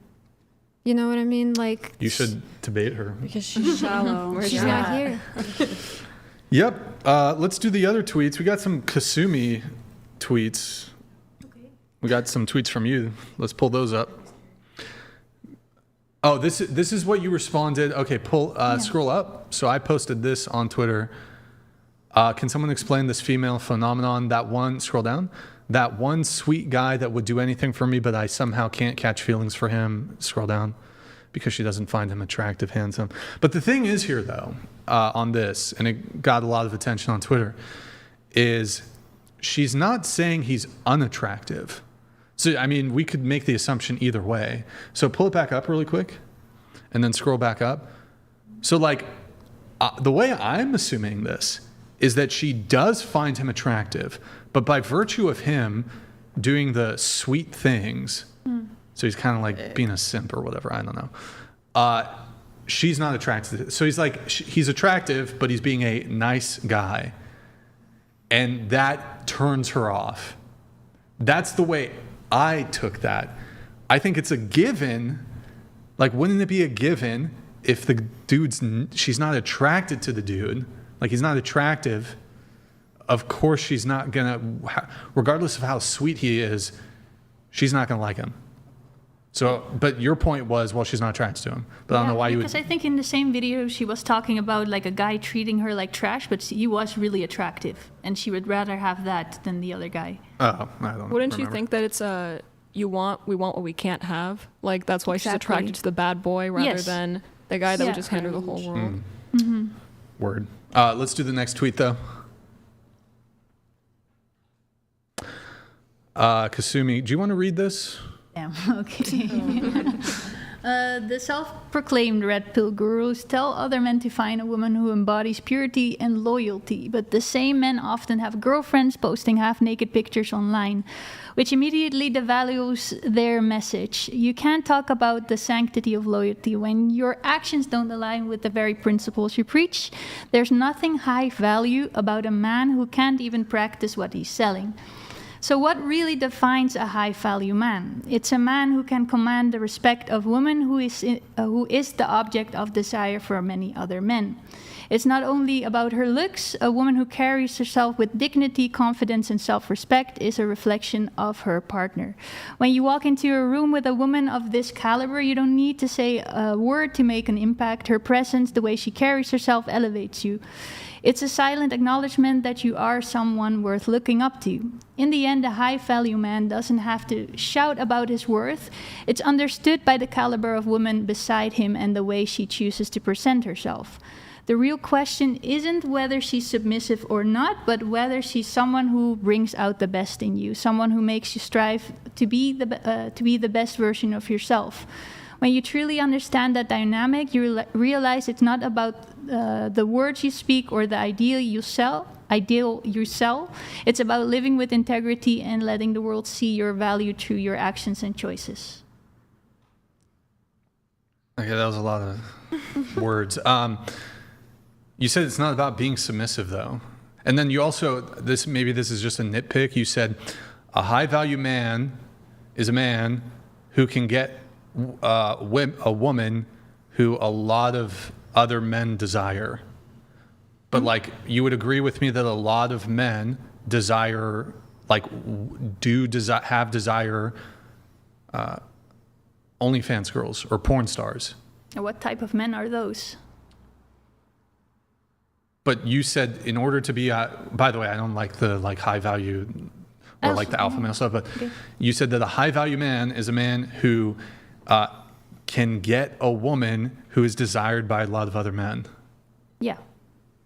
But like there are clearly women who are desired by a lot of men who are just not like good, like high quality women. Look that's like on a bigger scale, but usually when you're with your group of friends, there's usually one girl that just like everybody turns their head around, like, wow, she looks amazing. I would like to date her, like as a man. Sure. But she walks in with this guy, and so you have a lot of respect for that guy suddenly because he's walking next to her in that type of context. I mean, like Andrew Tate shouts about his cars, about this and that, and he's all constantly showing how much of a high value man he has. But look at the women he's dating. Like they're not the most attractive, beautiful looking women that have that type of presence when they enter a room. Mm-hmm. So it's like there's a big group of people that look up to Andrew Tate, but also a big group of people that are looking down upon him and don't see him as that high value man like he's self-proclaiming. Okay. I mean, I don't really disagree with you about Andrew Tate, but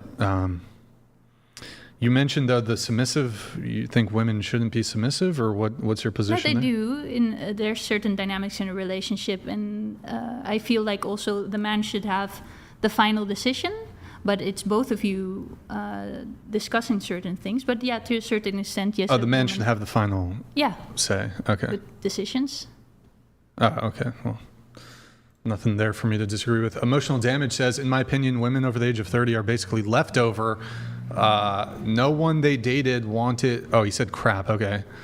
Well, I don't agree with that. But no one they dated wanted to marry them in their prime. The young men who date older women is doing so just because of a perverted fantasy rather than the quality of the woman. You kind of turned it around there then. You have a response there, or? Well, I don't really agree with him, of course. I don't really either. I'm in a younger relationship age too. gap. Yeah, and I mean, I was technically going to be engaged and get married in my prime, and I chose not to because the person that I was with was a piece of crap. So. Completely agree. I was engaged too, and So I don't necessarily think that, and I think that realistically right now the relationship I'm in, he's 5 years younger than me, and I'm learning things from him, and I don't think it's some sick perverted thing. I think we balance each other out. Okay. Calling women in over 30 leftovers is kind of crazy.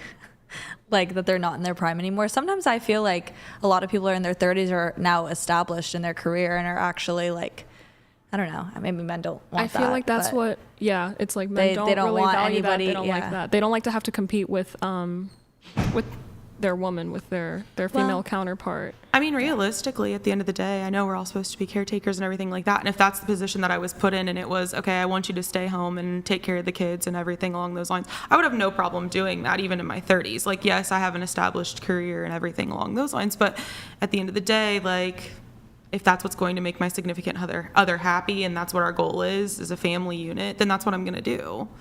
I don't think I'm leftover crap for that.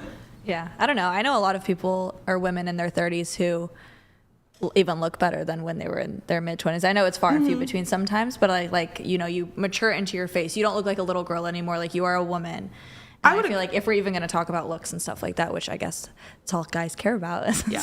It seems like that keeps coming up. But I know I said earlier that I looked better in my 20s. Well, yeah, obviously in my early 20s, I looked a lot better than I do now. But like, I would say my prime was probably when I was 25, 27, like even 5 years ago. I think I look better than I do now. But again, it's because I took care of myself and but I've learned a lot now too. I don't necessarily look the best that I ever have, but I don't think I look absolutely terrible. Mm-hmm. Yeah, I just found that interesting. Yeah, I think he just said that to like piss you guys off as like a rebuttal to your argument. Probably. I say stuff like that all the time. I know. We grew up in a society where young girls weren't thought to marry young because everybody is telling them to go for their career, to first finish their study, to get their like be so independent. So how can you blame all the women for like at 30 having their career and everything and then waiting for marriage and then sorry, I'm not explaining myself so well. But yeah, society is basically created in a way that tells women to first focus on school, on their career, and then think about marriage. So it's not all their fault for now knowing this later in life. Yeah, it's I would have taken different choices, for example. Yeah, it's a backwards way of thinking, the way that they spun it now, especially with feminism, especially, third and fourth wave feminism. It's all about hating men, hating the patriarchy, and finding anything that is dominant from masculine. You deem it toxic masculinity. And women are just, it's like you said, women are just taught now in modern day society to provide for themselves, to be independent, this girl boss. Yeah. But there's some deep hatred within that as well, deep hatred for men, for the traditional gender roles.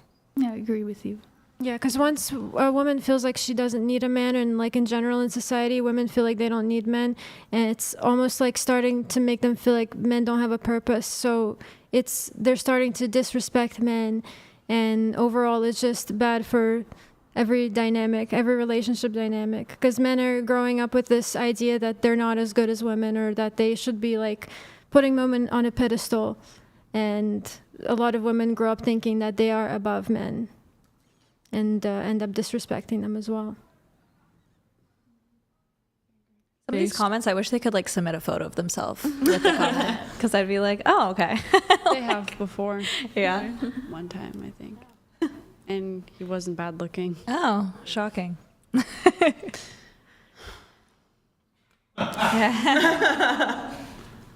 is why the patriarchy exists. Leave a group of women at the table. Well, sorry.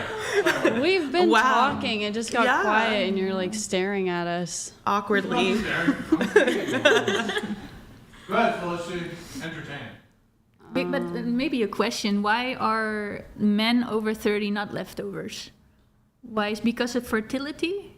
Is that the only reason? I think so, yeah. They're basically saying I think like that's what they mean. biological clock. I'm not saying I agree with that, but But they're also more established. Like More women find men who are over 30 attractive than men find women over 30 attractive. That's just the truth. Like, I kind of disagree with that. Would you choose Brad Pitt when he was in his 20s or when he was in his 30s? He both 30s. is famous and serious, like when the way you, okay. But I don't think most of the women would choose Brad Pitt in his when he's older. If you met Brad Pitt on the street and he wasn't Brad Pitt, and it was a matter of how many resources, stability, and then you factor that in with attraction as well.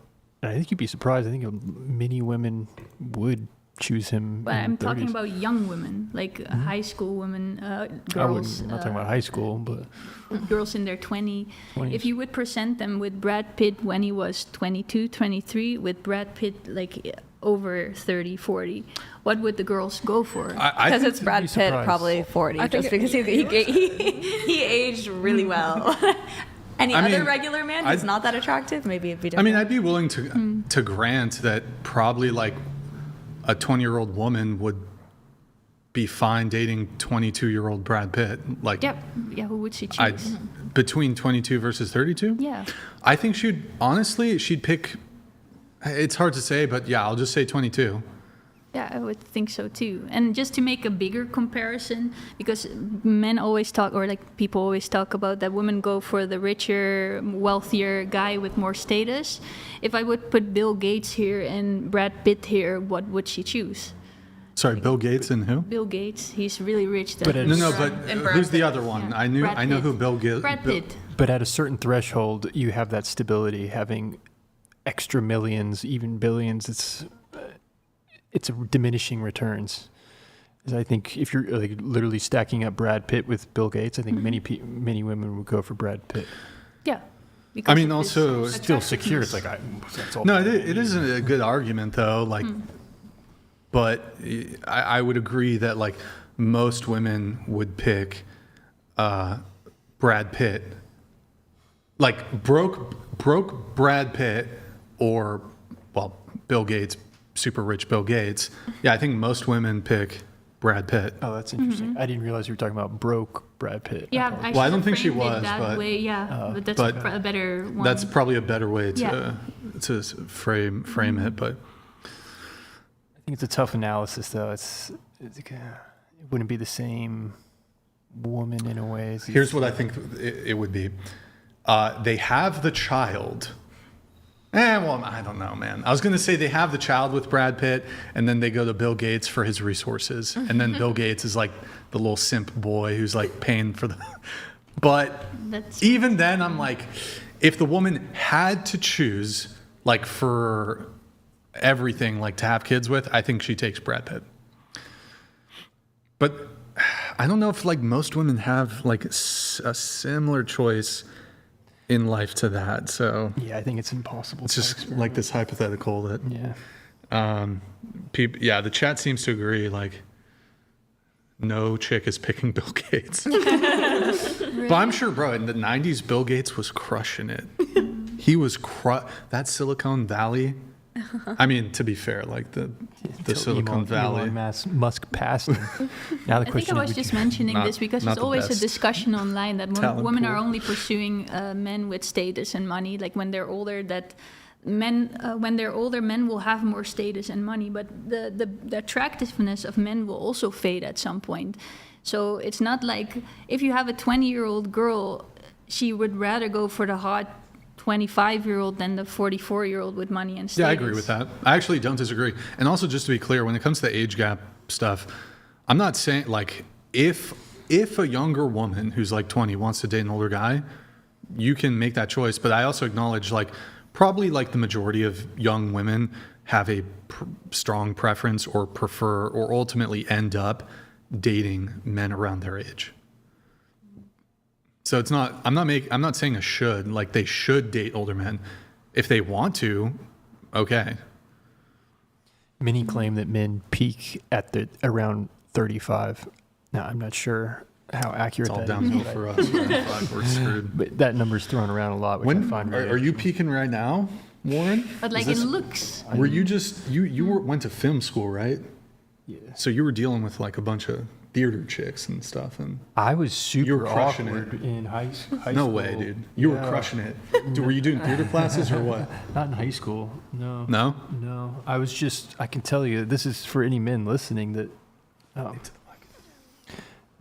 because Garden State, that movie came out back then, and there was this idea of being, right around the time the Manic Pixie Dream Girl came in, it's like this girl's going to come along and all you have to do is be the sincere, bashful, artsy, sensitive guy, and just be yourself, and she'll just Natalie Portman will come along, and if you live like that, you kind of regret it later once you gain experience and you realize it just doesn't work that way. You have to be more adventurous and assertive, like I think many people have been describing.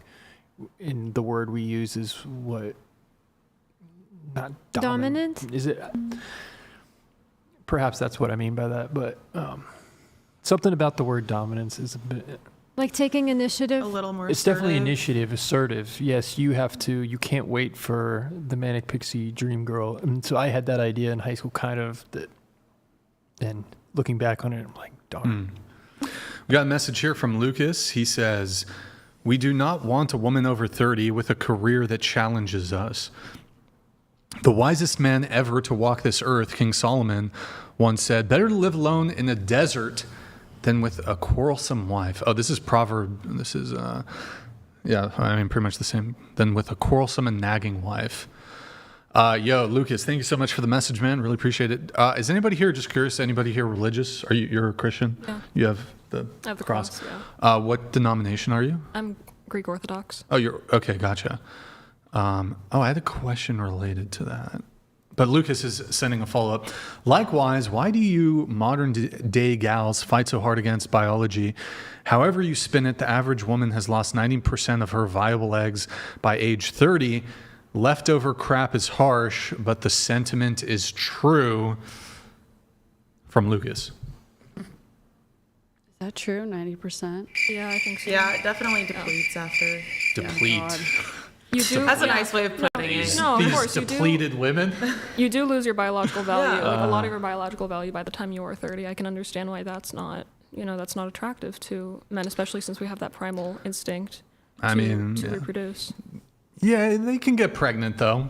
They can. Yeah. I mean, my mom had me when she was 41. So Yeah, it's in the 40s they can still get pregnant, so so it's possible. Mary G, B-Day Pop. I'll buy the pizza. Wait, oh, this is Mary? Are you hungry, Mary? Is that it? You just want pizza? Oh. Somebody has to do, you know what I'll do though? I'll do one. If somebody wants to, no. What I'll do is I'll do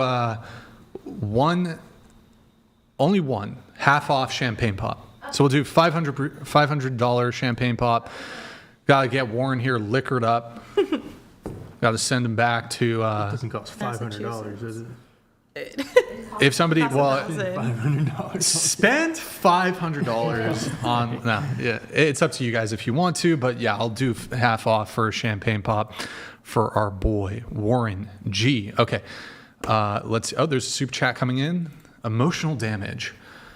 Most women in their 20s would choose broke Brad Pitt, but that's cause their frontal cortex is not developed and they make bad choices. They end up getting engaged to losers like that and then break it off. Then they matured to become chair 2 and 4, unmarried and unwanted. Oh my God. They're not unwanted. How They're in dare happy you, relationships. emotional damage. I do. You have a man. You guys have met. Thank you, Mike Davis. Good to see you in the chat. Thank you for your super chat, dude. It's been a minute. We have Lucas here. Chair 6, are you a cradle Greek Orthodox or a convert? Both my parents are off the boat from Greece. I would love to talk about this. So all my grandparents, both my grandmothers and my grandfathers, are off the boat from Greece. My parents were born and raised in the United States. They grew up speaking Greek, involved in the Greek church, and I was baptized. My siblings and I were all baptized Greek Orthodox when we were infants, less than a year old. So I am, right from the get-go, Greek Orthodox. I didn't really have a choice. Got it. And you said you've been...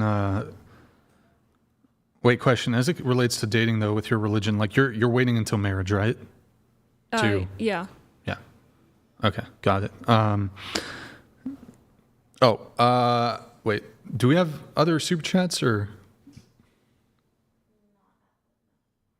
Okay, you can get those pulled up though.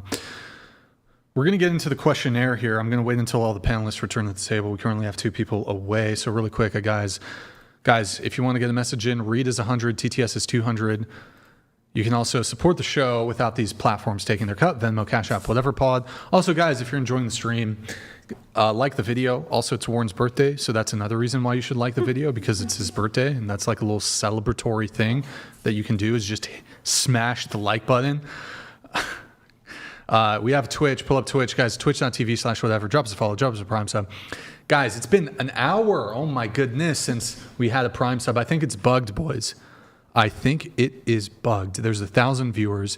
I know one of you has a Prime sub. Can somebody try to fix it? I think it's bugged. I think our Prime subs are bugged. Check if you guys have a Prime sub available, and just maybe maybe you got one and you can show us a little love and drop a Prime sub. Church TV, thank you for the Prime. Fire Guru, thank you for the Prime. IKM, thank you for the Prime. DJ Spike, thank you for the Prime. Appreciate it, guys. And then, oh my goodness, they are on fire. Soldier, thank you for the Prime. Etidris, thank you for the Prime, man. Appreciate it. Thank you. He tested it. They fixed it's still bugged, so you guys need to send in a few more. And then shop.whatever.com if you'd like to get some merch. Thank you. Appreciate it. Discord.gg/whatever. Check that out too. Okay, we are going to go through the questionnaire right now. Pepper your Angus. Pepper your Angus. Never mind. Whatever. Pepper your Angus. Okay. Going really quick to this. We were talking about body count earlier, but I didn't want to just go there right away because it came up early. Just show of hands. Should body count matter, or should it not matter? Should it? Just got you guys all fucked up, all confused now. It matters. Okay. Okay, going around the table, what's your body count? Starting with Felicity. Go ahead. 2. I don't feel comfortable disclosing that. I'm not comfortable with the number, but I think that's something that should be kept between myself and, whoever I'm dating. Are you a virgin? Are you willing to answer that question? That's the same question, is it not? Well, That's basically I'm the same assuming question. I wanted the clarification because you said you don't want to reveal the number. Which I suppose it could be because zero. it is, I It could believe be it, zero, but it's- 100% believe it is important to disclose that. I just don't think I necessarily have to throw that out on the internet. But No, you don't have to, an but- intimate, dating in setting, for sure, I will give out that I will offer that number because I know it is important. Yeah, you don't have to give the number. I'm just asking for clarification. If you're a virgin, I assume you would. Yeah, I am. I'll give you that. There you go. Oh, okay. I got confused because you said you didn't want to give out the number, which I guess 0. Anyway, okay, whatever. What about you, Lena? 2. Okay. 5. 5? Yeah. 5. Okay. 6. I'm also gonna say it. Do you want to do a range? Range? It's still countable on one Into- hand. guys, please speak It's into still the mics. countable on one hand, but that's it. Okay. Yeah. 15. It's going to make me look real bad. Multiply it by 3, and that's the real number. No. For all of you. So, I was honest. yeah, I appreciate the honesty. Thank you very much. Appreciate Why it. do you ask about it, Count? Warren, do you want to share your? I'm too old for this crap. What's yours? Oh, I don't share it. What? I don't share that. I'm a virgin. No, just kidding. Let's see here. Okay. A woman should not be rejected because of her weight. Leanna, you circled that. You agree? You agree? That's pretty much it. Just curious, what's your reasoning there, I guess? Wait, I circled that I don't think a woman should be So rejected. the statement is, a woman should not be rejected because of her weight. You circled it, so you agree with the statement. I don't think so, but I know people are going to do it anyways. I mean, no, you know what? I kind of take that back because I think everyone is entitled to their own likes. I don't know. Ugh, What it's about hard you? to say. I was just thinking in a specific situation, if you're dating someone who gets fat and she's trying, or he or she is trying to do the effort to lose weight, then I think you shouldn't be like, I forgot the word in English. So wait, You shouldn't reject them because they got fat, for example. If they're doing the effort to lose the weight, again, you shouldn't be rejecting them. But if it is a preference to you to not date someone that is overweight, you shouldn't be doing it. So. But rejecting somebody would typically indicate that it's upfront. So just to clarify, so the woman is trying to lose weight. Is it your position that a man should not reject her then if she's trying to lose the weight? Like he likes everything else about her, but she's really fat, but she's trying to lose weight, so he should go ahead and date her anyways. No, if he doesn't want to do that, then no. Oh, if they're in a okay. relationship, you shouldn't just based on that just reject her or like break up. Okay, your thoughts on this? Obviously, I feel like women should be rejected for their weight because the woman body can fluctuate sometimes, and sometimes, yeah, it's not based on. It's not based on what? It's not based on like. I don't know. Sometimes, like women have a lot of health conditions, so Okay. yeah, I feel like they shouldn't be. So the guy should go ahead and date her even though he doesn't want to because she's temporarily fat due to her health problems? I mean, yeah, what Leanna said, like, obviously, the answer is, like, I would like not for that to happen, but, I mean, people are going to like what they like at the end of the day. But, like, women reject men for, like, a wide variety of physical characteristics. I'm not going to reject a man for his height. Really? Most Wait, of the men let's I've test dated this are out. short. I swear. I Okay. swear. You can look at my track record. When you say short, let's go into detail. So you had a 2-year relationship. How tall was he? 5'8", How tall are you? 5'4". Okay, I mean... I've dated a 5'5" guy. I mean, I typically would prefer if a man's my height or taller. Would you date a guy who's shorter than you? I did in middle school. That's middle school. That's different. But like, okay, I mean, It's you not- would. I you wouldn't would you shut date a someone up. dwarf? Maybe if he's the best man I've ever met. Okay. I would date a dwarf, by the way. I'm not trying to Yeah. throw any shade Yeah. to the dwarf community. I think If anybody knows a female dwarf, link me up. Okay. Would you date a guy who's shorter than you? No. Would you date a guy who's shorter than you? I dated a guy that was my height. but shorter. Okay, how than about me. this? Let me change it because y'all want to play this game. Is it your preference to date a guy who's shorter than Okay, you? to be honest, no. Okay. All right. Would you date a guy who's balding? She laughed. She laughed at that shit. No. That's a no. All right. We're getting to that age where Yeah, it's going I to start to know. happen soon. I mean, some guys bald even in like high school and shit. My so- grandpa has a Yeah. full head of like white hair. I'm My talking dad- my like grandpa had that like too. Both my so grandpas. full. My dad is his fully shampoo and bald and pulled a conditioner. 20-year-old when he was 40, so Good- it could happen. Good job.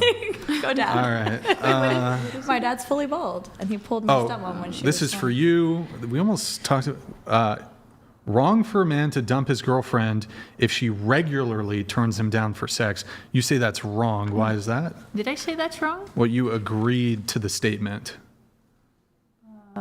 So wrong for a man to dump his girlfriend if No, she I regularly. don't. I do not agree with that. I didn't read it right. Oh, okay, Yeah. gotcha. All right. So if she's like If she's only withholding- sleeping with him like 3 times a year, you think it's totally fine. Like Yeah, he like can she dump said, her. you need to work it out to the best of your ability. But Right. yeah. Okay. Somebody here you would not date a police officer. That's you, Katrina, right? Right. Why is that? Why would you not date a police officer? I think I have a lot of respect for them. I want to preface that. Respect for police. My uncle was a cop. I respect them. But I just think, I think there's a lot that goes on there. I feel like they're the types to, like lawyers, bring their work home with them. There's a lot of baggage there, a lot of trauma that I might just not be able to necessarily carry on. I worry that might, damage the marriage that I would have with them, might somehow interfere with the family. And I've seen it before with lawyers. Somebody, a lawyer goes in to argue, eventually over time, he brings home his arguments and his debates with him and brings that into the marriage, and it just terminates it. I don't, and I think similarly that could happen with police officers. And I want to avoid that for myself and my future kids. It doesn't sound like you have anything against police officers, though. Is that correct? Nothing against them. Let's see here. We have, one sec. Alina, men care more about looks than women do. They do. To which you agree. I think so, yeah. Surprised you're actually the only one who circled that. I figured most of the women would think that men. So everyone besides Alina, you guys think women care more about looks than? I wouldn't say more. I would say possibly equal. Yeah, like I care about what a man looks like too. Are we caring about what we look, or is a man caring about how he looks, or are we caring about the opposite sex and how they look? Opposite sex. See, that's not how the question was worded. Well, it says men care more about. That's fair. So I could see that's where my. I think men care more about how women look than women care about how men look. How it could be interpreted where it's your own looks. Mm-hmm. Okay. Perhaps we should reword that. A woman's career, money, status makes her more attractive to men, to which, Leanna, you agree. Well, after today's conversation, I disagree. Women's, Casey, you agree with that. And then, okay, that just, so you now disagree? Well, I mean, after everything that's been spoken about today, I'd like to think that men would like a successful woman as well, like not overstepping. Like, I don't think success equals dominant necessarily, but I think it's an attractive quality for a woman to have goals as well and want something for herself, a career, want to be a mom and have other things. And so I feel like, I don't know, I would like to think that a man finds a woman who strives to be successful just as much as a man to be attractive, but maybe I'm wrong with today's discussions.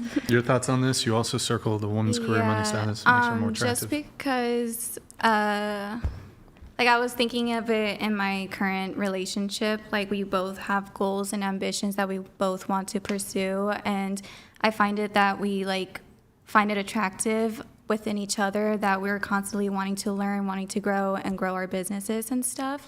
So that's why I think that it's not Who here currently has a career or is pursuing a career? I have a career. Yeah. pursuing. Pursuing career? Do you work? Just Do you have a working in job? the fitness industry. Fitness Yeah. industry career? Pursuing Pursuing. career. Let's say you meet a guy. I know some of you are currently in relationships, so say your current boyfriend or whatever, he ends up getting a new job and he becomes a really high earner. Your boyfriend or future boyfriend, whatever it is, says, or let me change it to your husband. Your future husband says to you, I want you to stop working. I'm making enough money to support both of us. Making more than enough money to support both of us. Want to start, and also just show of hands, who here wants kids? Because that's going to be a factor in this conversation. No kids for you? I'm not biased. If my partner wants kids, I'm more influenced to want to have children, but Okay, I don't but have like a if you don't general have kids, desire. It's not whatever. yeah. Okay, it's not. All right. Okay. Are you willing, in a scenario where your partner does make enough money to fully support the family, are you willing to stop working if he asks you to? I would be willing to stop working for a period of time to birth and raise my kid for the first few years, but I would like maybe once they're old enough for me to return to my passions eventually. Which are what? So I'm in event management, so I plan weddings and a lot of events and stuff like that. Can I ask you? Yeah. Is that a stressful job? Yes. Like but it's extremely rewarding. Coordinating with people and the bridezilla and Oh, all absolutely. that stuff. Yeah. But so your husband makes so much money at this point that you don't need to work. And would you, and your husband's like, a condition, I don't know if this is the best framing, but perhaps a condition, he doesn't say this, but a condition of you staying with him, you know he's going to be really dissatisfied in the relationship if you continue working because he wants you to stay at home. Do you stop working because your husband asks you to? In the sense of raising children, yes, but if it's just All him, 18 years, he's like, we're going to homeschool those fuckers. I think kids should go to school and get that social. Like, Well, that's you just my can own personal. homeschool, you can do whatever. socialize them. I don't know. I think that eventually I would like to at least have. So like I don't just do event management. I'm also a group fitness instructor on the side. So I'd like to at least have like a side job, maybe something that I'm passionate about that I enjoy doing, like 1 or 2 days a week to keep my passions alive too, and things that I like to do. Maybe just a little side thing, not necessarily to support the family, but I have my own interests and.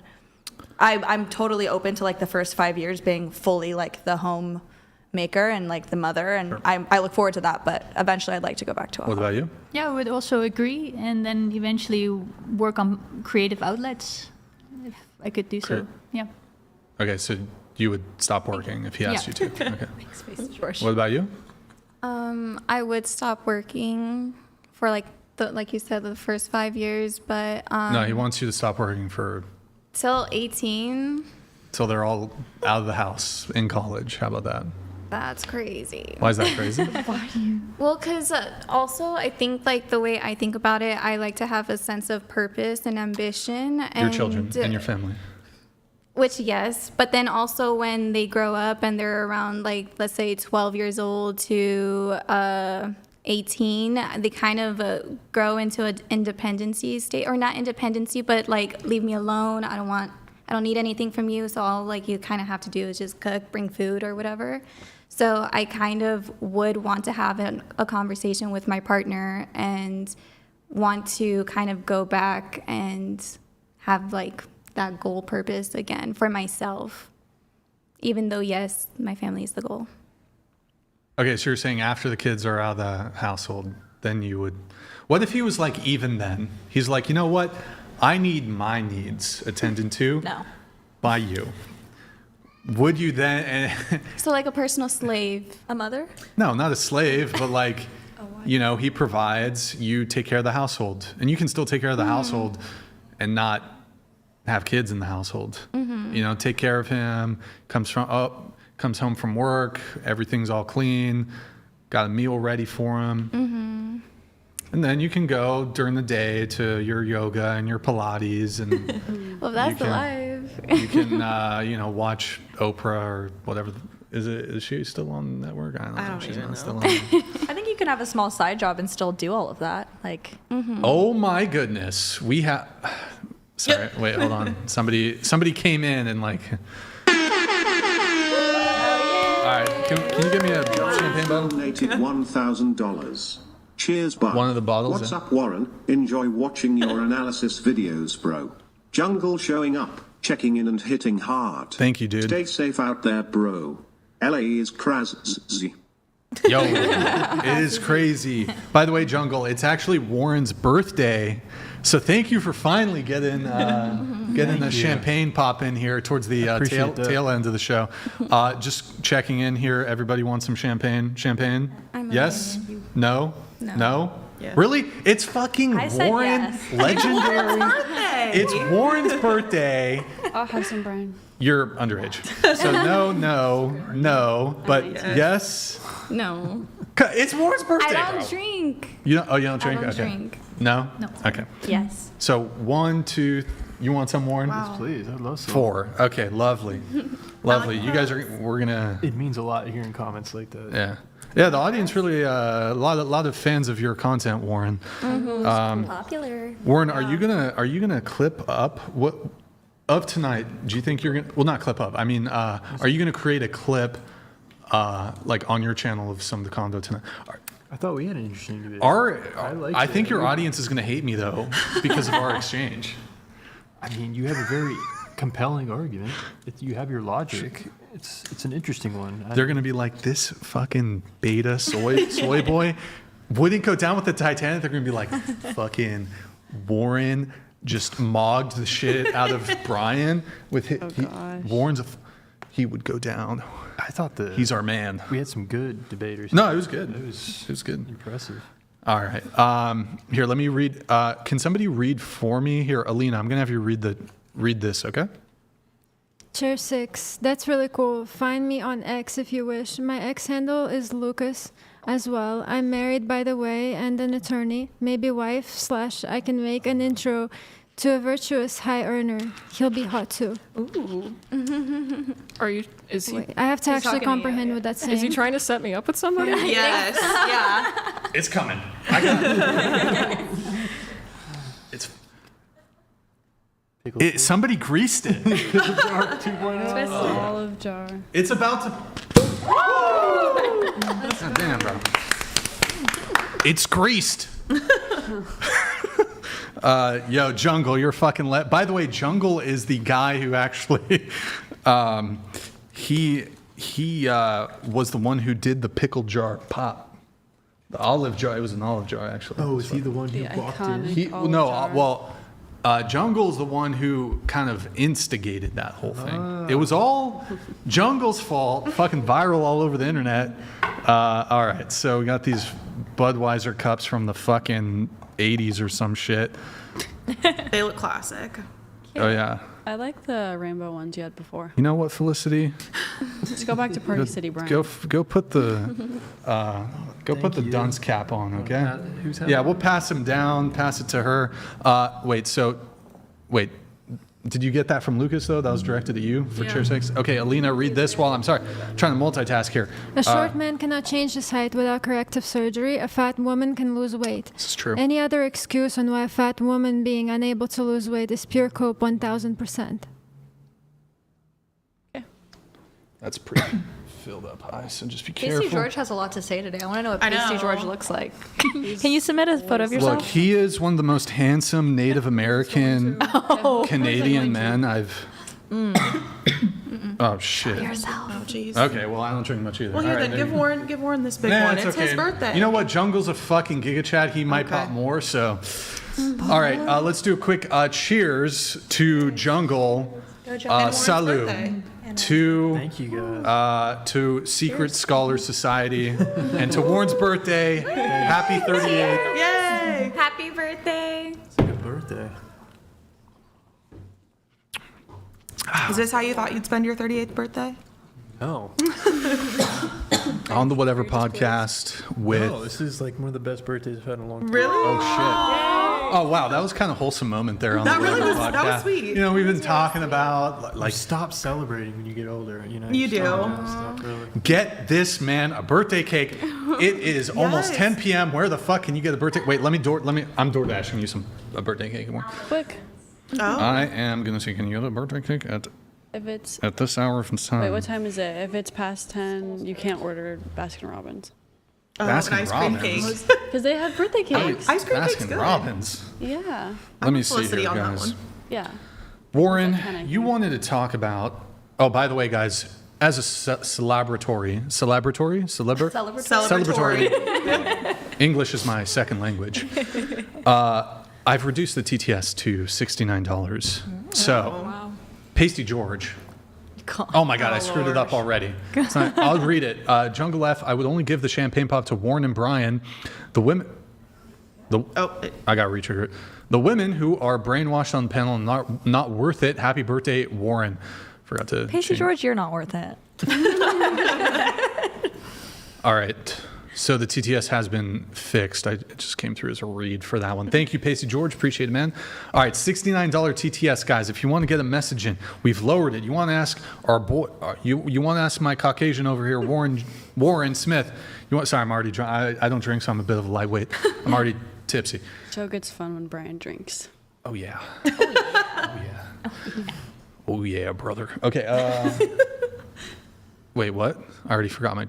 You're talking about TTS? $69 TTS if you want to show some love for Warren and some hate for Felicity. Okay. Oh. Just kidding. Don't do that. Or do it. Whatever. I don't care. She doesn't care. Whatever. She needs... You know what? We need some roasts towards Alina over there. She's got... I can take it. Yeah. Yeah. Too many simps last time. Okay, anyways, what are we talking? Okay. Dating podcast. Got it. A woman's career, money, status.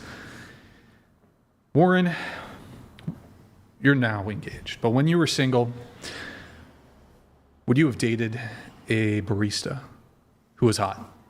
Or would you have cared, when you were single, was it a high priority, like a woman's money or her career or her status, or were there other things that were way more important? There was definitely other things. I was a teacher for much of the time, and I'll literally tell you how much I was making. Every 2 weeks, I would get a check for $1,400. Every 2 weeks, 12 months a year. So I was constantly trying to throw Hail Marys and play a long game, and I got lucky. It ended up in an unexpected way, but I mean, there was that. It was interesting being in a relationship with someone who came from so much money, and she didn't work. She had never worked a day in her life, and there's something to adversity, and it's not that she just didn't work, it's that she had never really faced any adversity in a way. And I don't want to just bad mouth an ex or anything, but you could really see it in her character. But that was an interesting dynamic to be facing, but it wasn't. Now that I'm through that, it's completely the opposite now, and I prefer it the way it is, if that makes sense. The person I'm with now, it's not, they don't come from money at all. So I feel very fortunate to be in a position where I can provide and be in that role. There is something deeply fulfilling. I forgot what the question was. It's the alcohol. It's the champagne. Yeah. Anyways. But it doesn't matter really. Oh my goodness. Can I ask a question on that? Yes. Would you prefer that a woman have career goals and aspirations, or doesn't have any goals, like career goals, aspirations Goals are at all? important. The question is, what are the goals? If the goals are I like the dynamic. That's what attracted me. One of the things that attracted me to this individual is saying, my goal is to be a mom, and that was her dream. She wanted that. And when we entered this relationship, I was making $1,400. Now that I think about it, I'm like, whoa, what was I planning? I mean, but what else are you going to do if that's the dream? And there's also the potential I really believe in family businesses. And I think I've seen my uncle, contractor company, he starts that, and his wife, my aunt, kept the books and things in a way. So there's ways to contribute in a family. Personally, I'm going to just be completely honest. My mom is the strongest, smartest, most professional person I've ever seen. She's accomplished things that are just incredible. And it was a very reverse dynamic, is what I would describe as a traditional dynamic. So growing up and seeing that, and she's still working to this day because she loves it. But it didn't end up. They ended up getting divorced as well. So I can see where that backfires. But I can understand someone who needs that purpose. So I can understand both sides of it, if that makes sense. But you would prefer. Oh my goodness. Oh goodness. Another champagne bottle, please. Give me a paper towel. $1,000. Yo, pasty. This champagne pop is for Warren only, but it can be a birthday cake pop instead or something else to Warren. We'll do more champagne. Happy birthday, Warren. Thank you. Yo, Pasty, thank you so much, man. Yo, guys, W's in the chat for Pasty, and also W's in the chat for Jungle from earlier. Thank you so much, guys. Really appreciate it. Pasty, he's our Canadian hero. He's our Native American hero. What tribe are you, Pasty? Are you... I'm not sure. You told us before, but... okay, thank you. We'll pop another. That's really nice. Thank you. Yes. Wait, this is for Warren only? That's what he said. So while Take it Warren back. can Take it back. opt to share it with the rest, but I'll leave. Do you want to just drink this whole thing? I'll fill the glass. I'll have like a good. He'll have a good amount. He'll have a good celebrate amount. for sure. How much is left? Pound that, Warren. We'll fill you up. Pound it. It's like a fucking frat house over here. I have a feeling that Pasty George doesn't like me. We're beefing a little bit. I don't think he likes any of it. Yo, Pasty, you're a legend. Thank you so much, man. Yeah, thank you. I had a question. Okay, so kind of related, going back to this topic a little bit. Perfect man for life or perfect career for life? Perfect man. Perfect man. Perfect man. Perfect man. Anybody Yeah, pick perfect perfect man. career? Damn, you guys are too... Can you guys argue with me on something? You guys are too, like... I'll find something. How about this? This is going to piss you guys off. The guy won't kiss you after you've gone down on him. Bye. Bye. Care. I don't do that. You don't. You don't? Why? If I I need like a 24-hour break. 24 hours after she Even if she to brushed kiss her teeth, I'm kind of like, Shut up. How old are you again? 36. Does it mean you're not cleaning yourself well? No, it Wait, why are it's- you hold afraid on. of your own? It's not like I could have like autoclaved. Is that wait? What the? I could have autoclaved that shit, and I wouldn't even like kiss. Like I could just be out, fresh out of the shower, done some crazy shit. UV radiation, UV light. I don't. It's just I wouldn't do that. Would know? you kiss a woman after? Would you expect a woman to kiss you after going down on her? Oh, that's Yeah. funny because I don't do that. You're lying. I don't. You've never gone down on a woman. Oh, I have. But you don't. Well, let me tell you the last time I did that. It was the Bush administration. You got to remember I'm 36, right? So this is the tail end of the Bush administration. It was like 2007, 2008. Obama was about to come into office. I have not gone down on a girl since George Bush Jr.? It's Jr. Yes. Since he was the president of the United States. The great United States. It's been a long time, is what he's trying to explain. Why the shirt? Any Why? specific reason behind Relax, Felicity. I know you're very curious about this. I don't understand it. The shirt. Yeah, why do you love big labia so much, but you won't? I mean, You you won't go can- near one. I know, that's I mean, it a seems girl, a little bit. like, you could- really love it, or is Apparently it not. just, I do. I You're am a fan of You're big a poser. From like far away. labia. I'm a poser. Yeah. Felicity. Oh, I'm a poser. Yeah. She's trying to Do you shame me into What's Sorry the to interrupt question? you. Do you expect a woman to go down on you? Would you No, it's feel not. upset if she never wanted to go down on you? It's not a deal. It's not a deal breaker if a girl Like Now, never. but Like she never will. No, not a deal breaker. It doesn't matter to you? It's not a deal breaker. But do they do it anyways? Like, have I dated women who go down on me? But yes. Sure, but But it's not a deal. It's not. A deal. Would I prefer them to go down on me? Yeah, it's great. But I have a sexual boundary. I have a sexual boundary. I mean, sure, yeah, whatever floats your boat. But For the perfect woman, would you go down on her? Oh, that's a good question. I think I talked about this. For the perfect woman, would he eat the box? Yeah, sure. For the perfect woman, yes. But that does not exist. Would you sleep with a woman on her period? Boys, it's greased. Hold on, let me get to that. I don't like these kinds of conversations. Chill out. Why? Just to visualize it. No. He's really trying. Your eyes look like they're gonna pop out of your head when you do that. Damn, bro, that's crazy. Yeah, the other champagne bottles are not. All right, let's get. Oh, thank you. Yeah, anybody want Tilt his more? cup. Oh no, this is just for Warren, I guess.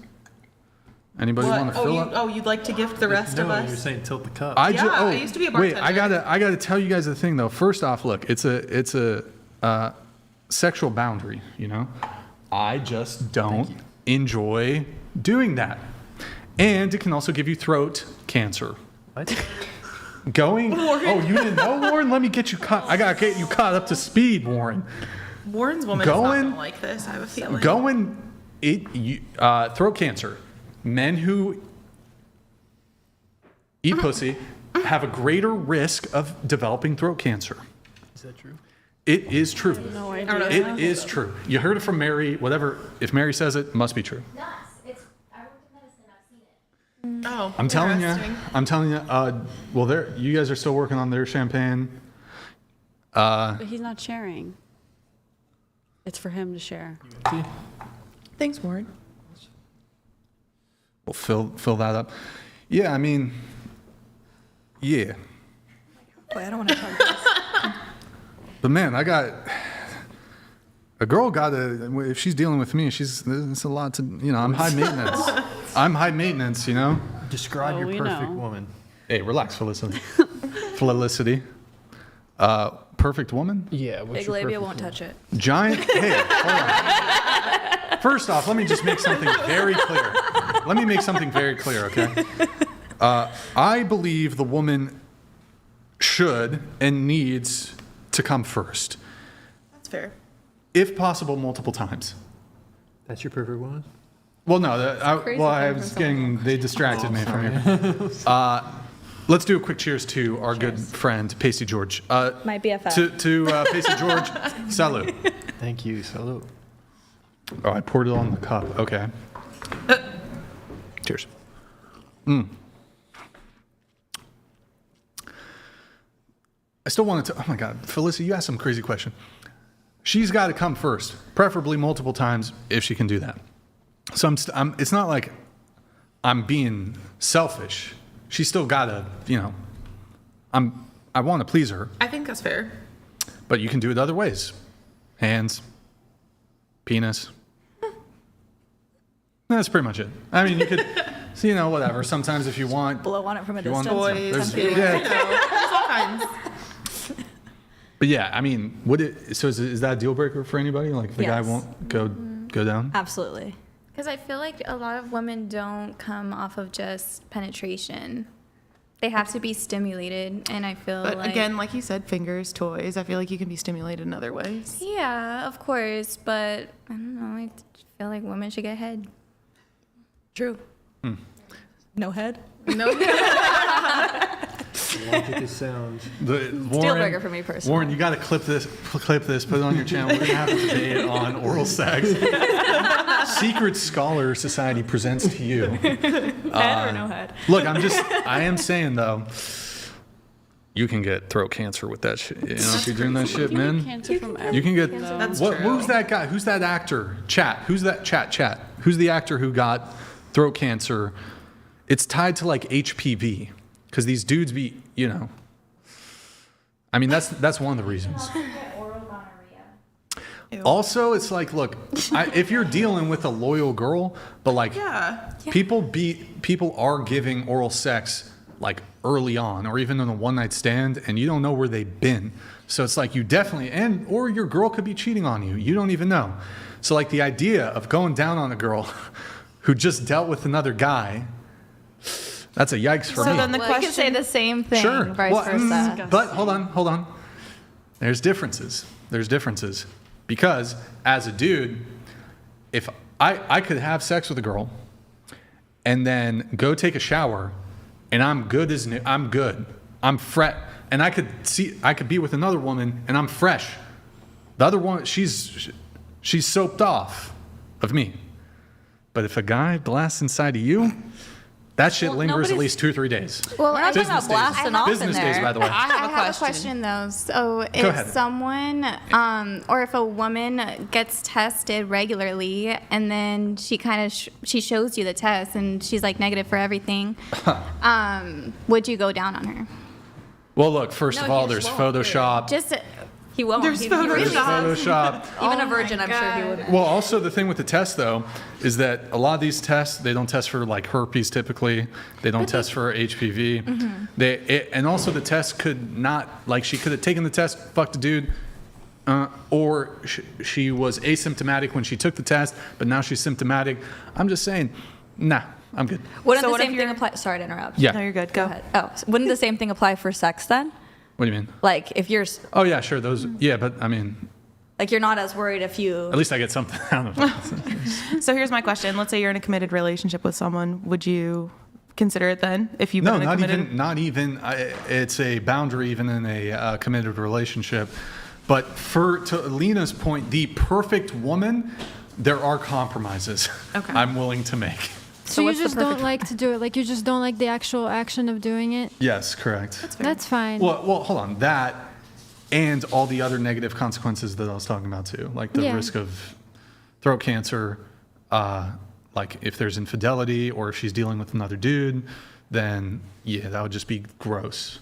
I agree with that. Like for me, if he doesn't want to do it, then I don't want him to do it. Like it's not going to be enjoyable for me if he's just doing it to please me. If he's like, oh my God, I want to do that so bad, then that's the only way that I will enjoy too.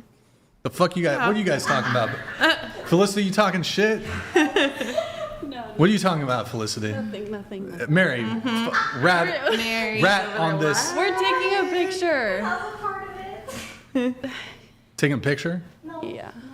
No. No, of us, not of you, of us. The fuck? Wait, can I go back to the question I asked you earlier? Yeah, what was your Would question? you sleep with a woman who was on her period? Oh, Sorry. you know, Ali Wong, It's very comedian, normal. female comedian. I've done it. Yes. I typically don't. You haven't? Or No, you have? I'm not going to say that comment, but I just don't like to think about I know her. she has a bit, and the bit goes like this. Ali Wong, is that what you said? Ali, Yeah. I'm pretty sure it's Ali Wong. She's like, she's dating. The most romantic thing a guy can say to a woman is as follows: if you tell the guy that you're on your period, whatever, and he's not like grossed out, and he's like, well, I guess we're gonna have to make a fucking mess, aren't we? I delivered that really fucking bad, but it's my preference to not have sex when she's on her period. But you know, sometimes what the girl's spotting, you got to stick in there like a champ. You got to finish off. Full blown though. But generally, if you know she starts spotting, Get some blood on you gotta be a trooper. You gotta be a fucking team player and finish the game. But if she's like, "Hey Brian, I'm on my period," I'm like, let's just watch A movie. a zombie movie. Let's just kick it. Let's just hang out. Let's just kick it. We don't have to do anything. Let's order pizza and watch Netflix. I That's don't. all I want. That's not why I'm with you. That's nice. I kind of Let's figured watch- that would be the yeah. answer. Brian's a Vampire gentleman. movie. Oh yeah. I'm watching Lost right now. It's been a minute. Oh, I need to start that Okay, back up. we have some. Is the audio? Chef Dill Pickles donated $69. Thank you, Taylor man. Drift is dumber than I thought. I miss it when she was quiet. Has she seriously never heard your BLM explanation before? Is he talking about me? Probably not. Talking about me. I don't Felicity. even know what he's referring to. Felicity. We just banter.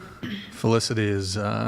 She's been getting a little more confident, you know. Felicity over here. I might have to put her back in the back seat. In the you know, timeout she's chair. going the panel a bit too. Nah, I appreciate the input of my esteemed colleague Felicity. Thank you, Pasty. Pasty George donated $70. Oh, he can. Oh, It's Warren's champagne Cree. pop. He can share it if he wants. oh, Also, I am indigenous Cree. he's Indigenous Cree, Canadian. What is that? Wait, was that Indigenous Pasty that said the mean It's one? Native American. No. What's that? It wasn't Pasty that said the mean No, one. it was Okay. a No, it was I Chef like Dill him. Pickles who said the mean one. Okay, wait.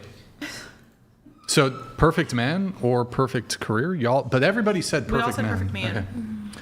All right. Let's see here. No, that one's for like a really hardcore conservative guy. So, can I just ask it to you anyways? Yeah, what is it? Would you rather get a BJ from a trans woman or the COVID vaccine? Oh god, that's tough. The COVID vaccine. Oh. Okay. Well, Let's see here. It'd be A BJ from a trans woman or get the COVID jab. yeah, I had. Into the mic. I got the. I had to. I was teaching. Oh. It was required. Fair. Yeah. It's like a no-brainer, really. Emotional damage says period days are BJ days. Just relive college days, girls. Oh Lord. Yeah. He's really nice too. $69. Guys, $69 TTS if you want to get it in. We're getting these in quick. Wait, hold on. Pasty George here. Our good. Oh, not again. I need to do a land acknowledgement because we have Pasty George in the chat. Warren, would you like to join me in the land acknowledgement? Sure. Okay. We are. Hold on. Let me fucking Google how to do a land acknowledgement. ChatGPT it actually. Here we're gonna do. It's Chumash here. Chumash land acknowledgement. Oh my god, I can't type right now. We acknowledge that we are on the traditional lands of the Chumash people who have stewarded this region for thousands of years. We honor the Chumash nation, past, present, and future, and recognize their enduring relationship with this land, water, and community. We offer respect to the elders and knowledge keepers of the Chumash people and reaffirm our commitment. This one's not. It needs to be like, we acknowledge we're on stolen land. Yeah. The original stewards. You have this coding. I can't even see your screen. It's like. Oh, it's a privacy. Yeah. Yeah, want you to I see don't it. want you seeing all my notes, you know. Oh, you were supposed to read part of it. Yeah. He couldn't though. That's all right. You did good. Here, what about this part? Can you this one? We're gathered today on the ancestral lands, the Barbano Chumash, within Santa Barbara area, one of several bands of the Chumash nation. Thank you, Warren. Thank you. That was great, Warren. Thank you. Thank you, Pasty George. Wait, did I even send his? Oh wait, he sent in another one. Oh my goodness, he is on fire. Pasty George, this man is on fire. Why is it not? It's not popping up. It's Pasty George. Chair one, boinking. Pasty George donated $70. Chair 1, boinking a woman who is on her period is gross. That is like asking a man to boink bloody meat. Yikes. Okay, I don't know about that, but Using the word boink is gross. boink. Yeah. Let me start there. Boink. How old are you? Define the word boink, Pasty George. I think we're all adults. It gets censored, Let's. right? Oh, does I don't it? know. I think it gets No, censored. he did. Pasty George did write boink, but let's. He wanted to make sure it was right. He might. That could be a Cree saying. Yeah. We shouldn't assume. It might be his native tongue. What about this though? Would you guys be offended?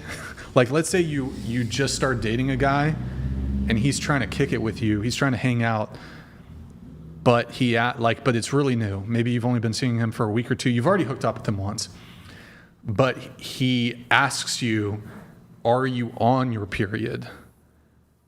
Is that going to upset you? Because maybe the implication there is he's going to be like, if you say yes, he's going to be like, oh, we can kick it another day. Would you be upset, you know? I don't think I would be upset just because then that's kind of just showing me where their head's at, not necessarily that I need to like take them serious. So, yeah. I agree to an extent. I mean, yeah, they're telling you what their expectations are in the beginning. So, I mean, that's fine. That's fair. If that's not what you want to do, it's For fine. sure. On a first date, I actually ask for their tracking app for them to send me a screenshot of it for 3 months in advance. You know the tracking see where apps? they've been? You know the no, like their body count. the tracking app, so I can plan our shit. Oh, Because I'm a gentleman. I'm a gentleman, and I'm just. I want to plan. I want to get to know you. I want to plan shit in advance. Like I want to. Are you for real? That's kind of sweet though. Like Bali, I wouldn't go to Bali if she's gonna be on her period. Yeah, I don't blame you. I gotta plan that shit. I just can't. I have no words.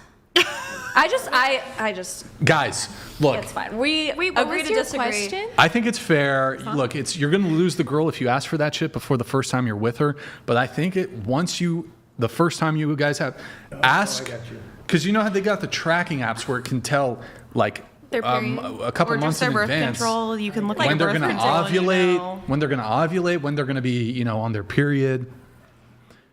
Ask for the screenshots. I thought you meant like Red smart. flag. first date. Red Oh, flag. it's- Run. I thought you meant Run. on Smart. Oh, you could. Don't waste your time. On the first date, Run. just show me the tracking. But again, he's just showing you his expectations if he's doing that. So, I mean, Yeah. no matter what, you're learning something from it. That's It's either true. someone you want to be with or Yeah. not. Yeah, it's that's just a very respectful thing. Has that ever happened to anyone here? No. I don't even think men know about that shit. I didn't. Probably not. Warren, you got to. They got tracking apps. They do. They have and they're full good. apps. They will predict like 3 months in advance when the girl's going to get like her period. But like which if is you're on the not pill, ovulating. It's a but if you're also prediction. on the It pill, can sometimes Yeah, be a it's little not. off. It's not 100%. So what if you plan a date like a week before she happens to get her period if I take early? her to Bali, like that guy who took you to Bali, this is why I do. This is what I do. Book her a flight back home or what? I leave her there. Rebook the trip. Rebook I the leave trip. her in Bali, and Shut I'm up. out. I did. Brian, how do you know? What? How do you know about the tracking apps? Who told you? What you guys keep that secret? It's You just so weird. It's like, how do you know that? Because you just said to Warren that not a lot of guys know that. They don't. How do you know? He's extremely concerned about when a girl's on his period. Clearly, so I he's made us. am a man who has dated women Do before. this for a living. Just say that. Yeah. You talk to. Yeah. Warren's totally being your wingman right now. Yeah, no, I got you covered. Don't worry. No, it's like We had a lot of conversations and learn things. look, you just these are things that men know. Some of them. Okay, we have more chats here. Brian hates. Brian Hatsbiglabia donated Wait, dyed my what? $69. Oh no. Brian, you definitely dyed your hair and beard. No, You this aren't is fooling natural. anyone. Natural, Still love baby. you though, boo-boo. Chair 1 is beautiful. Oh, you don't think I'm a dumb bitch? Thank you. Dang. Brian hates big labia. I love that. That's not true. Not true. Big labia matter. BLM. There it is. By the way, we have a rule. If you simp on a panelist, you have to send in a second. It's called the simp tax. So you need to now send in a second $69 TTS because you've just simped on her. Or you can send me a bottle of champagne. That works too. Ooh. There you have it. We have Pasty George, our good friend. Pasty George donated $70. I believe that the land was stolen by those who were in power, and not by the everyday normal people who just wanted to settle and work to provide for their families. Chumashello L. That was actually sweet. Yeah, we mispronounced that. Chumash. I thought it was chumash. Chumash. It's chumash. Chumash. Chumash. Okay, let's get back into the questionnaire. We got some more questionnaire stuff. What would you want the minimum yearly income to be for your future husband? Starting with you. From my experience, I mean, around the same or over, like a little bit under is fine, but I don't know. I would like to be able to, book vacations and do dinners that like meet up to where kind of where I'm at. I don't know. I like I said before, I don't want to fully financially support a man. But that's just me. They don't have to make like more money than me. Maybe just somewhere around the same range where we have the same financial goals. Okay, what about you? I think that's fair. Like 30 to 40 K euros. Euro, okay. A year. Yeah. Got it. What about you? Like around 6 figures, I would say, because we Warren, what is- live is that in five- LA. is that It's 500? really expensive over here, and also I just want to be comfortable with my family, and we want to be able to. For your answer right now. What did you write on the? It looks like 500,000. Yeah. That's the minimum. Well, because I was like, no, because I was answering the questions, and then he was asking for the papers back, and I was like, Quick I don't answer. know, You were like answer $1 million. Okay, but it's definitely like 6 figures. Definitely whatever's going to be more comfortable with our financial situation, and just to also like be like experience life, because I still haven't traveled the world, and we haven't traveled the world, so that's where my mindset's at. She said $1 million. You've been dating a guy for 6 months. How much does he make? He almost made 6 figures last Okay. year. Have you ever dated a guy who makes Six figures, yeah. 500,000? Have you dated? Well, we broke up. Oh. But I was dating him. What about you? I said someone who makes as much as I do or a little bit more. Which is what? How much do I make? Yeah. Between like 60 and 70K a year. Dope. What about you, Alina? For me, it depends on the location where we live. Right now, you live in Siberia. Siberia? Yeah. It would be a lot less, Probably. like 50,000 or something, even less Really? than that. No. Or like what is the Russian currency? Rubies or whatever? rubles. Rubles, yeah. Yeah. What about you? Is this in the context of marriage? Yeah. 100K if he's the sole provider and I'm stay-at-home mom. Got We it. have a family. Cool. 150. Huh? How much? 150. We're in Santa Barbara. Let's see over here. With her high expectations. Okay. How tall are you, and what's the minimum height of a man you would date? I'm 5'4". I think I said 5'5". What about you? Yeah.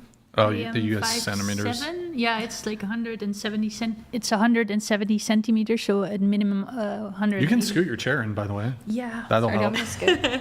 That'll help out a bit. Okay. So you said you're 5'8", and then the height of the guy? 5'7", yeah, I think. Okay. And What about you? I'm 5'3", and I'd want to. The height minimum is like 6 feet. 6 feet. Bare minimum. Wait, hold on. Casey. Didn't this girl earlier say some shit about Oh my gosh. like weight, and then I would date a short guy. Bro, you wrote 6 foot. Well, that question Fired back on you. was crazy. Yeah, it did. That's crazy. Okay. So I was like, damn, my answer was kind 6 of feet. wrong. All right. What if he's like 5'11"? That's fine. Okay. That's fine. She'll There's some settle. flexibility. She'll settle for the 5'11" guy. See, porfa. What about you, I'm 5'6", I think I said, and I said 5'8", 5'9". Alina? I'm about 5'5", maybe 5'8". What about you? I'm 5'5". 5'10" is the minimum preference. Felicity? 5'5", 5'9". Okay. And then would you rather cross... Wait, is it even worth asking? Oh, y'all said... No. Man, everybody here said man. Oh. Shit. We're all smart then. Any disagreements? No. Oh, my God. We're all logical ladies. So I have a Exactly. disagreement. Go ahead. Alina. All right. Yes. Speak up, finally. So why do you ask the body count? That's the disagreement? Yeah, I'm just wondering, like, Why? yeah. I don't know. Like, I just think part of the convo? it's kind of like a private detail that if somebody chooses not to share it, it then makes them look bad, like the body count is too high, or like, why is she deciding not to share it? Like, it makes them look kind of sketchy. So you're kind of like pushed into saying it, but then like such a private, intimate detail of you is out on the internet. So it's like, it's kind of a trap. If I knew I don't you were think going it's to a say trap. yours, I wouldn't have said mine, to be I honest. mean, I think a lot of people just opt not to answer it. But you're saying, like, people are making assumptions if the person doesn't answer it. Yeah. Like, it I makes mean- them look like it's high when it should just be like something like, if it's a private detail, you don't have to say it, then it doesn't I mean, have to make you then look the bad. woman could You just... answered it well. She did. Yeah, I mean, I tried to opt out, so. Zero. Didn't But I she mean, opt out? Didn't she was- initially there was an Yeah. opt-out into the mic, if you can, but Oh, I'm sorry. it's all good. Well, I think that a woman could say the following. It's low, but I don't want to answer. So I think you have to give women some agency here. Like, they could answer the question in such a way without answering it, without allowing people to make assumptions. But I also feel like if you say low, that could be up for interpretation. Somebody else's low could Okay, be you different could than say somebody it's else's less low. than 5. Then they're going to think 4. I feel like it's damned if you do, damned if you don't. It doesn't. Can I ask you a matter. It's the question? internet. Yeah, What sure. would you consider low, and at what point do you consider it high? For somebody That's who fair. is 30 years old. Just say that. Because I know it varies depending Yeah, on I mean, there's kind of some differentials here, but I would generally say, last time I answered this, and I'm not saying that this is necessarily the ideal, but I said, like, what I start considering high, and this is, of course, factoring in, like, say, a woman who's 35, right? I think quite clearly over 20 is a high body count. Some people are going to start debating if over 10 is necessarily a high body count. I think an easy metric would be under 10 is going to be low, depending on your age. Over 10 is going to be high. If you're 18, 19, and you have a body count of 9, I think a lot of people are going to say, if 8 at 18, you're going to say that that's a high body count, for example. When I was 18, yeah, my body count was 1, but now I'm like 28 years old, and obviously it's gone up from then. Multiply it by 3, and that's the real number. I lost my virginity at 17. Okay. So, and I had a boyfriend, so I was at 1. But I think most men are going to say, and I would agree with this, is that in terms of our own personal preferences, the lower the better. Under 5 or 0. Can I ask you this? At what point is a man's body count considered high? Ooh. In your opinion? Well, wouldn't this be a female perspective? I want to hear your perspective personally. I would just say the same as whatever I say for a woman is, it's the same for a man. You think over 10 for a man is high? Well, I said there's a bit of gray area there. I'll just say over 20 is like a high body count. Okay. For a guy. But over 10 is a high body count for a woman. No, well, I did make some... You retracted your statement and said over 10, so I just wanted to hold that. Yeah, Unless sure. you want to go back to over 20, then that's totally fair. Well, I mean, I think when it comes to social assessments, women just care less about male promiscuity than the reverse, so I don't know. I just feel like a lot of the men that I know when I've asked them this question, their range has always been like over 50, over 30 at the minimum. And then I've said, say, 10 to 15, and people are like, oh my God, that's insane. And I'm like, you literally just told me you slept with 55 women. We are the same age, and I said that I slept with 10. And I don't know, why do men have to die on the Titanic? It's just so unfair. So unfair.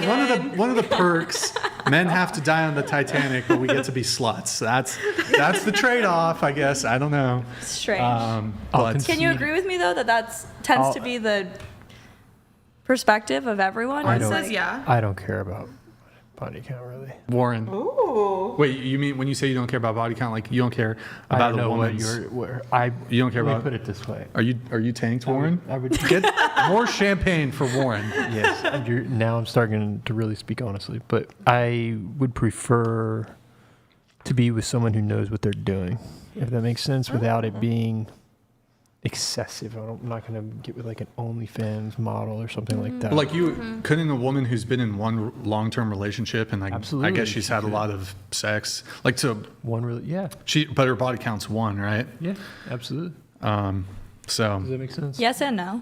Yeah. Honestly, though, like it was here's vanilla, the thing, then right? Is as a guy, if you know what you're doing, I think you can take a woman who's never had sex or had very little sex and have really good sex with her. Like, I don't know, sex is not a complicated procedure. You know? You know what I mean? No? It's an art.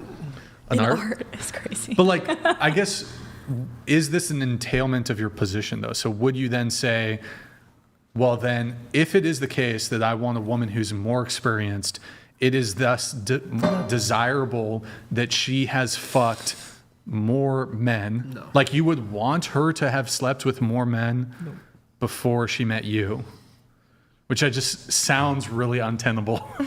You know what I mean? Right. Into No, I wouldn't say that, no. But you want, experience. I see. Someone who's not like, oh, what do I do now? That'd be kind of hot. But she doesn't have to be like that. If you know what I mean. That's not how it goes. Like you can do the work and teach her, and then the next time she's gonna know what she's doing. It doesn't take like so many experiences to know what you're doing, especially as a girl. Yeah, I'm not disagreeing with that either. And I do think though on this conversation when it comes to like in terms of the actual physical skill set when it comes to sex, like it's way harder for a man to be good in bed than it is for a woman to meet like the minimum threshold of what is good in bed. Like a man has to have more skill than a woman, if that makes any sense. I don't know. Yeah. What do you, Not necessarily. what do you all think? Like, I don't know what it's like. So. Well, the reason I say I'll make my argument that women are welcome to respond is that so just due to the differences in anatomy between men and women, there's just certain like just realistic differences. So here's the best way I could put it. Like I think a lot of men, if they are like having a sexual encounter with a woman who's a virgin, who's had very like really inexperienced sexually, I'm pretty sure most men could take that woman and they could climax. But like, I'm not sure the same can be said For the virgin. with like the reverse. And also here, I guess here's the no, you're totally fine. Here's the other framing is if a woman was doing literally nothing, like you put her in doggy style or whatever position and she just stays there without moving, most men, they might want her to be a bit more involved, but most men can bring themselves to climax having sex with her. If a man just stands there or lays there with a boner, there's less women who could, through their own movement, could make themselves climax by doing that. So it's easier it's just anatomy, right? So that's, I guess, my reasoning. I don't know. I'd like to see the statistic on that. The statistic? Well, look, to be fair, there's women who are like insanely orgasmic and can like come super easily. But like, I would say that like I think there's a majority of men who, if the woman's just like puts herself in doggy and she just is stationary and he's thrust, he can make himself come to, like, majority of men, I'd say 95%, 99% of men can make themselves climax in that situation. If you as a girl just like have a dude who's just there and he's just stiff, it's way less women who can, like, they're throwing it back or doing whatever the fuck y'all do, who can make themselves climax. I know a lot of women, friends of mine, who actually have an easier time being on top because they're in control rather than just sitting there and doing nothing. Or, I mean, I guess it depends on the person, right? Like, but what he's getting at is that like men can literally climax in any way, shape, or form. It doesn't really matter. Women, it takes more thought, more process. Yeah, like you have to be like in the mind. I feel like women, you have to be in the mindset to want to. It's all mind games for us. Whereas for men, it's all like biological. They're like, this is great, having fun, whatever. But women, we all get in our head and we think about a bunch of stuff. Yeah. But how also did we get to this, by the way? I don't know how we got here. I really don't remember either. Warren was saying he likes a woman to know what she's doing. Experience. Yeah. Oh, yeah. And I was just saying how, like, I don't know, I think you can mold a female who has like no experience more as a man who has experience already knows what he wants. Yeah. Anyways, we got some more chats coming through. We have Pasty George. Guys, get him in. $69 TTS, streamlabs.com/whatever. Here we go. Pasty George. Uh-oh. Pasty George donated $70. What kind of delusional logic makes any woman think that they are worthy of a man who makes over 6 figures, let alone a 5-figure income? What do you bring to the table to be worthy of? All right, that's for you. You respond to that. But he said 5-figure even, and like I feel like all of us are reasonable.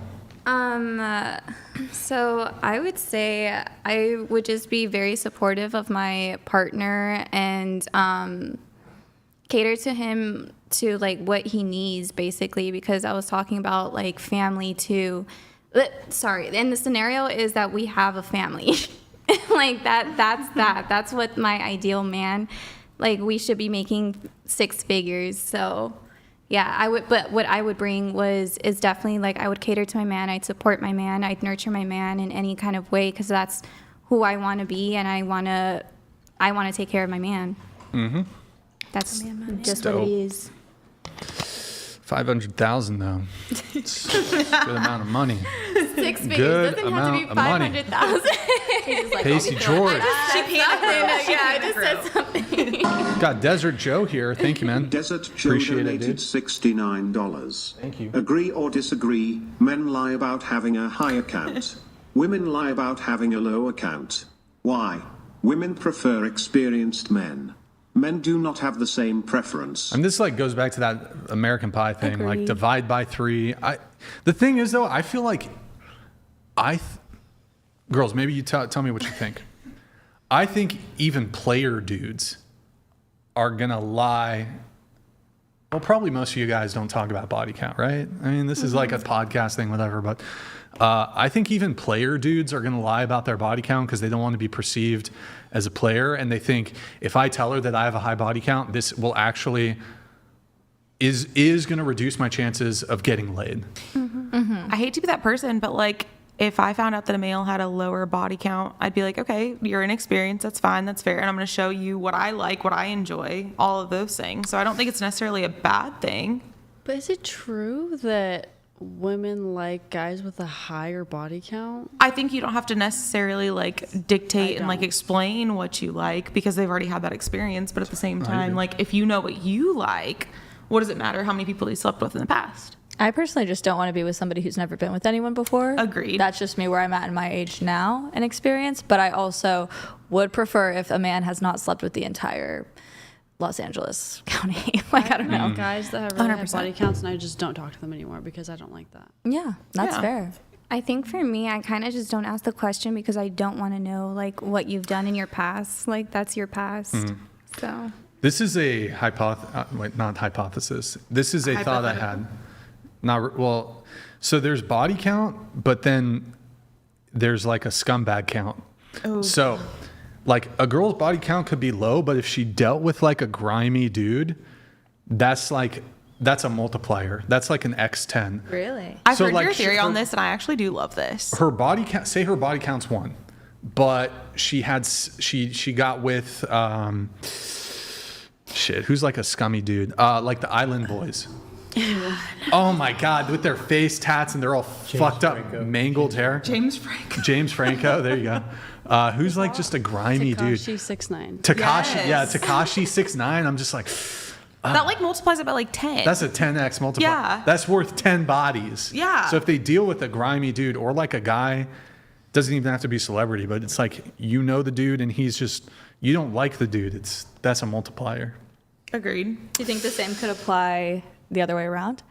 Like a grimy Yeah, woman. sure. Yeah. Yeah. Well, how about this? Like, let's say a dude slept with a prostitute. Ew. You would probably view that like, but he's only slept with 1 prostitute versus a guy who like slept with, I don't know, like 5 girls, right? But they're not prostitutes. You'd probably put a multiplier on, I mean, I don't know if this is the best example just because like that implies other things. Like, why would you sleep with a prostitute? How about a corn star? Let's use that. Or an OnlyFans Yeah, model, something like that. Yeah. Or who's a girl that girls don't even like? Bonnie Blue. But she's Bonnie also like, Blue. but she's also an OnlyFans girl. So let's just like Okay, lump I them. don't know. Who's a girl that women don't like? I feel like women just don't necessarily hate women unless they like. Ugh. Who's a girl? What's her name? Blake Lively. She's with Ryan Reynolds. I mean, we don't necessarily like her, but like. She's kind of. Mia Khalifa. Okay, how about this? She's been Amanda Bynes. Oh, she's Is rough. that She just went through a rough patch. that. okay? Fine. Rough, but she's rough. Leave Amanda Bynes out of this. Oh no, shit. Who's Just go with the OnlyFans or like a corn star. Like Chat. no woman is going to enjoy that. Yo, chat? Who's a grimy woman who's not like a sex worker OF girl? Who's not? Maybe like a rapper like Sexy Red or something like that. Okay. There you go. Sure. Yeah. But I feel like Sexy Red has a sex appeal. Does she? Okay, but it's still at the same Kamala- To the time. same grimy Kamala men. To the Harris. same grimy men. Some people in the chat. Paris Hilton. I love her. Britney Spears. She's married now. Britney Spears. Oh, yo, Crucible Raid. Yo, thank you for that. Appreciate it, Andrew. Thank you for the raid, man. Thank you. Welcome, Crucible Crew. We're talking about the body count multiplier. If a girl's been with a grimy dude, that like that's a body count multiplier. Like she slept with one guy, but it's some Tekashi 6ix9ine. Not good. Welcome guys to the chat. Appreciate it. Okay. Wait, where were we? Moving on. Oh, we got more chats. I could agree with like Sexy Red though. Like what man would actually like? Wouldn't that be like a 10 multiplier? Yes. Okay. I'm sorry, I don't listen to rap. Who the fuck is that guy? I don't listen to Okay, rap how about Nicki music. Minaj? Okay, You have to I know who know. Nicki Minaj is. Yes, Nicki that's Minaj. appeal. I feel like I mean, They I could, wouldn't they like could her all for have other sex reasons. appeal. Like any type of trashy woman can be really attractive to a lot of men still, but that would still be like a body count multiplier or whatever. Yeah. Like he said, that would make it like kind of more icky, I guess, to think I about. don't know. Sorry, go ahead.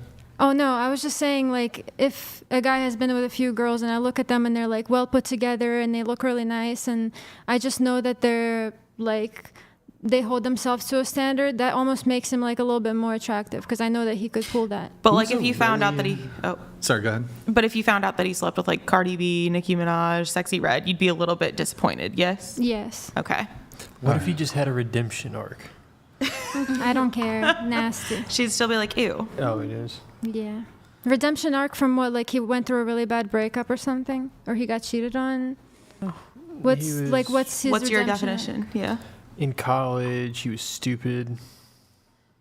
Oh, well, that's still gross to me. Like, I would still choose to reject that person because, like, what are you saying? Like, they were promiscuous in college or something? Yeah, like under. Yeah, I 10. just wouldn't like that. I'm sure you could say the same about women, though, no?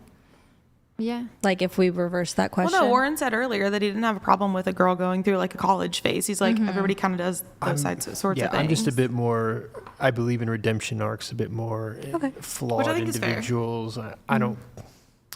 But I don't want to put the wrong. Redemption arc is image out great, there. but It's I can just- still think it's nasty and not want to date him Yeah. for that reason. Because it's your personal But preference. that's good for him. Like, I'm sure he can find someone who would be fine with that. Like, a lot of women would not care if her guy slept with Sexy Red or Cardi B or something. So. We got some more chats coming through. We'll let those. We have reap what you sow. Thank you, man. Appreciate it. Reap what you sow donated $69. Men and women are different. $69 TTS, Women guys. react to a 30-year-old virgin male the same way a man reacts to a 25-year-old woman with 30 bodies. Women want a wanted man, men want virtuous women. Fair. It's facts. It's, I think there's something It is to what that. it is. we got throat cancer. Cancer donated $69. Warren looks like Elle from Death Note. Happy birthday, W. Warren. That was like, I appreciate it. Oh man, he's sloshed right now. yeah, because he just had a backhanded comment and then said something nice. I don't know what L from Death Note is. That Death Note? It's an anime. no, I know, like an but anime. who's L? He's like With the black hair. the detective, the Is he investigator. the main guy, the protagonist? I don't know. Got Pasty George here with another one. Pasty George donated $70. Women who do not want to reveal their body count are worried about being shamed, which is a normal human response. My body count is 4, and on the attractiveness scale of 1 to 10, I am a 4. Makes no sense. fake. Are there like reservations in Canada for the Native Americans up there? Or they call it First Nation people, right? I wonder if it goes down on like reservations. Like, are you talking about Like, are the there scale? nightclubs on the reservation? Like, could I go? Am I allowed to? Yeah, you can go onto you can go onto a reservation as like a normal like. Can I kick it? I want to kick it with some Native Americans. Yeah, you could do that. Like, can you? If there's any Native Americans watching, can you guys? So I want to. I want to party with you guys. Well, so back in Nebraska, again, we're going back. Smoke. But that's Yeah, go. they build like casinos and stuff on reservation land so they can make money. And so like any normal everyday human can go into the casino and it's still on reservation land. And then you can go kick it with your Caucasians if you want to. Okay. Shit. Any Native Americans, hit me up. We're gonna Party at the casinos. Yeah. Vector donated $70. Chair 1, your ex could just stick to women named Liana. He can just rededicate his tattoo every time. I hope that the pool of Lianas is big. Wish him luck. That's Vector. Thank you, man. Could I have you guys just scoot into the table and maybe Yeah. just scoot that way just a tad? All right, perfect. We're gonna. Unfortunately, I don't think Leanna's the most popular name. Maybe it would have been better if my name was like Sarah. Makeup cute. is not. Leanna, you they're- kind of look like young Khloe Kardashian. Really? Thank you. Yeah. I appreciate that. Spitting Thanks. image. Before or after her Felicity, you kind of look like young. Young Young Brian. I've gotten Young the weirdest Brian. ones. In female version? I need to think of a roast for that one. I got furry the other day. That one was weird. Wrong for Kristen? My real name is Crystal. Oh, Crystal. Wrong for high body count men to prefer to date low body count or virgin women. Casey, you also circled that one.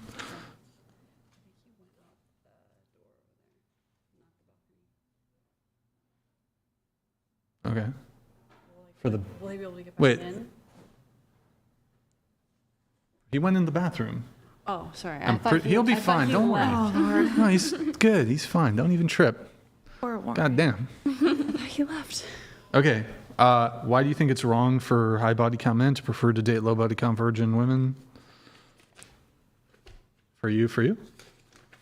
I look at this bit of a spiritual aspect. I think a virgin woman is worth a lot, and I think and a man who already has so many bodies and is just looking for somebody who is very young and is a virgin. I think there's some type of energy exchange going on that is kind of more evil. What? What? Sounds weird, but I believe that. It's evil? Did you say evil, or what did you say? If he's constantly looking for only virgin girls and not planning on staying with her and having a relationship. Well, let's be charitable here with the example. Okay. He's interested in pursuing a long-term relationship with her. And it's fine.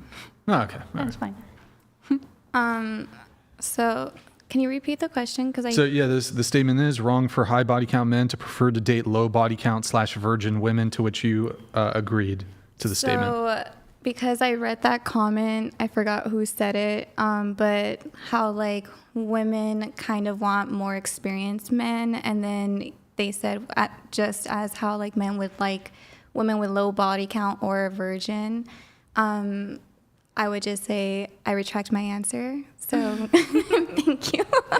Wait, what? Because I see the point where it's like, like men kind of, or women contemplate saying like, like it's okay for men to have like a higher body count because they are like experienced. Mm-hmm. But then like we shame the men for wanting younger women or who are virgins. So yeah. Okay. I'll take it back. You said that the statement is women are the primary victims of war, not men, to which you agree. Why is that? Did it say primary victim? Yeah, women are the primary victims of war, not men. You agree with that statement? When it says primary, no. Then I read it wrong. Oh, okay. So women are not the primary victims of war. No, they are victims, but not. Who are the primary victims? The men who die. Oh, okay. All right. Well, that's it for the questionnaire. We will let some more chats come through, guys. If you have a message, oh my God, look how sharp! Look at this man. Oh my goodness! 6'3" fucking legend. Wait, what? Does the dumpy clap when you walk? He's referring to my. On occasion, sometimes I have heard it clap. There's been occasional clapping. Felicity recorded it once. Very rude of her. She just. Rambling Gambler, thank you. Rambling Gambler donated $70. I partook in what the red light district is known for in Amsterdam 17 years ago, just because, when in Rome's situation. Does that rule me out automatically? Note it's regulated and strict rules. Well, I can't leave that to the women. So, okay, Pasty George here. Or no, sorry, it's Rambling Gambler, my bad. Oh my God, I almost slandered our good Canadian friend, Pasty George. It was Rambling Gambler. I'm a little tipsy, you know. Would you date a guy who, in his past, slept with prostitutes? In Amsterdam in the red light. In the red light district. That's high traffic. Was it one or pussy. was it multiple? That's high traffic pussy. Was it multiple or was it one though? You know, there's some. Yeah, it tells a lot about his personality. I would say. But yeah, it depends on who he is right now in the moment. I agree. Yeah. Okay. Show of hands. Would you date a guy who has slept with a prostitute? Show of hands. Maybe. I would say no. No? It depends. Felicity's yes? It no? depends. What is You it, would? What does it depend Big on? though? maybe. What It would depend. what He would does it have to depend have a on? lot of other redeeming qualities. Like I don't even like a man who travels. Like if he's even been to Amsterdam, I What? probably wouldn't even like him. Like I like a man who stays home and he doesn't even know what the red light district is. Like he doesn't even know about all that you like a lifestyle. homebody. That's my type. She wants a man. Well, Do you you know are what you you the do you wear the pants in your relationship? No, absolutely not. Oh, okay. All right. If you say so. I just don't like a man who's into that lifestyle. That doesn't mean I'm like dominating him. It just means he doesn't like that lifestyle and he never has. Huh. That's what I prefer. What about you, Felicity? What would? It depends on how long it's been, who he is, how many times, whatever. But like, I would say no as just like a simple answer. Rock and roll. Okay, we got Pasty George here.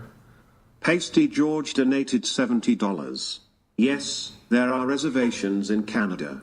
However, while most are welcoming and like Caucasian people, some do not. No scalping. My reserve is one of the many that welcomes Caucasian people. No scalping, LOL. That's where you want to go. Is that a thing? Are they still doing scalping people? And that's like some Wild West shit. Yo, Pasty. By the way, was Canada part of the Wild West? Sort of. Like Vancouver or some shit? I don't know.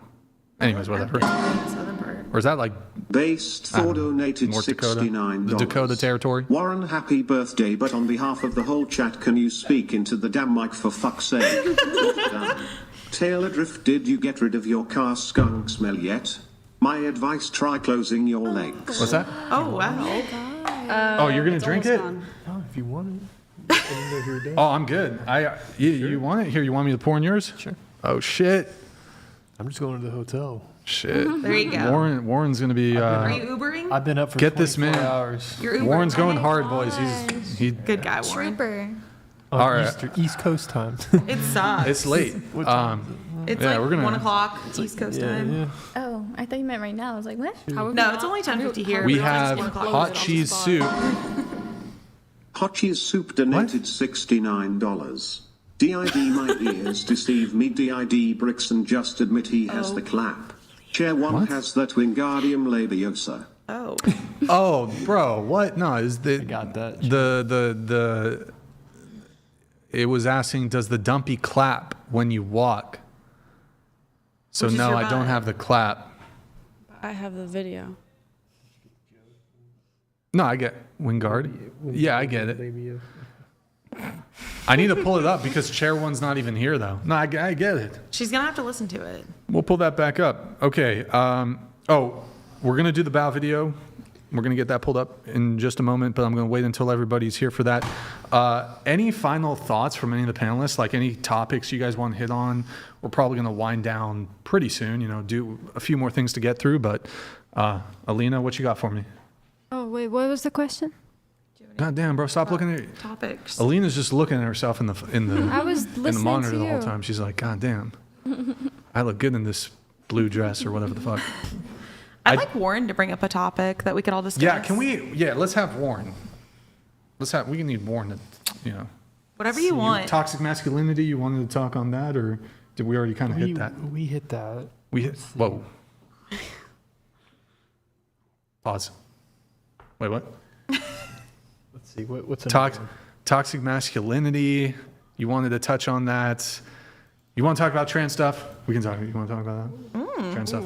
Sure. J.K. Rowling. Would anybody here date a guy who reads Harry Potter?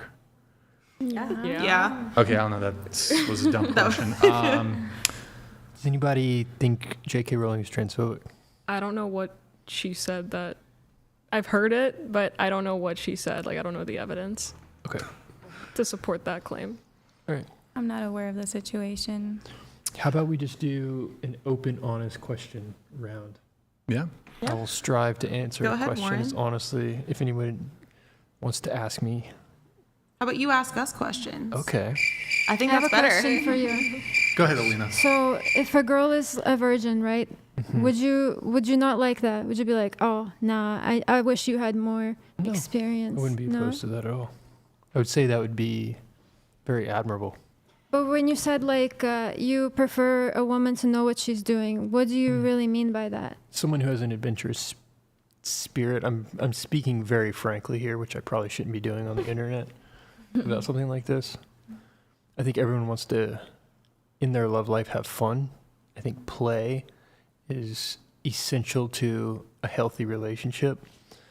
Someone who can embody that spirit of play and adventure. I would encourage you to be open to broadening horizons with travel. Like if your man wants to be like, let's go to Amsterdam. We don't have to go to the red light. I would love that. Yeah, that would be great. Okay. If that's something that he wanted to do with me, I would really, really enjoy that, because I'm also like, I'm a very adventurous person, and I also like, there's a difference between me and my man where he's more like consistent and stable, like not stable like mentally, but he likes more stability in his life, and I like more like to do more spontaneous things a lot of the time.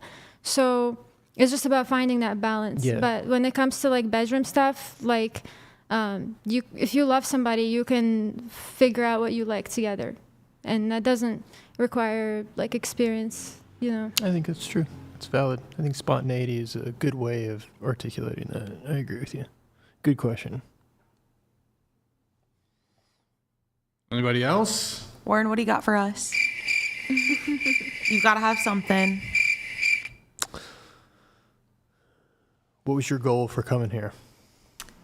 I was asked. Well, why'd you come? I'm just open to experiences, open-minded. I'd actually never seen the podcast before. Obviously, when I was asked to do it, I did a little bit of deep dive, and I love a good debate. I'm like, I have opinions on things, as does everyone else, and I like to actually be open-minded and hear other things that change my mind on different outtakes as well. Cool. Was your mind changed on anything? I would say so. I just think that everyone's entitled to their own opinion, and it was interesting to hear about, I mean, it didn't necessarily change my mind, but it's interesting to hear how much a man would prefer a woman to not necessarily have career goals and would rather just have the goals of being a mother, which I think is great. But I think, I don't know, I always thought that maybe a man would prefer a woman with career goals as well, some ambitions other than just being a mother, doing maybe both, or I don't know. It's been great to hear everyone's opinions. I would encourage everybody you're very fortunate if you do find a man who can afford that lifestyle. Many people act like it's expected, and it is a privilege. I was fully raised to have my own career and my own money, and to never ever rely on a man to take care of me to just be a mother. And so I respect that. That's why I'm very career driven. I always have been. Very happy with where I'm at in my career and Instead, financially. you rely on your employer. No, I mean, I have goals of, taking this into my own business eventually as well. Careers start somewhere and they hope to grow. I have goals out, like in my career, I still think that there's higher places I can But go. ultimately, you're reliant then on an economic system to support you in one way or the other. I just want to make my own money and be successful in my own way, and I don't want to have to rely on a man to do that, because if things went south in a relationship, I don't want to feel like I'm high and dry. But what if things went wrong in your career? What if I things could find another went job. wrong in the economy? There was a recession, I can still be a mom. But this idea that it's like, oh my God, that women who are in these relationships where they're being fully provided for by a guy who's a high earner, that there's like this sort of existential, fucking drunk here, that there's this like sort of vague risk on the horizon is just, I don't know. I don't say I look at it as a risk, but I just personally don't feel like I'm not the type to jump into a relationship and hope that I'll be financially taken care of. I would rather just know that I got myself in case anything happens. I'm not banking on the downfall long term. I don't know. I feel, that's just me. I just feel comfortable in. Well, to be fair though, every single one of you here said you'd pick the perfect man over the perfect career, so. I personally love my career, so all I'm really looking for now is a great relationship. But Wait, just to be clear though, I think the conversation earlier when I asked, you're dating a guy who's a really high earner, he wants to get married to you, and he says, I want you to not work anymore. You said yes, you would stop working. Is that correct? for the first 5 years, if it meant as like if he doesn't want me, if he just doesn't want me to work in general because he wants me to provide for him, I think I'm against that. But if he wants me to stop working to provide for our children, then that's a different story, because I do want to be a mom and I do want to be able to be like to have that experience as well. So I totally understand the staying home, being the mother, and I would love to be like the soccer mom, the dance mom, and like do all those experiences with the kids, absolutely. And it'd be fantastic if a man could support me, but I do want the opportunity to potentially go back to something that I'm passionate about down the road. Okay. Alina, did you have another question? No, I was just going to add on what Leanna was saying. I think part of the reason why men don't find it as attractive when a woman has ambitious career goals is because when women reach a successful point in their career, they usually think about how can they secure something for themselves, like how can they build security for themselves, and how can they not rely on a man in the future. But when men reach a successful point in their career, they think about how can I provide for someone else, instead of focusing it on themselves. So, and I was raised the same way as you. Like I was raised to focus on like myself and securing a stability for myself as well. But I think the reason why men don't really find that as attractive as women do is because women's intentions are usually different with their career ambitions than a man. That's fair. All right, we have 2 more chats here. Or well, I'm going to replay it because it was directed at you, kind of. Soup donated $69. Maybe I didn't need to do this. I don't know. DID my ears deceive me. DID Brixan just admit he has the clap. Chair 1 has that Wingardium Leviosa. Okay.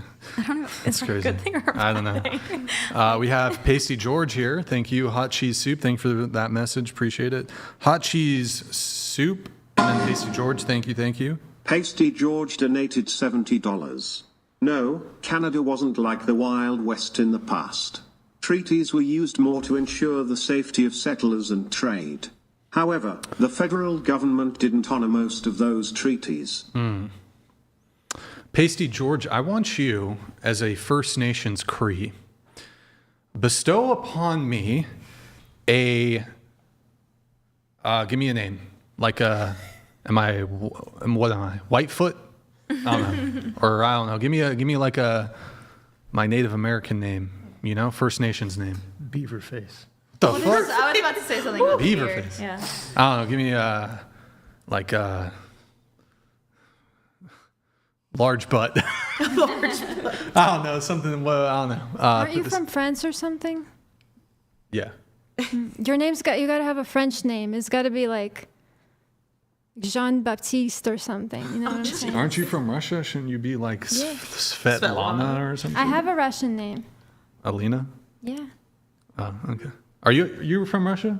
Yeah. Oh, you speak Russian? Yes. Let's hear it. Я говорю по-русски. A bit more.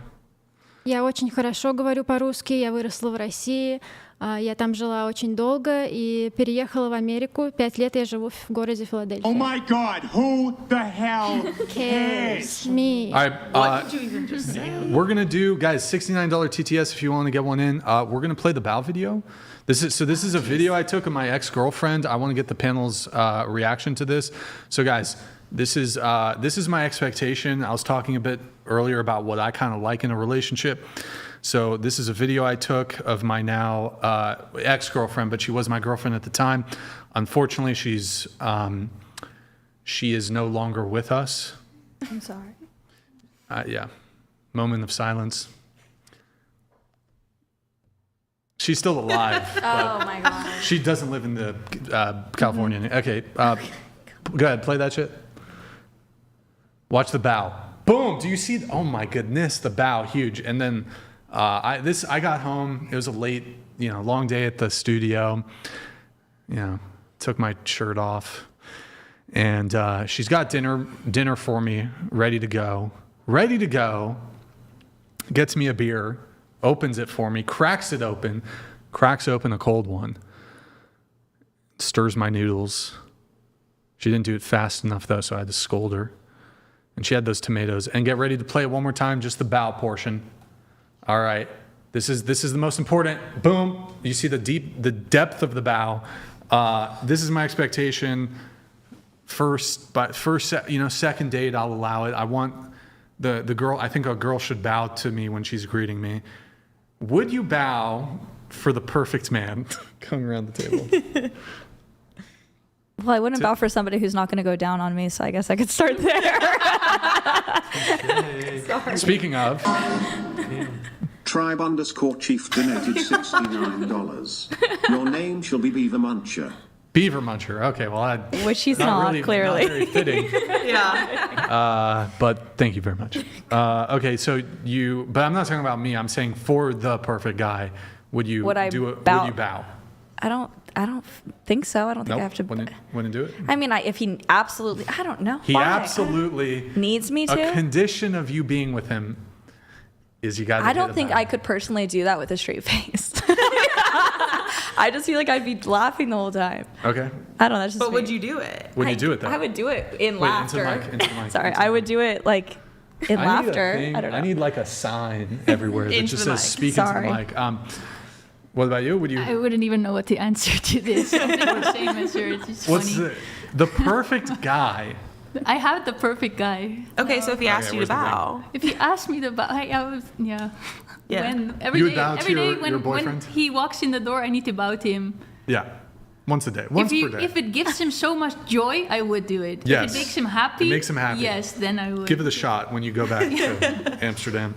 Would you bow for the perfect man? Yeah, if he's making his six figures. If he's making $500,000 a year, she'll bow for him. What about you? yeah. Yeah, Alina. Hell yeah, I love that. She loves it. Have you done the bow for your boyfriend? We've never discussed it, but if he likes that, I would love that. Didn't I tell Bring you it up, bring last it time up. on the show? No. I told you to do it. I told you to try. No, Oh, maybe. I have yet to try, All right. but I will do it tonight. She'll give it a shot. you What about you? No question. Absolutely. Absolutely. Exactly. Based. Okay. You? Yeah. She would Am do I it? weird for saying that I think this is Warren. funny? Am I missing the whole bow thing? I think it's funny. Wait, you would bow? You would bow or would you ask? I'm kidding. I don't know. Would you be cool? Would you want a woman to do that or no? Not really. Not really. I don't- Okay. not really. Okay. I mean, I've even said. Do you? Well, I've even said for the perfect woman, I would bow. Oh. I'm sure I would do the. Sure, why not? Into the mic. Yeah, I mean, if Into the mic. if it really meant, I think that's what they were saying. It's like if it really meant something, but it doesn't really mean much to me. So But like the non-perfect woman. that's what I meant by Nah, play. she can't get that. Oh, sorry. Go ahead. That's what I meant by play. Okay. You know, people. I do want a girl to bow though. Like I do, and I've received the bow. There you go. Would you bow to a woman? Oh, I just answered that. Oh, yeah. If she's the That's perfect Oh, woman, perfect one, you would.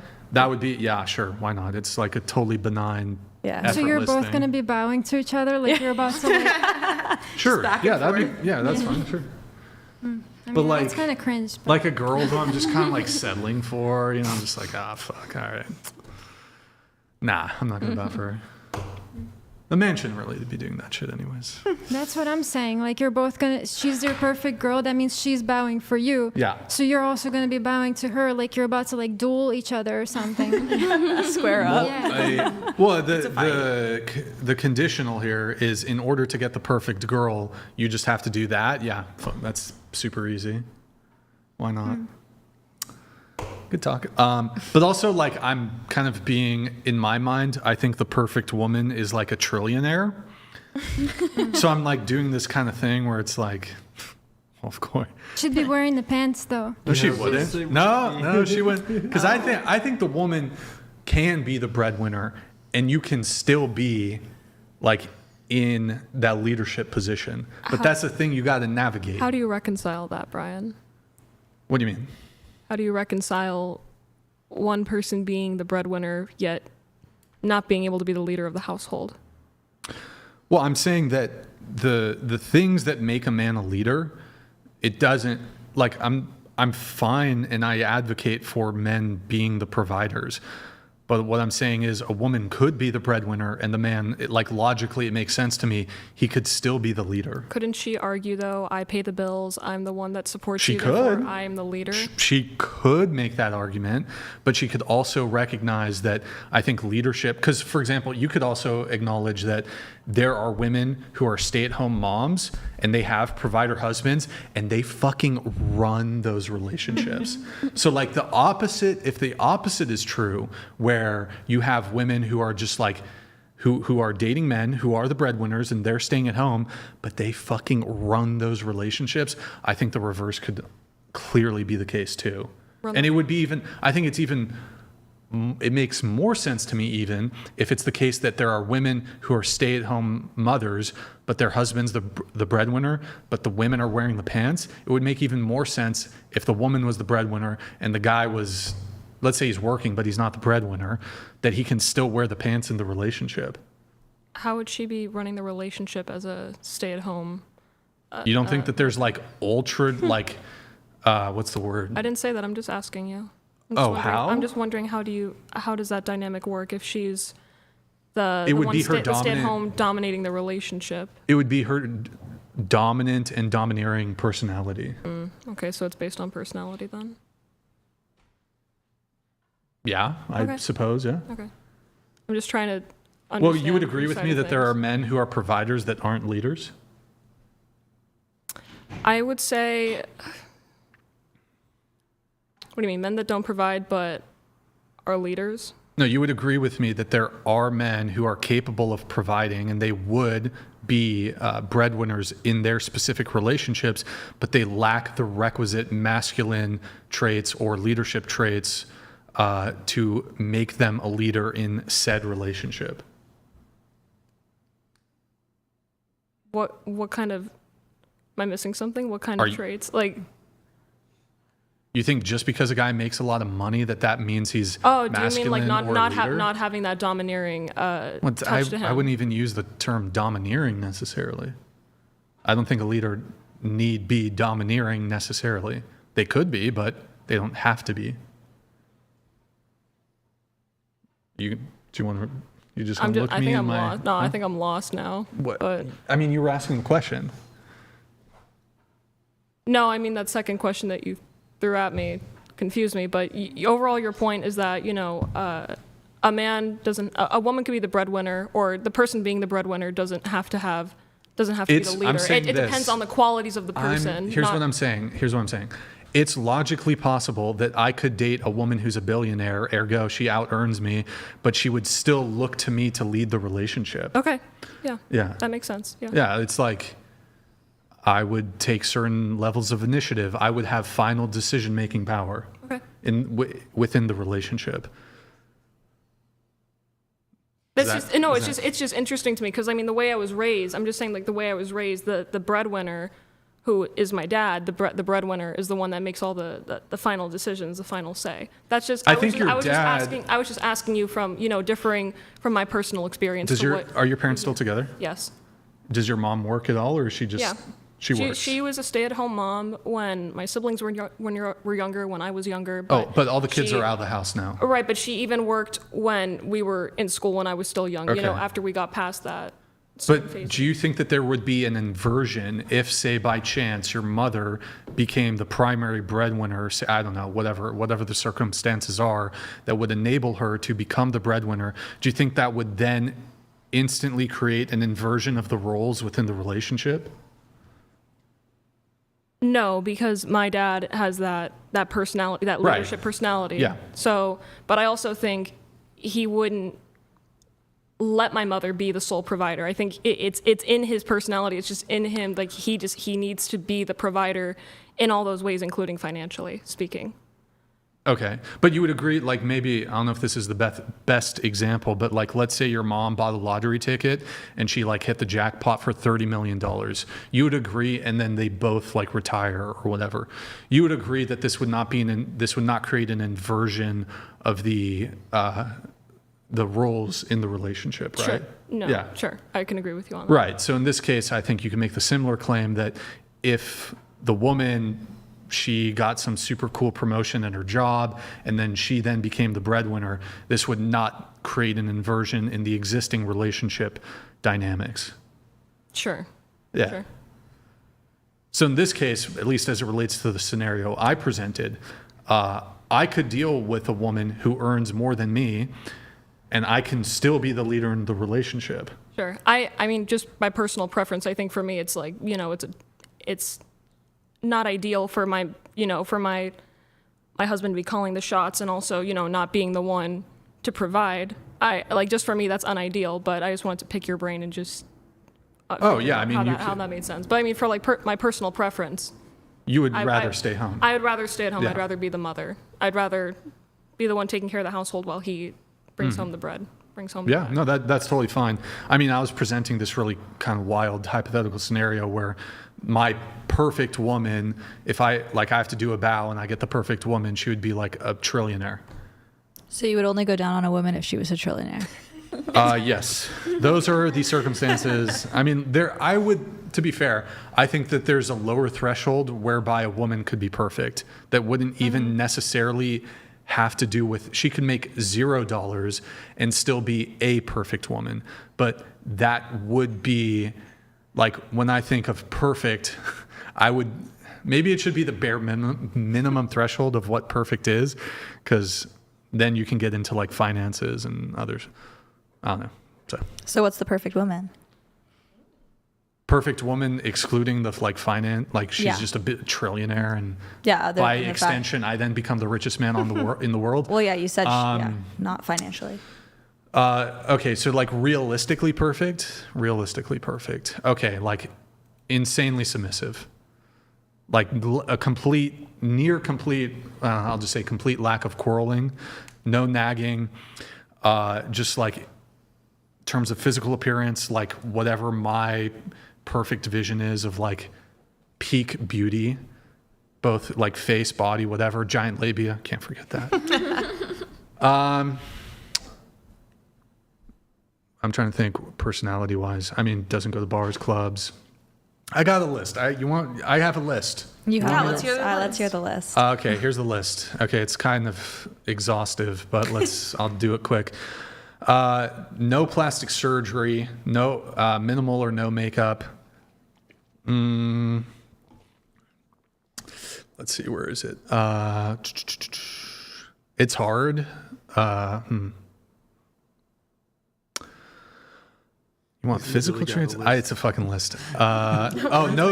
Zero, no tattoos, virgin. God. What are some good hand and arm endurance? Oh yeah, but not like in a sexual way. Like I like a girl who can like scratch my back and like massage me for like hours on end. So if she like, have you ever dealt with a girl, Warren? You remind me of my brother is why I'm chuckling. Oh, okay. Yeah, you do. But like, have you ever dealt with a girl and like, I don't know if you like back scratches or back massage? She'll go for 5 minutes and get tired. I'm like, that's some rookie shit. You got to step your game up, girl. You got to be. Could it be one or the other, or does it have to be both? Because like, what if a girl could just literally sit there and just scratch her back for like a half an hour? Is that good enough? Half an hour? Are you kidding?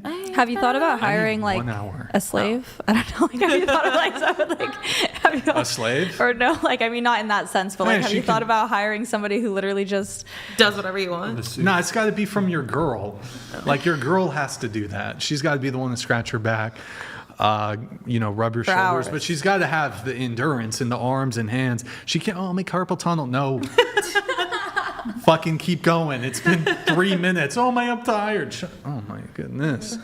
Okay, what else? Could be worse. Like the guy, if they say the jaw thing, it's just whatever. Okay, anyways, whatever. Okay, labia guy, I already said that. You know what? I need the Guinness World Record book, labia.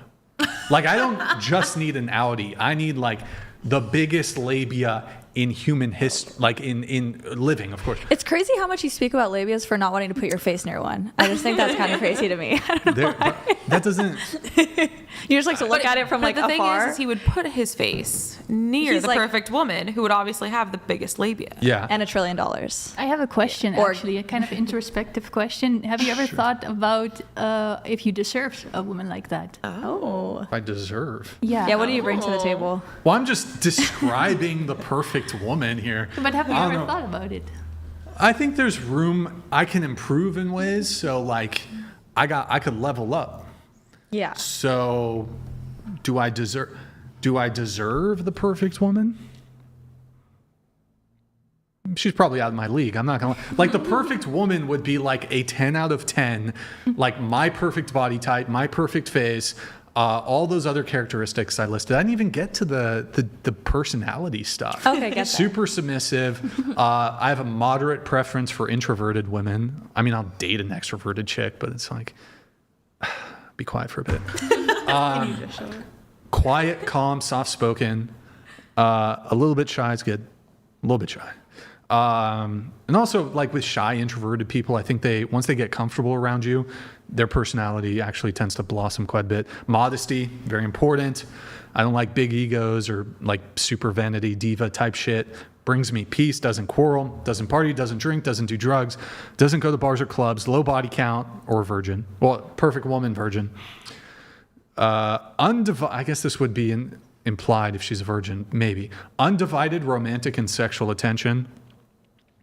So basically, this is what I want, right? So I think it's implied with the perfect woman, but it is the case that when you're dating, like people are dating other people, and I don't want to deal with a girl who's like even dating other dudes. So I want immediately her undivided romantic attention. I don't want her to be dating other men, even from the jump. So initially you want like a very monogamous relationship right off the bat. Yes. Okay. Yeah. From the jump. I hate to say that, but I feel like that's not like a whole lot to ask, but I feel like in modern day it kind of I mean, really that's is. I feel like that's how it was up until The last like dating apps. Up until Yeah, I agree. like impressive. 20 years, I don't know, when social media was like Instagram 2010, I guess, dating apps 2012. Yeah, I would agree. Well, it's been over a decade with. But all it that definitely, shit, I feel like dating apps and like social media in general have definitely like been the downfall of a lot of relationships. Where is Felicity? Felicity, are you doing cocaine in the bathroom? Rude. Just kidding. She doesn't do that. She's just on her phone texting her ex-boyfriend. So let me know if I have this straight. You basically want a woman who will shut up, put out, bow down to you, and serve you. That would be your perfect woman. Hold on, repeat Mine that. Somebody who will shut up, put out, bow down to you, and serve you. I think saying shut up is uncharitable framing, but... Well, I mean, you mentioned a couple different times about how, you don't want an opinionated woman, you want a submissive woman, you don't want somebody too extroverted, you don't want somebody who... I think introverted women can be opinionated, but... Yeah. So would you be okay with an opinionated woman? In what way? Like what, when you say opinionated, is she going to challenge me on every You don't want to be thing? challenged on anything ever. No, not really. You don't want a I woman who suppose if I'm challenges you? genuinely wrong on something, sure. But like, I don't want a woman who just nags me and like is a fault finder. No, I don't think... And a lot of women have a tendency to be fault finders and nag you over like stupid shit. So it's like... I think nagging and... I'll tell you this. I'd rather a woman err more on the side of like letting shit slide than being like, what's the term? There's like overbearing and like constantly like fault finding. Well, I understand that, but I think fault finding and nagging is very different from being opinionated or challenging. Like, I think could be fun. I mean, you're obviously somebody who likes to debate topics. Would you I not don't want to debate with my girl. Oh, you would never want to debate a topic with you. You would never want to have opposing views and ever want to like debate that. I feel like that's... I wouldn't want to like debate or argue with my girlfriend. Even if it's like a fun topic? It's like already his job, so it's like bringing your that's job fair. home. Okay, that almost. makes sense. It's like you want to get away from I mean, I would it. hope that there's like 99% alignment on most things with the person I like in terms of values and stuff. I would seek to have shared values and alignment there. Okay. So like, I'm not going to like, I wouldn't date like a super feminist liberal chick who's like believe like is all cool with like immigration, like unfettered immigration, and I'm gonna have like a debate with her about like ICE and shit. Oh my God, what they're doing is so wrong. It's like, okay, I'm not gonna date you. But what if you debate things that are not like political? Like what? Like pineapple on pizza? Sure, whatever. What's your favorite pasta She shape? can be opinion like of things. Like, fun things like if it's something that's not of importance, then okay, fine. I don't know. If she was like, I don't know. She didn't. I'm trying to think of an example. She didn't like chocolate. I'm like, oh, you're. I don't What? like How do you chocolate. not like chocolate? You know, it'd be like that. But it's. I mean. Yeah. I don't know. I don't want to like. I wouldn't date somebody who has like totally divergent values or political views. I feel like Yeah, it'd be very what is the word? Sorry, go on. I lost the word. No. Oh, okay. I would say it sounds like realistically at the end of the day, you're not going to argue with someone about your like core values and like everything that you believe in. There's just no sense in that because it's never going to make no relationship is going to work if you don't agree on certain things. Yeah. I would want her to defer, like not constantly question or challenge me on certain things. If she has, like, I'm open to hearing her input, but if I'm just like, this is my decision, this is how it's going to be, and if there's like, because women will say, oh yeah, I'm down to be a submissive woman, I'm down to like be submissive, but they're not, and then they're going to be like, oh, but I'm just having a conversation, but they're going to literally badger you until you, as the man, change your mind on the thing. And it's like, even if she disagrees, then like I think you got to defer to the man. you just don't want any pushback, basically. I mean, I don't want any pushback. You shouldn't have to explain yourself. Like realistically, if you're saying this is what we're going to do and everything like that, you shouldn't have to explain yourself. A submissive woman should just, okay, if that's what you want to do, that's fine. That's great. Yeah. Whatever you tell me we need to do, then that's what we're going to do. And that's being a submissive woman. Oftentimes I would preemptively offer some sort of explanation or something on the Yeah, decision. that's gonna be my next question. Like, can she But ask like, why? I don't want like this idea. Women will say, "Oh yeah, I'm like really cooperative and submissive," and then they will like perpetually badger you under the guise of, "Oh, but it's just a conversation." But secretly, they're trying to have you overturn your position on the decision as it relates to the relationship or whatever it is. So it's like being submissive would entail. Okay, just to be clear, this is not being submissive. If I tell her, go jump off a bridge, she should rightfully tell me no. Like, you can disregard my leadership if I told you to jump off a bridge. But if it's something like, pack your bags, we're moving to LA tomorrow, just whatever. Even then, though, I mean, it's... No, but still, it's submissive. Like, if you wouldn't ask questions, you wouldn't do anything. It would just be, okay, we're moving to LA, I'm going to start packing my bags. Yeah, it could be something like that. Or it could just be, I'm trying to think of an example. I'm like, there's, you're taking, if I was inclined to get married, you're taking my last name. I don't want to have a conversation about it. Don't care if you dislike my last name. This is how it is. That's being submissive. 100%. That's being submissive. That's what And a if she woman wanted should to do. have, because I've asked this question on the show, like, then they'll actually going around the table. Would you take your husband's last name? Yeah, I'd prefer to. Yes. Yeah. Yes. Yes. Absolutely. Yes. Oh, okay. Well, goddamn. I feel like that's I think it's kind of strange. Like, if you're going to commit to the man, why not commit to taking the name too? Like, what's the hold up? What's the problem? Well, how does Have everybody a really cool name? Well, and how do people feel about like hyphenated names then? I have a hyphenated name and I'd Against. really want to die because of it. I'm like, it's She the wants worst. to die. No, it's I just didn't the even worst know thing. that people didn't take their husband's last names until this Just podcast. recently. I didn't know until I started doing weddings, and there's a lot of apparently. I used to think it was super. super normal. Like I Same. used to, when I was a kid, I used to think like a lot of women didn't take their husband's last name. But then I realized that most people don't do that. But in some places, it is popular to what's the word? Hyphenate. Yeah. To hyphenate your name. I think I would just say this. It's like, I think a lot of women, even progressive, feminist, liberal women, still look to men, at least for those feminist, liberal, progressive women, perhaps not to the same degree, but they still hold men to some pretty gendered traditional expectations. And I would just say this, like, as women, you need to make this decision, right? And I mean, some of you get away with actually not even adhering to this. If you want a man to be a leader, you have to be prepared to be a follower. Like, there's no way around that. If you want a man who's a leader, you got to be a follower. I can't lead somebody who isn't willing to follow. And again, I don't have an expectation that you're just, if I tell you to jump off a building, you should say no. If I tell you to prostitute yourself to make money, you should say no.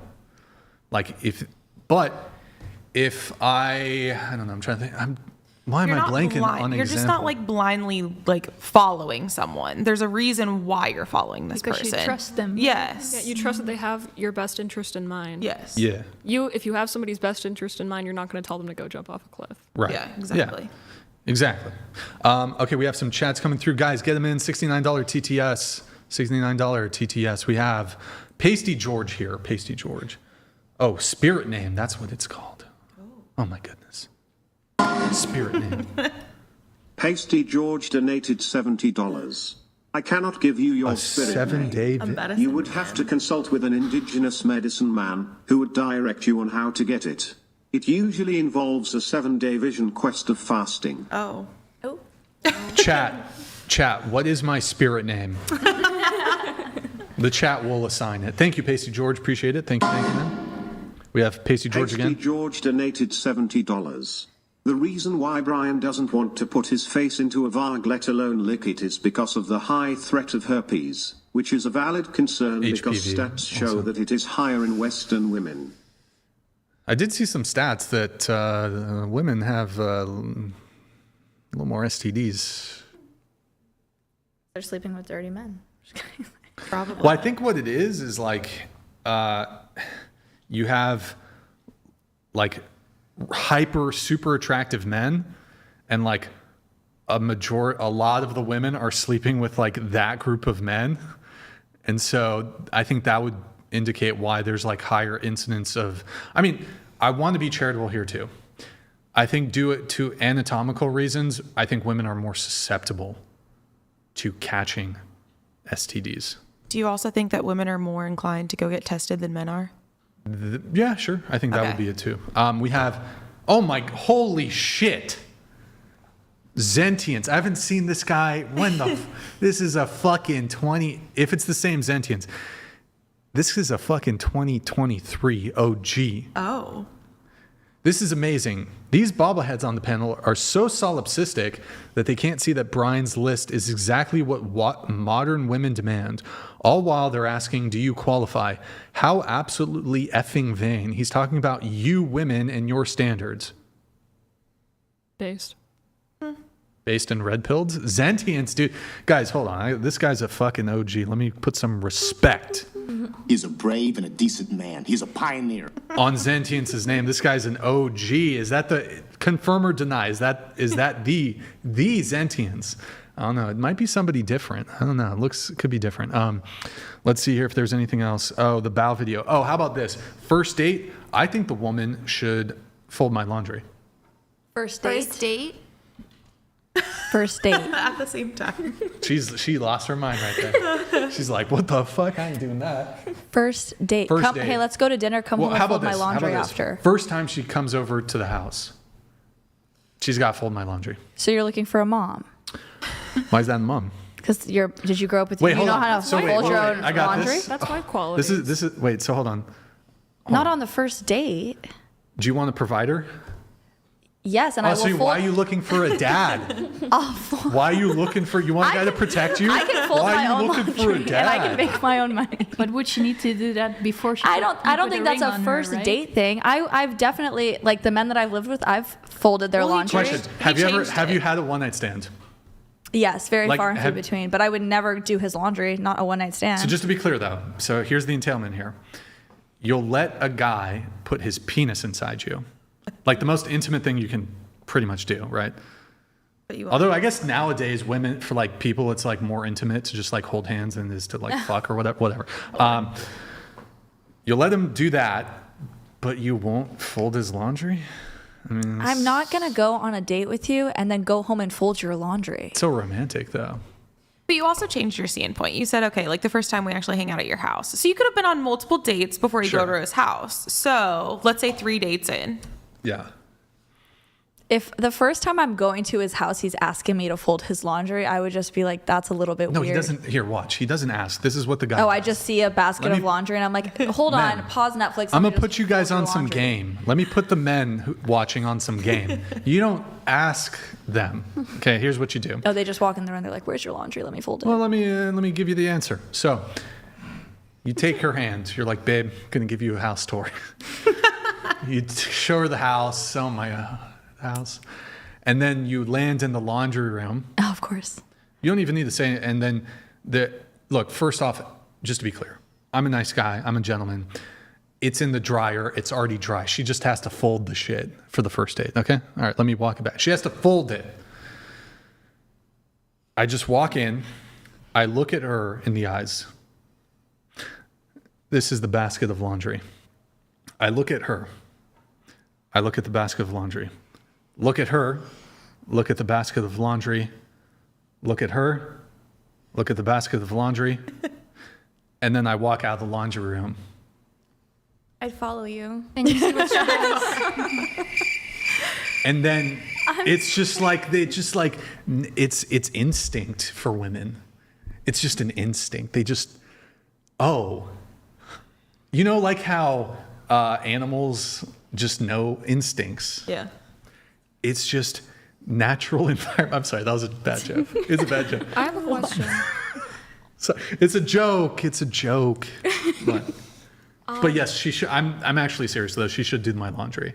I was joking about the natural environment thing. To be consistent, I will agree with you that like if I want a man to pay for me, to provide for me, to pay for me on the first date, on dates, whatever. To be consistent, I will agree with you that then the only reasonable thing to ask in return is for the woman to also contribute in the way that she does, showing off the qualities of a wife. However, where do you or just in general, like just as a guy, where do we draw the line at providing these qualities, these traits, these wife traits for a man without it coming off as like he doesn't have to commit, right? Because here's the fear that I have is that I will be so good to him, or I would be so good to my man, let's say, hypothetical man, and he just thinks, he has me locked in, but he won't commit to me, right? How do I not give too much of myself away before getting a ring, being committed? Sure. I mean, I suppose it is true that you could find yourself in a situation where you're sort of being taken advantage of, right? Like you're doing all these things. Why would he commit? But my understanding is you said you're Orthodox Christian. Okay. So I assume you're waiting until marriage to have sex. Okay. I mean, that would be the thing that you give to him once you're married. But everything else, But everything else, I mean, I'm assuming you want to also date a man who's Orthodox Christian.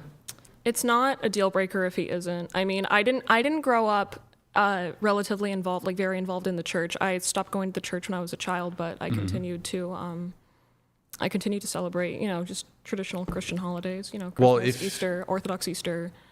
Okay. Well, I was going to say, if you're dating a guy who has an alignment in values as to your religion, I think it's unlikely you're going to run into a situation where he's just. But then, the guy who isn't religious, but you're not giving him sex. He's not like. I don't think if the guy wants sex, and if he's being monogamous. Unless he's like asexual or something, I don't think he's going to string you along in a relationship just to get like chores out of you. Okay. It's possible. Warren, what do you think? Have you ever used a woman for chores? My girl's watching this, and she was probably cracking up about the laundry because she genuinely loves it, and it to the point where it annoys me. I'm like, stop. Warren's I just wore those. Girlfriend / fiance. Yeah. It's going to be, honestly, it's a conundrum because There are very few, and if you Wait, can find one, it's into very the mic. it's very admirable if you can find one. Yeah, let me take that champagne away from you. Move that shit away. Will be willing to forego that if he's not religious as well, because Well, no, religion is important. I'm just saying he doesn't have to be in the branch, the Orthodox branch, but he has to be Christian. Like my ideal. I won't settle for any other religion. That does not interest me. right. So he has to be Christian. He has to be Christian. Yeah, Orthodox not necessarily. Foregoing sex until marriage, right? Yeah. That's going to be, so it's going to be challenging finding a guy like that, I think, unfortunately, today. I would try it out as long as it is playing out with, it's demonstrating that it has value. You act it out. And if acting it out is effective, continue on.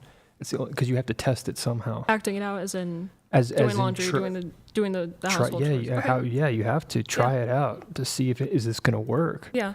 In which, I mean, I don't know how the cohabitation, is that going to be a problem? Like, can you try living together without crossing that line? I think I don't necessarily agree with, moving in or living together before getting married. I think, being engaged, like that's a different story. If you're engaged and you move in together, that's great. I just never really always agreed with, moving in together because I saw it as like, okay, you're just giving him the entire marriage or wife treatment before he gives you the final commitment. But you're not sleeping with him. No. So then that changes the tides then. Yeah, that's a demonstration on his end. That's a rare man that will do that. And if he's going to act that out, that means he's acting out something he believes. Okay. That would be something to go on. Yeah. Okay. I think. That makes sense. Thank you. Laundry, first time at a guy's house, would you do it? I would expect commitment, and then I would do Commitment? it. Yes. Well, Absolutely. really quick, something that crossed my mind earlier, and I think maybe you kind of made the light go off for me in my head on this, is, because you're talking about like if the expectation is the guy pays for the first date. So like when it comes to the bow, when it comes to like doing the laundry, right? So, and by the way, on the questionnaire, which I put away, I'm pretty sure every single one of you to statement 5, men should pay on first dates, every single one of you circled yes, men should pay on first dates. Okay, so what's the entailment of that though? What does that actually look like? So what you're then asking when you say men should, and it's interesting to me, really quick on the should thing, women have no problem saying men should do X, Y, Z. But the moment men say women should do X, Y, Z, you guys lose your minds. Women should cook. Women should clean. Women should not have careers. Women should stay home with kids. Women should do laundry on the first date. Women should bow. It's very interesting. It's like, well, it's misogynistic to say women should do X. But women put all kinds of shoulds on men. But bringing it back to paying for the first date. So the entailment of a man paying for the first date. Let's say he's a bit younger, right? We have 3 women at the panel, 19, 19, 20. But it's plausible some of you could be dating a guy who's maybe not a super high income earner. So let's say when you were younger, you're dating a guy. Let's say he works a construction job. By the way, $20 TTS roast session, get him in.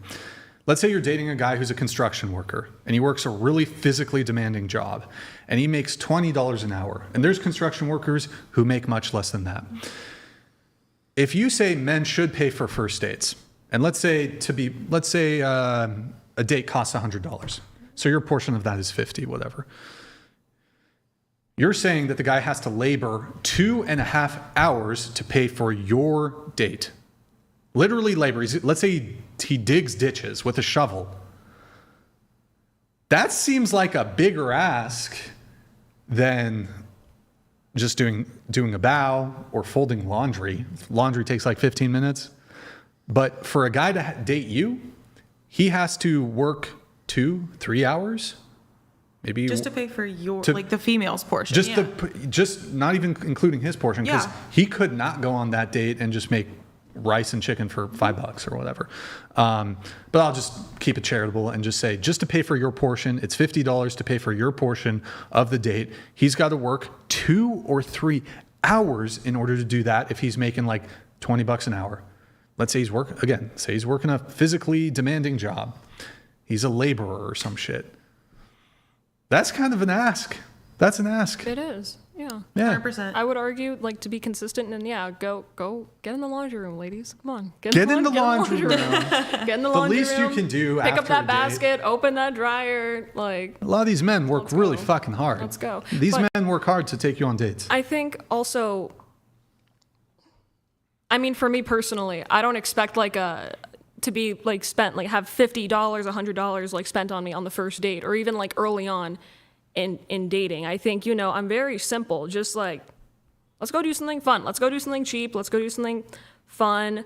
It doesn't have to be some like lavish, luxurious dinner at like Chef Ramsay's restaurant or something. Like, it doesn't need to be anything. It doesn't need to be anything extravagant right off the bat. Well, I mean, I don't think it needs to be built up to that. $100 isn't like crazy to spend. Like if you go to like a mid-tier restaurant, you each get a drink, you get an appetizer, you each have a main course, you tip.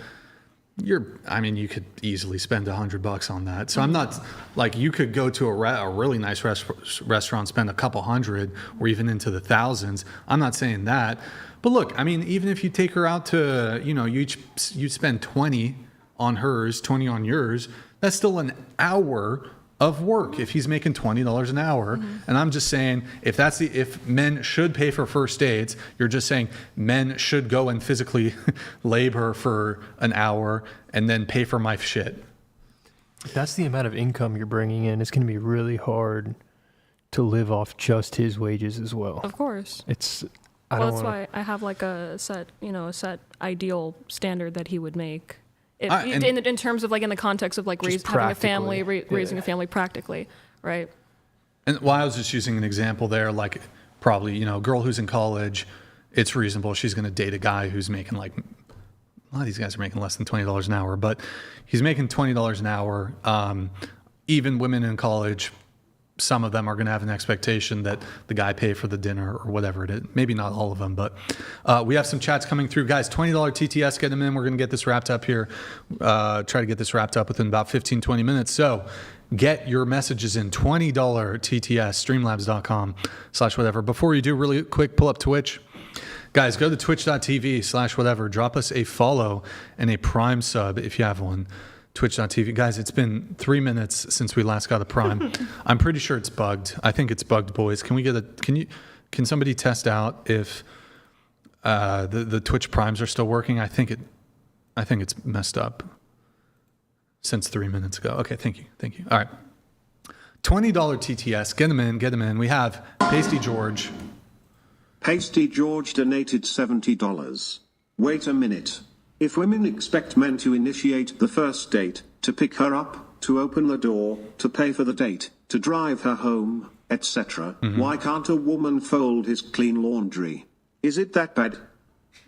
I don't expect a man to pick me up for the first date, actually. Do you want a guy to observe the sidewalk rule? Where he stands on the side closer to the street. Yeah. I think it's nice. I think it's just a gentlemanly thing to do. I don't think that takes a lot of effort. It's kind of like, oh, he should die. No, I mean, I've caught myself standing on this. Like girls' expectation is like, he should be willing to die for me. That is so, dramatic, I guess. But I mean, okay, the idea here with the sidewalk rule is like, if it's more dangerous to walk closer to the street, like say there's an oncoming car, he can like push you out of the way, take the car, I'm dead, crippled, whatever. The least you could do is fold the guy's laundry.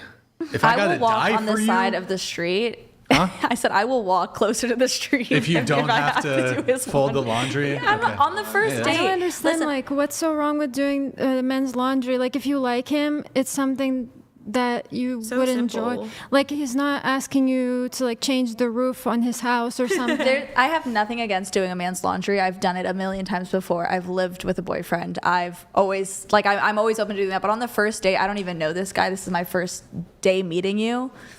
But if you're going on a date with But- him, that means you like I him need a to come little. back home. I don't even Question. want to go back How to the long do you guy's like to house on the wait? first date. How long do you like to wait before like having sex for the first time with a guy? First date, second date? A few dates. I don't sleep with a guy on the first date. Let's be honest here. No, I'm being honest with you. I don't sleep with a man on a first date. She said she's been celibate for the last year. So. Yeah, I actually do hold that importance. So I'm like, I'm not going to come home, sleep with you, and then do your laundry. I don't know. Say whatever you want, but that's just me. I don't know. I just feel like it would just be a red flag for a man to take me on a date, be like, all right, now come home and do my laundry. I'm looking you in your eyes. I'm being so dead So how out. many dates or like how committed would you have to be for you to like decide to do a man's laundry? I think if we've been dating for a little bit, right. I don't want to put a time period on it, but we've been dating, we're clearly into each other. You're not sleeping with other women and I'm coming back to your house, I'll do your damn laundry.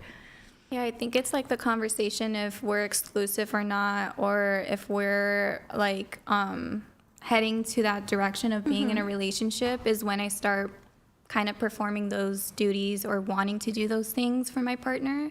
Just because I feel like there are men that also just play a game, and why am I going to be, like you said, like putting myself more out there where I could possibly be getting taken advantage of. But even if he is playing a game and he has bad intentions with you, at the end of the day, you're going to be that one girl who he's going to be like, damn, that's the one girl who folded my laundry. Like, maybe I did fumble that. You know what I mean? Like, he's not going to be thinking about that, about any other girl that didn't do that. Even if he is a player or whatever, he's still going to be thinking about you, like, oh, she did something that no other girl wanted to do for me. So maybe like even years later down the line when he matures, he's going to be like, damn, like there was that one girl, you know what I mean?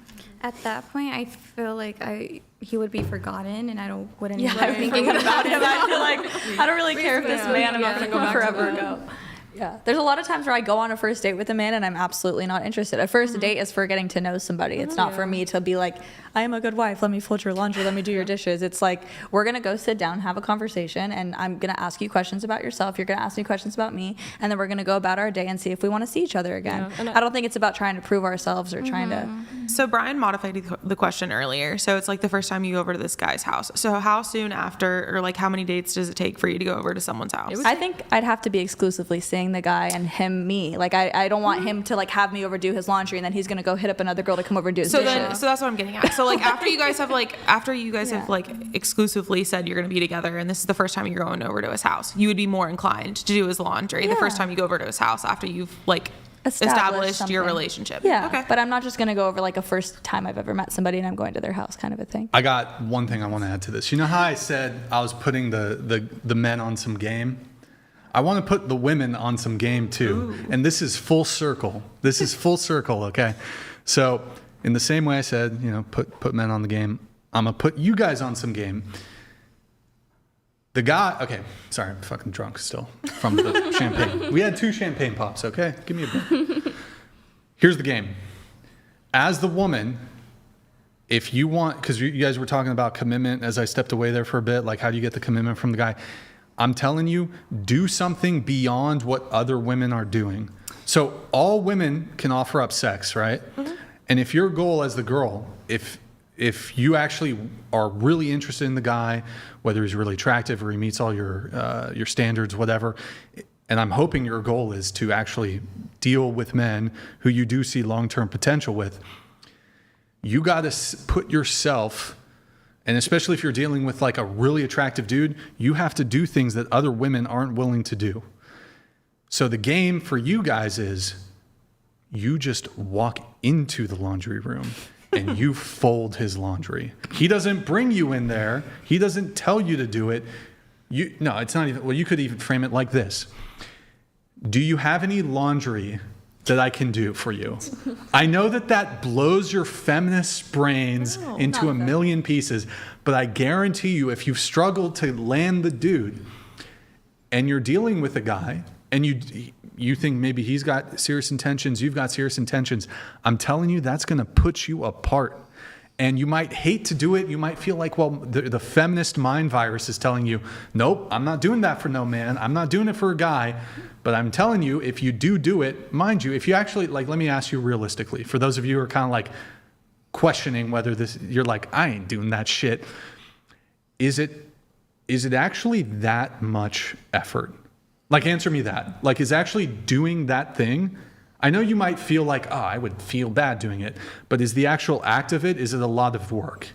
No, it's not a lot of work, but I will say though, if like I said earlier, if I was already in the conversations of like, okay, where is this going? Is this going to be like serious? Then that would naturally just come out for me because I'd want to cater to my man and take care of him.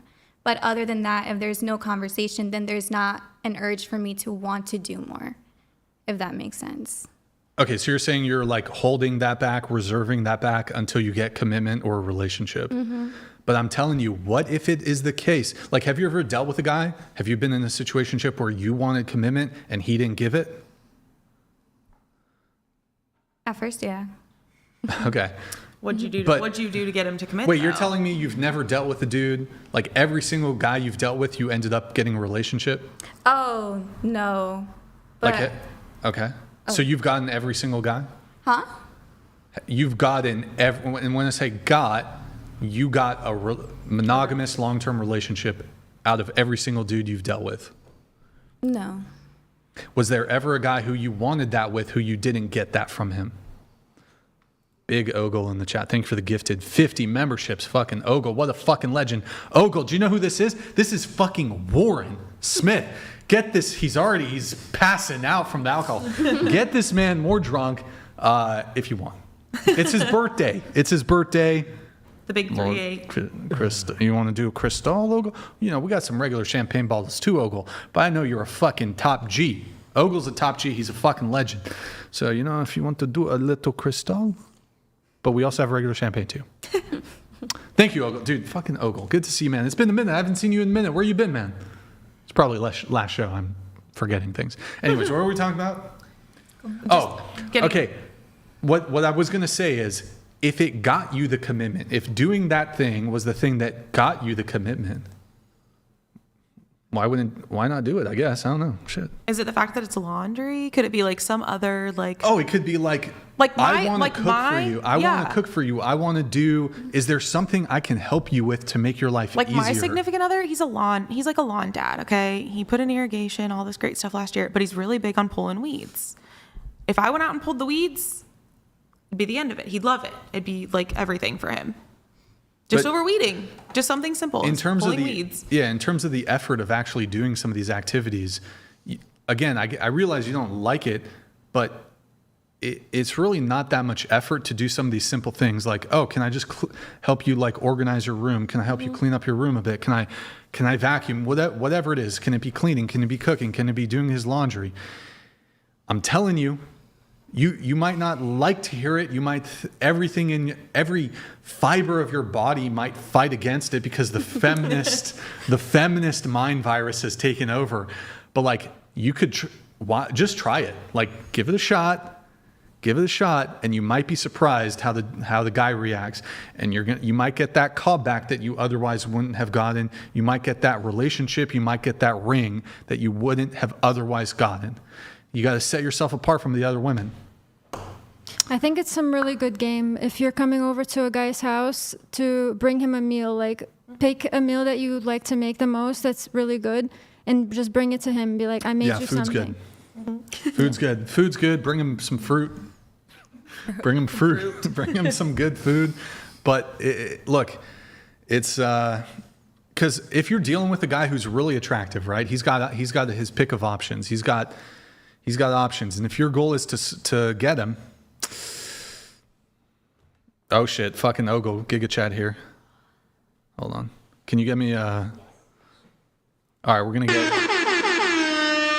our boy Warren here. Ogle_glue.net. Gonna get Warren $999. And then we're gonna get no access to I re-triggered right it. My now bad. as I'm traveling. But happy birthday to your guest. Yo, thank you, man. And kudos to a solid panel tonight. AOK hand emoji. AOK hand emoji. Thank you, bro. Hand emoji. Yo, Ogle, and fucking stay legend. safe in California. Thank you, Ogle. Yo, Ogle, you're fucking legend, dude. He's a brave and a decent man. Yes, he is. Sorry, I accidentally triggered it twice. My bad.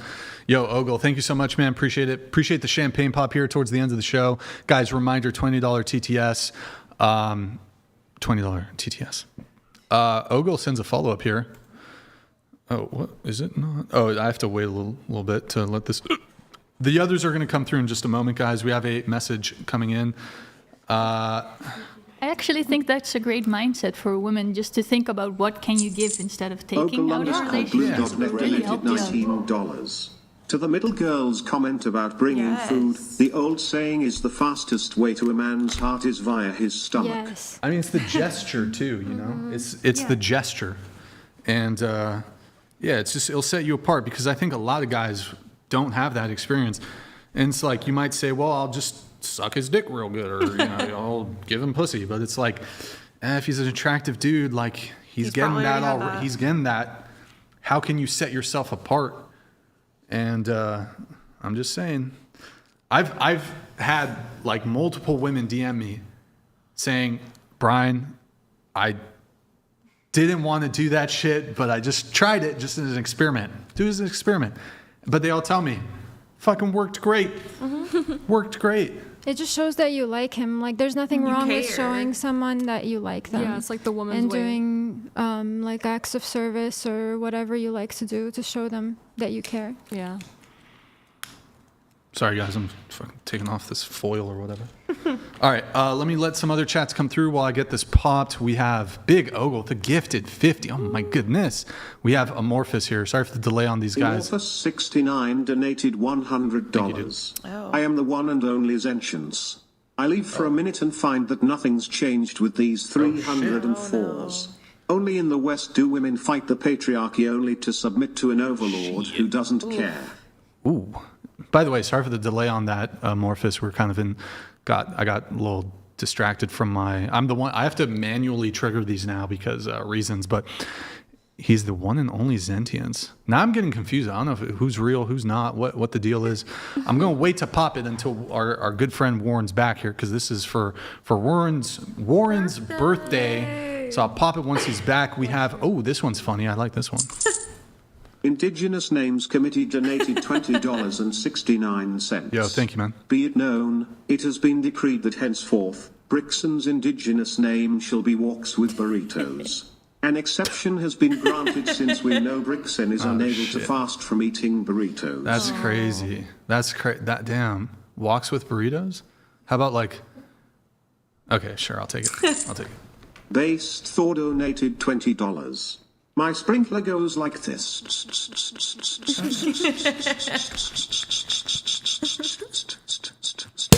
Ooh. That was a good pop. Oh, bass Thor. Comes back like. Panel does it squirt or cream?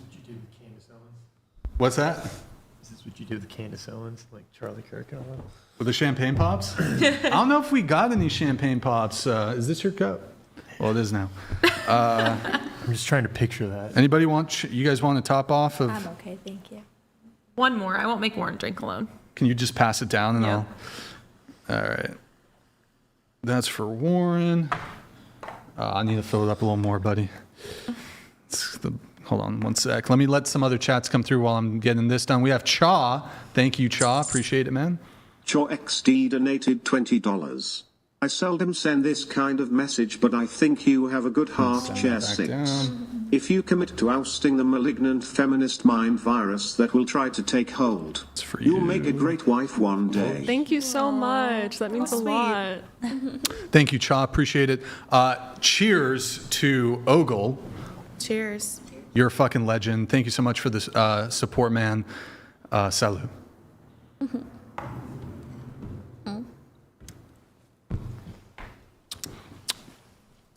All right, we have hot cheese soup. Guys, $20 TTS, get it in. Roast session. $20.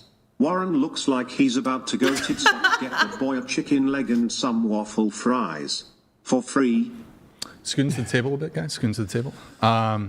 Your response to hot cheese soup? Yeah, it's 3 a.m. We're wrapping up. We're wrapping this up soon. Oh, it is. We're gonna let these roasts. We're gonna let some roasts come through, then get this all pretty much wrapped up. We have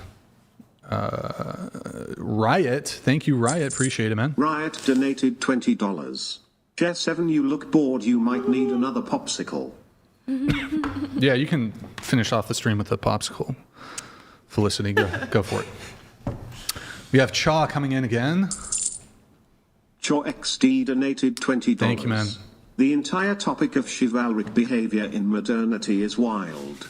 None of the women who expect this behavior have any idea that the code was intended only for virtuous virgin Christian women. Not you. Okay.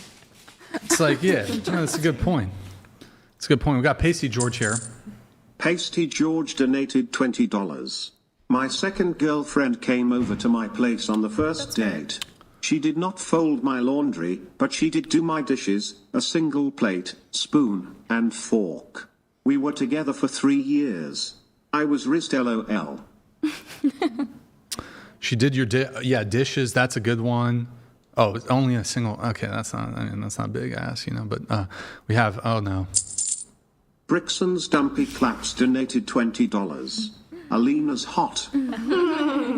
I agree. You got to pay a sim tax, dude. There's a $69 sim tax. You got to send one in. Does it go to me? Nope. It goes to me. It goes to me. Excuse me? Rude. Okay, we have Sayso. Thank you, man. Sayso NZ donated $20. Stopped my partner cooking or doing laundry for me. Women are usually bad cooks. I always cook better myself. Laundry is used as a bargaining tool. Guys should be 100% self-sufficient aside from kids. Yeah, you should be able to do this shit on your own. I'm just saying.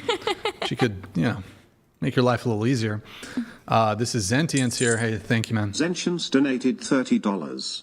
Amorphous is an old email I use for roasting. I'm still Zentience. There you go. He's got 2, is what he's saying. Yo, Zentience. This guy, again, he's a fucking OG. We had a couple OGs. We had Grid1, we had Zentience, and we had Mike Davis in the chat tonight. So we had some OGs popping through. Really good to see Zentience, an OG supporter, Zentience. Where you been, man? Where you been? I don't think I've seen, has it? You've popped in, I think, here and there maybe. But you've been mostly gone. So it's really good to see you, man. Thank you for the support. He's still Zentience. He's the, I'm still, what's that rap song? I'm still. There's like a rapper who's like, I'm still the old me, or. Eminem? I don't think it's Eminem. LL Cool J? I don't know, whatever. Okay. We're all just DaBaby. DaBaby donated $20. Brian, why don't you put the girls' Instagrams in the description anymore? Why don't I put... Mostly just because I don't want them to be bothered by haters. Because some of them get some nasty messages. Yeah. Okay. Brixan's Dumpy Claps donated $20. Simp tax paid. Worth it. Stating facts isn't simping though, Brian lol. If you're gonna... What's that? You watering it? Watering it? You're just drinking water. No, this is just my water cup. My water cup. Guys, final call, $20 TTS. Final call, $20 TTS. Get them in. We'll do our final little segment here. Pull it back up. We do a final segment before the wrap of the show every single time. If you guys want to remove your makeup. Oh, God. There you go. You guys down to do a makeup removal? Sure. Yeah. Go ahead. Hand me the But Kirkland actually, ones. I break out easily, though. Oh, I got you the good one. Those are the Are good you ones. sure? If Yeah, I break out? Yeah, those are the good ones. I use these I ones. need antibacterial soap. Yeah, trust me, that's a good one. You're good. Your skin's gonna be perfect after that. Trust Honest me. Beauty, you'll be fine. Are you, Liana? You gonna do it? You I don't no makeup? You. I mean, I don't use like makeup. Yeah, get her a makeup Feels wipe. weird, but sure. I'm looking out for you guys. Anybody? Felicity, you gonna do this? I don't wear makeup. And you need to. Right? You're a fucking liar! You're a fucking liar! This is so strange. It's the final segment, and then we wrap the show. $20 TTS, get it in, gentlemen. Get it in. It's good. And then when you're done, you're gonna hold up the makeup wipes. Not as bad as I thought then. Is there anything else we had to go over? We did the bow. We pretty much did everything. That's pretty much it. Gonna be a little shorter show tonight. Yeah. Well, what does Warren have to say? I feel like Warren didn't have a whole lot of things he wanted to talk about. Trying to prolong it? No, I'm just saying. I think Warren. I mean, I'm down to keep going, but I feel like Warren's tired. I feel bad for the guy. I don't want to drag y'all down. No. Well, you said earlier. Can you talk to me about like your thoughts on like marriage and like the contract of marriage? I'm actually very curious about your thoughts on that. You can do an abbreviated version. If you like. The legal significance of it, I think, is more vast than we realize. I think that lawyer, what's his name, James Sexton. Do you want to do it? The makeup thing? The makeup thing? Oh, no, I was just talking to her. Oh, I was just sorry. Keep going. My bad. No, thank you. Take a towel. No, I mean, I think we covered the prenup. Do you have any questions for me? Yeah. Anybody? What are the topics you talk about online? Me, I apply kind of critical thinking to a variety of topics, looking at debates. I'm more interested in how people think rather than just the information, which is what people think. Mm-hmm. There's a lot of people online that can out research and out information. I have a lot of respect for Destiny. I just got to meet him 2 weeks ago at the National Debate Championship, which is really cool. And we were working with high school students, but it's just different styles, different things that interest me. I'm more interested in how to think and philosophy. And I think everything that we talk about tonight in one way or another comes back to the idea of living in accordance with the fabric of reality, which sounds kind of like what is true, what we're talking about, how beauty works, how attraction works. And today we live in a world where many people in these debates, I'm looking at people, one side seems to think that the fabric of reality either doesn't exist or it's malleable. Mm-hmm. So are you familiar with like Jordan Peterson? Yes. Yes. I think he caught lightning in a bottle because he was teaching that very idea. Yeah.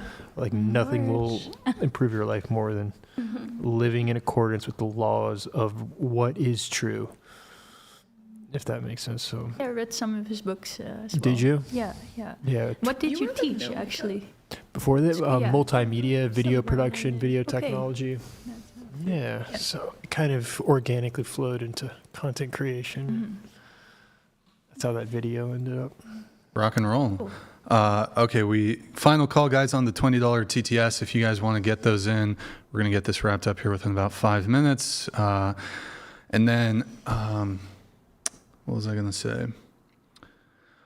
I think that's pretty much it. Warren, did you want to go back to the Titanic? No, I'm too tired. Yeah. I think I just wanted to add one final point on that, just on my end. Go for it. Is ultimately my position comes down to, it is a rejection of male disposability. So this idea that men should sacrifice their life, die, I reject that. Just categorically, I don't think we should view men as disposable. I agree. And that's sort of the foundation and basis for my argumentation against men going down with the Titanic.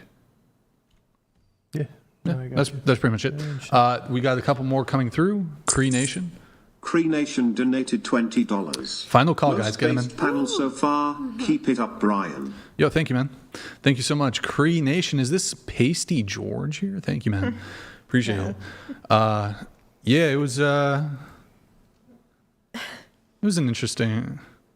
I don't know. Y'all should have argued a bit more or something. I don't know. There was you good wanted to see a moments. cat fight or something? I was hoping for some opportunity to debate. I was hoping for that. You want to debate anything? I don't know. You could probably debate me. Yeah, everyone's tuned. I feel like we're two George on the same donated page. $20. Just one sec. Respect for women who are not insecure about No, showing their we'll wrap real up. faces and not their fake masks. Thanks, Pasty George. W Pasty George, L Felicity in the chat. I do not wear makeup. He disliked us all show, but we took our makeup off, so now he has to like Fucking us. liar! You're a fucking liar! Thank you, Nemo. Nemo_Judix Appreciate it. donated $20. Privet, Alina. Okay, the sim You're tags. a lovely woman. I once dated a Russian girl and she said they had a saying back home, never let your man leave the house with his stomach empty and his balls full. True/false? I've only heard that in English. I'm not gonna lie, but I agree. That's fair. We got Ogle here. Ogle, thank you, man. Bring this panel back. Donated Oh. $20. That was good. Bring this This was panel good. back again. It was actually, I feel like I needed a more chill show tonight. It's been like the was good. The past few panels have been kind of hectic, so it was good to have like a more chill level panel. So it was good, and we had some pretty fun moments. So we have Jay, Big Jay, thank you, man. Jayakin donated $19. $5. Brian, remember the good old Never happened. 5.00 Fake news. TTSs and flannel Fake news. days? You've come a long way, brother. Happy birthday, Warren. Have a great night, ladies. I saw an old episode, and like you look like so young, like 15 years That makes me old. want to go watch old episodes. And the table is like tiny and yellow and all that. I saw that too. Yeah, old ones. Well, there's like the olds. It was super chats. Like when I first started the show, we read every super chat. But I don't think there ever actually was a time, even for roasts, when we ever did $5 TTS. Not even $10 like roast TTS. TTS has always been, at least sometimes we lower it. Like we'll go, I don't know. It used to be $50 read, $100 TTS. That's the only thing. I don't know. But Jay, really good to see you, man. You're an OG as well. Good to see you. Thank you.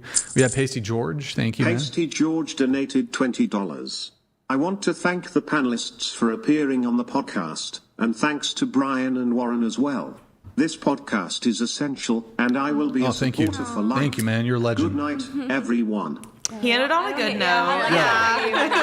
W Pasty. Thanks, Pasty. W, our Canadian friend. We're gonna eventually annex you, so you'll be part of America, the great 51st state of. Okay, so doing my most terrible Trump impression, but thank you, man. Donated $20. Brian, if you can host a bunch of debates in 1 week, you can bring back Tuesday's show. Your back or neck pain is not an obstacle; it's a cop-out. We want Tuesday's show back. I mean, the thing is like, the back pain and neck pain is part of it, but it was also just like, there's a lot that goes into behind the scenes to make the shows happen, and the thing is, it's a lot of stress, not just related to the back or neck pain stuff that I deal with, but if I continue doing the Tuesday show, I can guarantee you 2025 would be the last, like if I could get through 2025, but it would probably, I'd be burnt out. And so I was like, okay, I can continue the show just on Sundays, and I can basically continue it indefinitely, in perpetuity. But 2 times a week was just a bit too much.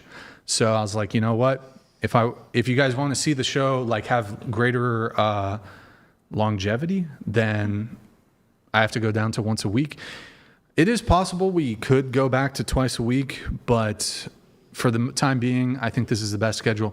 But I am considering introducing a new format. I don't know if you guys would be interested in this. We're going to call it Whatever Wednesday, where it's primarily, it's going to be me. Maybe I could bring on like a sidekick or like other guests, but it's more just like we'll do live reacts to stuff that's going on, mostly dating related, but maybe get into some other topics. But yeah, there's like a bunch of stuff that you can react to just on TikTok, and I think it'd be cool to explore that. And then we could talk about like some men's rights advocacy stuff, which I think would be interesting. So Whatever Wednesday, that's maybe in the works. Okay, we have Snapmore. Final call, guys. Get him in. Get him in. And then this is getting wrapped. I got to get Warren. Brixan and Got to get him Warren back. a hard ask to say that women should be more feminine and men I got him should be too more liquored up. masculine. It seems like the West is too far indoctrinated by Marxism disguised as feminism/education. Yeah. It's true, Snapmore. It's true. It's hard to... Someone asked me about the marriage thing. Is there any reason that I'm missing that the government should be involved? No, I actually agree with your standpoint on it. I don't understand why the government should be involved. I mean, if you're committed to someone and they're committed to you and you guys can have that commitment together, why do you have to have the government involved? Beyond taxes, I understand. Yeah, exactly. Like at the end of the day, like the only thing you're getting out of being married legally on paper is insurance, taxes, and that's about it. So like realistically, why do we have to be like married on paper?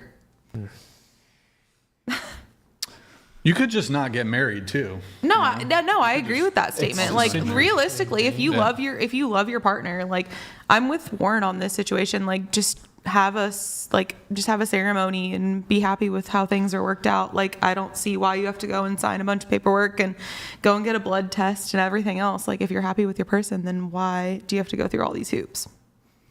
Especially like in the long run, like like I said, like insurance and like tax and everything else, like if you can do it yourself, why worry about? Yeah, James Sexton describes it as an antiquated technology that 100%. My aunt and uncle, I guarantee they've been together for forever and a day, and realistically they have no kids, they have no other assets, like they live together. Realistically, I feel like at the end of the day, if they didn't have to have like, or they didn't feel the need to have like a marriage certificate, they wouldn't, because they've just been together for forever. So why have paper to say that you've been together for forever and a day? Brian? What? What are your thoughts on it? You raised your eyebrows. On like having like a legal like binding marriage with like paper and everything. I'm not in favor of marriage. Okay. I'm totally fine with if you want to spend your life with one person and being monogamous and have children. I'm not like anti-natalist or anti-monogamy or anti-staying with one person. But I guess perhaps to Warren's point, I don't see the actual point of getting the government 100% involved. And I suppose if my partner wanted like an arbitrary, non-legally binding ceremony, I'd be okay with that. But like getting the government involved, just I feel like it like muddies the water. Like why do it if you don't have to? Yeah. And then like I don't know, it's just there's certain financial ramifications in the event of a divorce. Yeah. So, like. But again, you can still sign a contract. Like maybe not necessarily a prenup, but you can still sign a contract before that and say this is what we're doing. Well, the thing is, like, prenups can only apply. You should probably. Well, I don't want to say definitively if this is the case, but prenups typically apply to assets that exist prior to marriage. I don't think there's certain things in a prenup that you can do as it relates to community property that's been accrued during the marriage. Also, prenups can be challenged. So there's that fear, even if you do have a prenup. I would say, to be charitable, I think overwhelmingly prenups are enforced, but they can still be challenged. That's another complication. And it's just like, I don't know. I just don't see the point. Do you think marriage is good, like prescriptively for the society, and it's just not good for you? Or you just think no man should get married? Well, I think people staying together, if they have children, like I think you can stay together with one person absent marriage. Yeah. So I think like, what's the actual difference between like and I'm common not making, law, like common law and like actually having a legal bind, like. Yeah, we can still be married. It's just why does the government need to stamp? I guess it's more difficult to leave. Like it makes it more difficult to leave. Well, actually, I think you can actually make a counter argument here to this. If you're married, there's actually an incentive to leave for the person who's not the breadwinner all of a sudden. You get alimony. It's like, we're in a rough patch. If I divorce him, I get like XYZ, I get alimony, I get this, I get community property. It's actually it seems like there's an incentive to get divorced in some cases. I guess, but that's also a big burden on anyone to be a divorced person. It's harder to find someone new. It's you have a lot of time financial burdens after being divorced, or you have children. It's just, it makes your record like not as clean. The benefits don't outweigh the benefits of a divorce. Might not outweigh the benefits of staying married. In other words.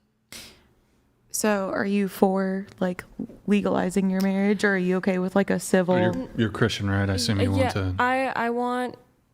I want to get married in a church. I am conservative, so to an extent I believe limited government. I don't think the government should be sticking their nose in every aspect of our lives. However, I will make the exception for marriage. I'm not well educated on it.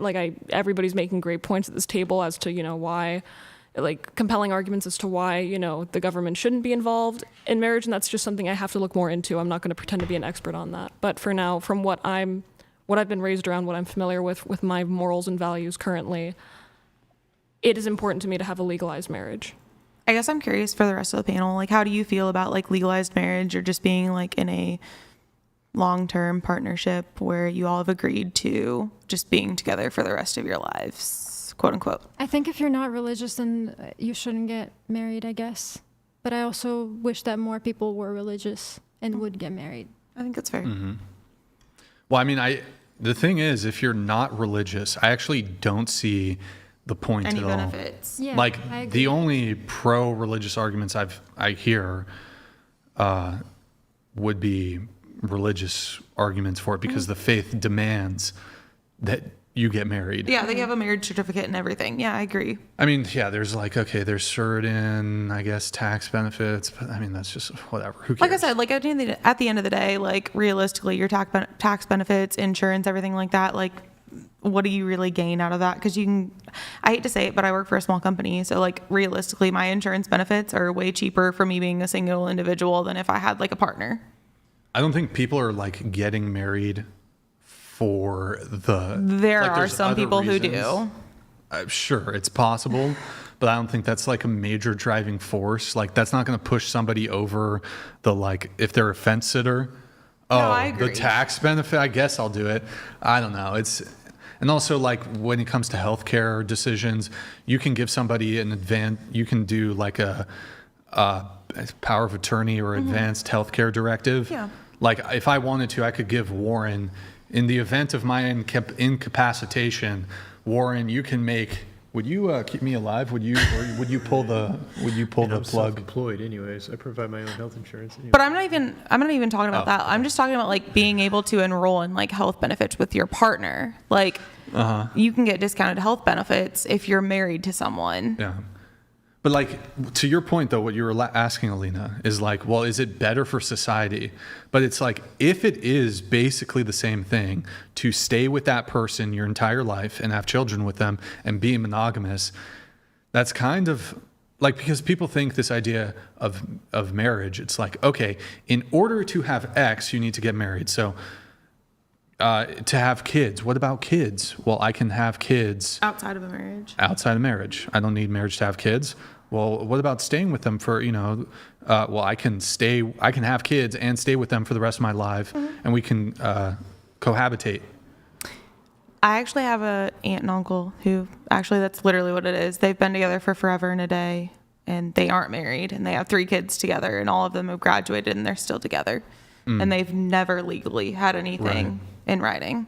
Yeah, but I guess ultimately it's faith-based. What do I get in marriage that I can't get from a long-term monogamous relationship? 100% agree. I just heard that relationships where 2 people cohabitate and they're not married tend to be unsuccessful a lot of the time. That's an actual statistic. But I like mean, how what's the unsuccessful? what's the Yeah. divorce rate? So okay, No, these those people get relationships married. are less successful than those who get married, even with the high divorce rate. But why are they unsuccessful? Because like I just said, I have an aunt and uncle who've been together for at least over 18 years because all of their kids are out of the house, and they've been together for as long as their kids have been alive, at least. I'm just saying the you see breakup people rate is who higher for cohabitating non-married people than it is for than the actual divorce rate. But the sample pool is completely different as well. Yeah. Because what does cohabitation mean? You have a lot of people that are just dating, Not married, yeah. considering cohabitation. That's not the same as Like considering, living well, together. right. It's not the same as considering, well, we're married but not under the government. Wait, what are you saying? We're talking about the fact that like you can be together with a person for an extended period of time, and we're saying like 10, 15 years, we'll say that for example, but you never legally went to the courthouse and filled out paperwork and filled out a marriage license and signed all the paperwork and everything like that. Mm-hmm. And you can have a successful relationship without doing that. Really quick, David sends in the super chat. Never fly United Airlines. Got back from Stanley Cup. Game 2, Canada. Tuned in now. Never get married if you have money. If you meant to be, you will be. Oh, that was beautiful. That was some poetry there. Okay, fine. We're going to let these last few chats come in, then we're going to get this wrapped up. Correction. Jayekin donated $19. Oh, we read all the super chats back then. Yes, Brian, you're right. I meant super chats, not TTS. Forgive me, I'm old as dirt. Felicity, what's your popsicle count? Lol. It was 4 today. Damn. Putting up some numbers. Okay. Mr. Based. Mr. Baseman donated $20. Brian's so fucking fat. I gotta Every lose some time weight, he boys. gets up It is from what his it is. chair, the earthquake knocks over my drink, and I'm on the East Coast. Your weight has become a burden to more than just your chair. Lol. That's mean. Aww. Oh my god, where's the Where's the fucking crying noise? God damn tears? it. Like, that's terrible. Guys, I can't. That can't be my going That can't be the out. last one. One more. Send in something nice. Oh, there's one. Send one in. One nice one. Send it in. I can't let that be the last one. What's that? What's it about? Oh, Mary's gonna send one. Oh, that's so very nice of Mary. Thank you very much. All right. Here, I'm gonna do the. Okay. By the way, nobody here does OF, right? No. Nobody has anybody here ever, like done it in the past? No. Okay, that's another whatever W, no OF I was girls. surprised. Yeah, I thought I saw Warren everybody came sitting here. outside. He was like, I really hope He saw someone is. Felicity. He's like, God, what did you saw the? Should I? Hey, Felicity, no. Hey, shut the. You're better than that. I'll Don't All do right. the that. comments and find out. So I don't need to do any call to actions to propose that. Yeah, I want to say GG. Well played. Well played to the panel. Last call. Hit the like button, please, on your way out. Thank you guys for tuning in tonight. You could have been anywhere in the world, but you're here with me on Warren's birthday. Happy birthday, man. Happy birthday. Thank you. Thank you to everyone who so generously super chats, donates. I'll get it pulled in a sec, and supports the show. Thank you guys. You guys are, we're viewer supported. We don't ever really do any sponsorships. Half our shit gets like demonetized or whatever. So really appreciate all the support. We are viewer supported. We will be live again Sunday at 5 p.m. Pacific. Wait. Got a good show next Sunday. 5 p.m. Pacific Sunday. Any girls who want to be on the show, you can DM out whatever on Instagram. If you can make it to Santa Barbara, let these final chats come through. $20 TTS. Letting these final ones come through, then we're going to get this wrapped up. Get everybody home. One sec, guys. One sec. Here, let me just do it here. Snapmore donated $19. Brixan loves burrito in the bum bum. Not what I was really hoping for, but okay. We have Mary. Oh, I should have played this one last. But Mary donated $20. Brian, you are an icon. Doing God's work. oh, thank you, Mary. Appreciate it. Thank you. Thank you very much. She snorted back there. I was just going to say, Mary Did a little oink. Very silly. Base Thor. Thor donated $20. Uh-oh. Taylor Drift doesn't remove her makeup cause if she goes back to jail. She want to make sure she looks good for her mugshots. Oh, when you're driving home, if you get pulled over, let's play that video. Final thing. Oh, let's put happened? in I the got Discord. arrested. I hit a cop or something. For what? I hit a cop. And we'll do video tab for this one. With your car. Final thing. This is the send off. Do Do you know? He was in It's his Wall of car. Whatever in the Discord. Okay. God. Don't worry, Yeah, guys. video tab. It's a long time And ago. then It was a year ago. pull How long were you in Discord. jail? Like 3 days. Oh my God. Let me hide. Was it a weekend? Hide this. All right, our just very had a own, Yeah. our very own Taylor Drift. Oh Go ahead, play. no.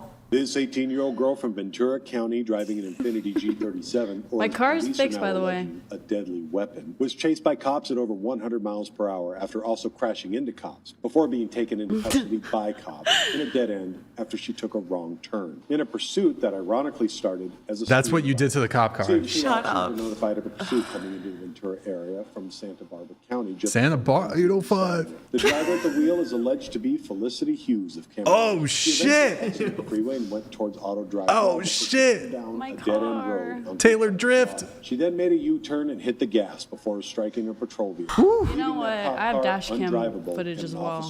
Ooh, can we get the I'll exclusive? send it to you. Custody without further incident. It's short. Hughes was You seem charged pretty with drunk? and willful calm. Yeah, were you disregard drinking? I don't assault do any of with a that. deadly weapon. I was She was transported. Were you to Todd like? Brixan Were Why were you going just? 100 miles an hour? with a $50,000 bail. I'm not saying An how fast on-scene I was going. photographer who's Well, that's what tagged it below You can. What? Yeah. Allegedly, they clocked me at 115. Allegedly. But that's just Well, what alleged. happened? I didn't want to pull over. Okay. You seemed Were you pretty relaxed and calm. Yeah, you were very, very calm. I will Were tell you you that. like? They 'cause- the cops liked me. They let me chill in their cafeteria, uncuffed, and we just chatted up. They were asking me questions, and they started asking me like what I want to do with my career and stuff, and like random. They were like, "You're young. What do What's you want my to do with your life?" relationship Oh, status? man. It's Oh, like, they were. Oh, okay. Oh. just like random stuff. Like ask me about like my family life. But like when you were being escorted with the handcuffs on, you seemed kind of like. I feel like a lot of girls are going to be crying, like, "Oh my god." No, you're. You very seem calm. pretty I chill. wasn't crying. There was a mugshot. I still need to get it. I wasn't crying in my mugshot either. And people say it's because I'm a girl. Same thing has happened to tons of guys that I know, and same thing happened to them. They didn't. They were only in there for 3 days. Charges dropped. So I don't want to see any comments, you guys, about female privilege because it happens to guys too. How long were you in there? 3 days. 3 days. Mm-hmm. 3 days? Yes. Ah, 3 good days. times. All right, final two chats, then we're wrapping. Justin Martin's donated $20. Yo, Justin, thank you, man. Burrito boy's a heathen. No sense in marriage until he finds his faith. Good seeing you on, Warren. I enjoy your videos. Yo, Justin, thank you so much, man. Appreciate it. All right, this should be the final He chat. donated $20. Thank you, man. K-pop Brixan is a great guy. He looks great too. He probably works out a lot. He also hires ex-cons. Beautiful. Hey, I believe in Second chances? restorative justice. I've been here for like 3 months. All right, guys. Let me just double check, make sure we're all good. I'm pretty sure that's it. Okay, guys. Thank you so much for tuning in. Thank you again to the wonderful panel. It was a good show. You guys were dope. Thank you guys for coming on. 07s in the chat. 07s in the chat. I hope you guys have a good night, and we will see you guys next time. Good night, guys. Bye.